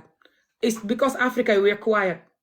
That's the reason why we are like this, and we are running from the consequence of being quiet. We're not quiet. We're very loud and very aggressive with the wrong stuff, especially. The wrong stuff like beating your children, arguing for the wrong stuff, screaming for the wrong reason. But the real reason why you are like that, you cannot talk about that. For example, like I said, just a few days ago when I was doing live video here, one Gambian guy in the video here, who is in the UK, the video is on YouTube. You can hear him saying, I'm going to pay someone $2,000 to find you and unalive you. For me talking about FGM. I cannot take you. I have to go, sweetheart, darling. Sorry, next time. Okay? Saying that why should I have the picture of that imam behind me about the FGM? I don't care about them saying that, but they even get my mom involved, calling me and asking me to not do this. And I don't want to keep doing it to make my mom think like I don't respect her or something, yeah? So I'm not going to put the man picture again because of my mom. She talked to me about it this morning. But I'm still going to talk about FGM anytime I want. It's child abuse. Underage marriage is called sexual abuse. And you are called pedophile for doing that. And I don't care you using Allah. I don't care you're using whatever you're using to do this. It's called pedophile and it's called abuse. These two, underage marriage and FGM. It's called pedophile and abuse. It doesn't have any other word. Anyway, so the community will not want you to talk. Doesn't matter what tribe you are and what you are talking about. You talk about the skin bleaching, they hate you. You talk about the severe child beating, they hate you. You talk about bad marriages in our community. If you know how bad a lot of our marriages are, worse than what this woman explained. Especially where the woman has a lot of children from, it's even worse. And they make sure that you stay in that bad marriage. Because why? When you divorce, they're going to call you very bad. They don't care how bad the ex was. They're going to say you're bad for divorcing because other people's marriages are worse than that and they're still there. And the men say this, the women say this, by the way. The women say this, they're proud of staying in a bad marriage, or even they will leave the bad marriage and they will make a video telling you when you get married, you have to take every kind of nonsense. It's called muñ. Muñ is bearing the pain. You have to bear the pain when you're married. Don't leave your marriage. Me, I left my marriage, but I'm not advising you to leave your marriage. I saw some hopeless, wicked, pygmy, fake-ass women saying this in videos after they left their marriage. Or did they leave them? Were they cheating? Did they cut them with a man? Did they leave their ass or they leave the man? Because they're talking in the video here, telling women to die in their bad marriages so people can marry them and think that when I marry her, she will suffer. She likes suffering. She's good. Let them get married again. They will not have peace because they're promoting men that are bad, making their fellow woman cry. To continue doing that. Just so the man can clap for them that they're good. And the hopeless women like them to clap for them that they're good for promoting the suffering. But when you are divorced and you're telling them, don't stay in a bad marriage, they said you don't want nobody to get married. You're wicked. You're divorced and you want everyone to be divorced like you. And then when you divorce and you tell them, go and stay there. Why are you telling them to stay there? Then shut up. Why you not stay there, you? Or did they cut you? I can't talk now. And the fast is killing me. Did they cut you with a man in a bed? Is that why you divorced? Or was your husband bad? Or were you the one, the bad person? Why are you telling people to stay in a bad marriage? Women saying this, by the way. Gambia and Senegal women, all the time, a lot of them. They call it muñ. Muñ is bear pain. They say any woman that don't know how to bear pain shouldn't be married at all. This is how the women will say it, and the men. They're clapping for those type of women. They're condemning the entire generation of women like me. They hate my God, a lot of them. They call me depressed, bad, hate men, wicked, and they're lying. They saw me fighting for men here, especially people like Usman Sonko, when people wanted to jail him for nothing, accusing him of essay. I was campaigning for him, and I was in politics, and I'm not in politics. And I was talking until my voice is gone, condemning what they're doing to him for years. This Usman Sonko, Senegal, vice president, the new guy. Someone hate men will do that. I always tell these men to effing drink moringa powder, effing stay away from drug and addiction and the wrong sex and having STD, and respect their manhood and behave themselves and be good wives and good human beings. If I hate them, why will I tell them that? Why can't I tell them to go and mess up themselves and finish themselves, and it's on them? I have 2 sons and 1 daughter. Why will I hate men? I love men. Men are amazing. It's just they have to know they are amazing and behave like an amazing person so we can have peace, especially African men that have to develop Africa and have to bring sons that can develop Africa, can learn from them. The 2% that is genuine, the 2% African, men or women, is only 2% that is awake. Salute, I'm not talking to you. 2% is not enough though. Across Africa, it's only 2 awakened people, African or not, married or not. Every single problem we have, married or not. It's just the 2% that is awake in that problem. And not going to promote it, not going to contribute to it. Just awake and understand that we need to be more awake. And we need to stop A, B, and C and do A, B, and C. Just the 2% of, man and woman cross Africa. This is why Africa is the same. This is why Africa will never develop. 2% is not enough. 5 at least, 2%, I'm telling you. Like every 10 is the 2. Every 10 you count is the 2. That's what I'm calling 2%. I had to go, guys, I swear. I can't take it, sorry. But next time, thank you so much. So like I said, this wrong marriages happened to me myself from a young age. And it happens to me, I have 3. My history of marriages, 5 of them, I could never stay with them. Because I did not want them enough to stay with them. Or their behavior was not allowing me enough to stay with them. But I would just say I don't want them enough to stay with them. From the first one that married me when I was before 10, to the 3rd one that married me at the age of 14, that one finished. And the age of, not 14, sorry. Yeah, just after the age of 14, that one married me. At the age of 16, that one already finished. Then I went to Senegal. My mom sent me to Senegal to my uncle, which my uncle's son ended up marrying me at the age of 16. I was going to stay there until now. I loved him then. From the moment I saw him, I love him. He loved me. Again, Africa's sickness. His mother said I have to go back to Gambia so he can marry somebody that she kept for him to marry. She kept him for years. She kept her for years for him. He knows. Everybody knows. The moment he saw me, though, he loved me. And his dad agreed, talked to my mom for the marriage to happen. Instead of taking that woman, because they asked him, he said he wanted me. Not that woman anymore. Even though that woman was more beautiful. She was young also. She was like 16, 15. They were about to do the marriage, like the next year or something. And I just arrived from Gambia. He loved me. He chose me. His mother said I must go back. Africa is very sick. Africa, the sickness is here, but no one is allowed to talk about it. And then they're complaining on the top. Why can't we develop? Why are we so angry? Why are we so wicked? Why are we this? Why are we that?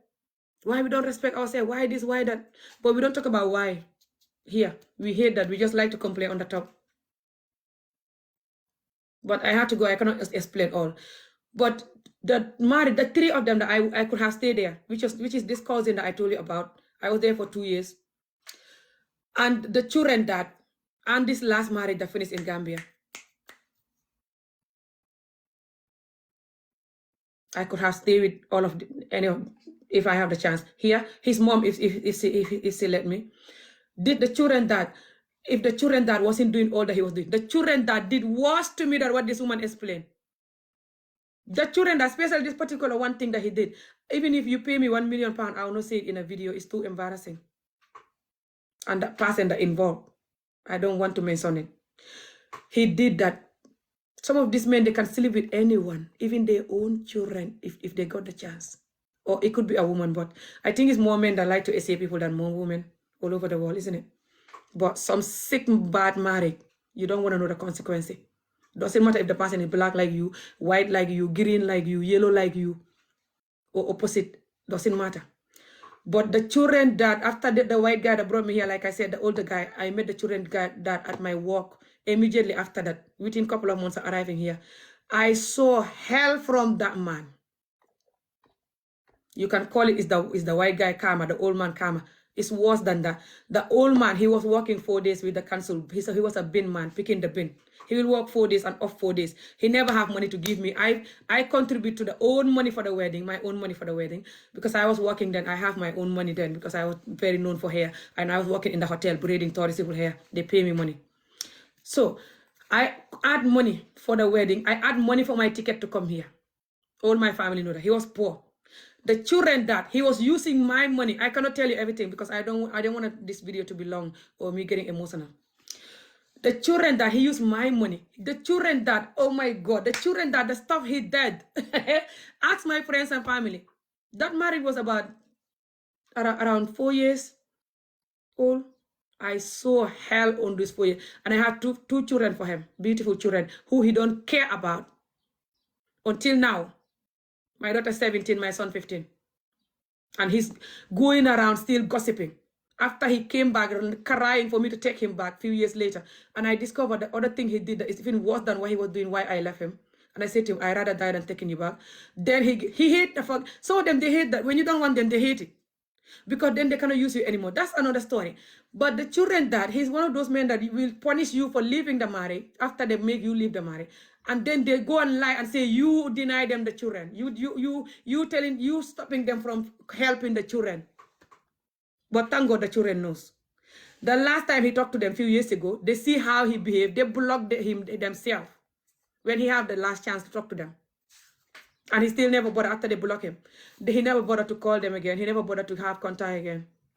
After he made them block him because of how horrible he was when he had a chance to talk to them. And he never talked to them for years.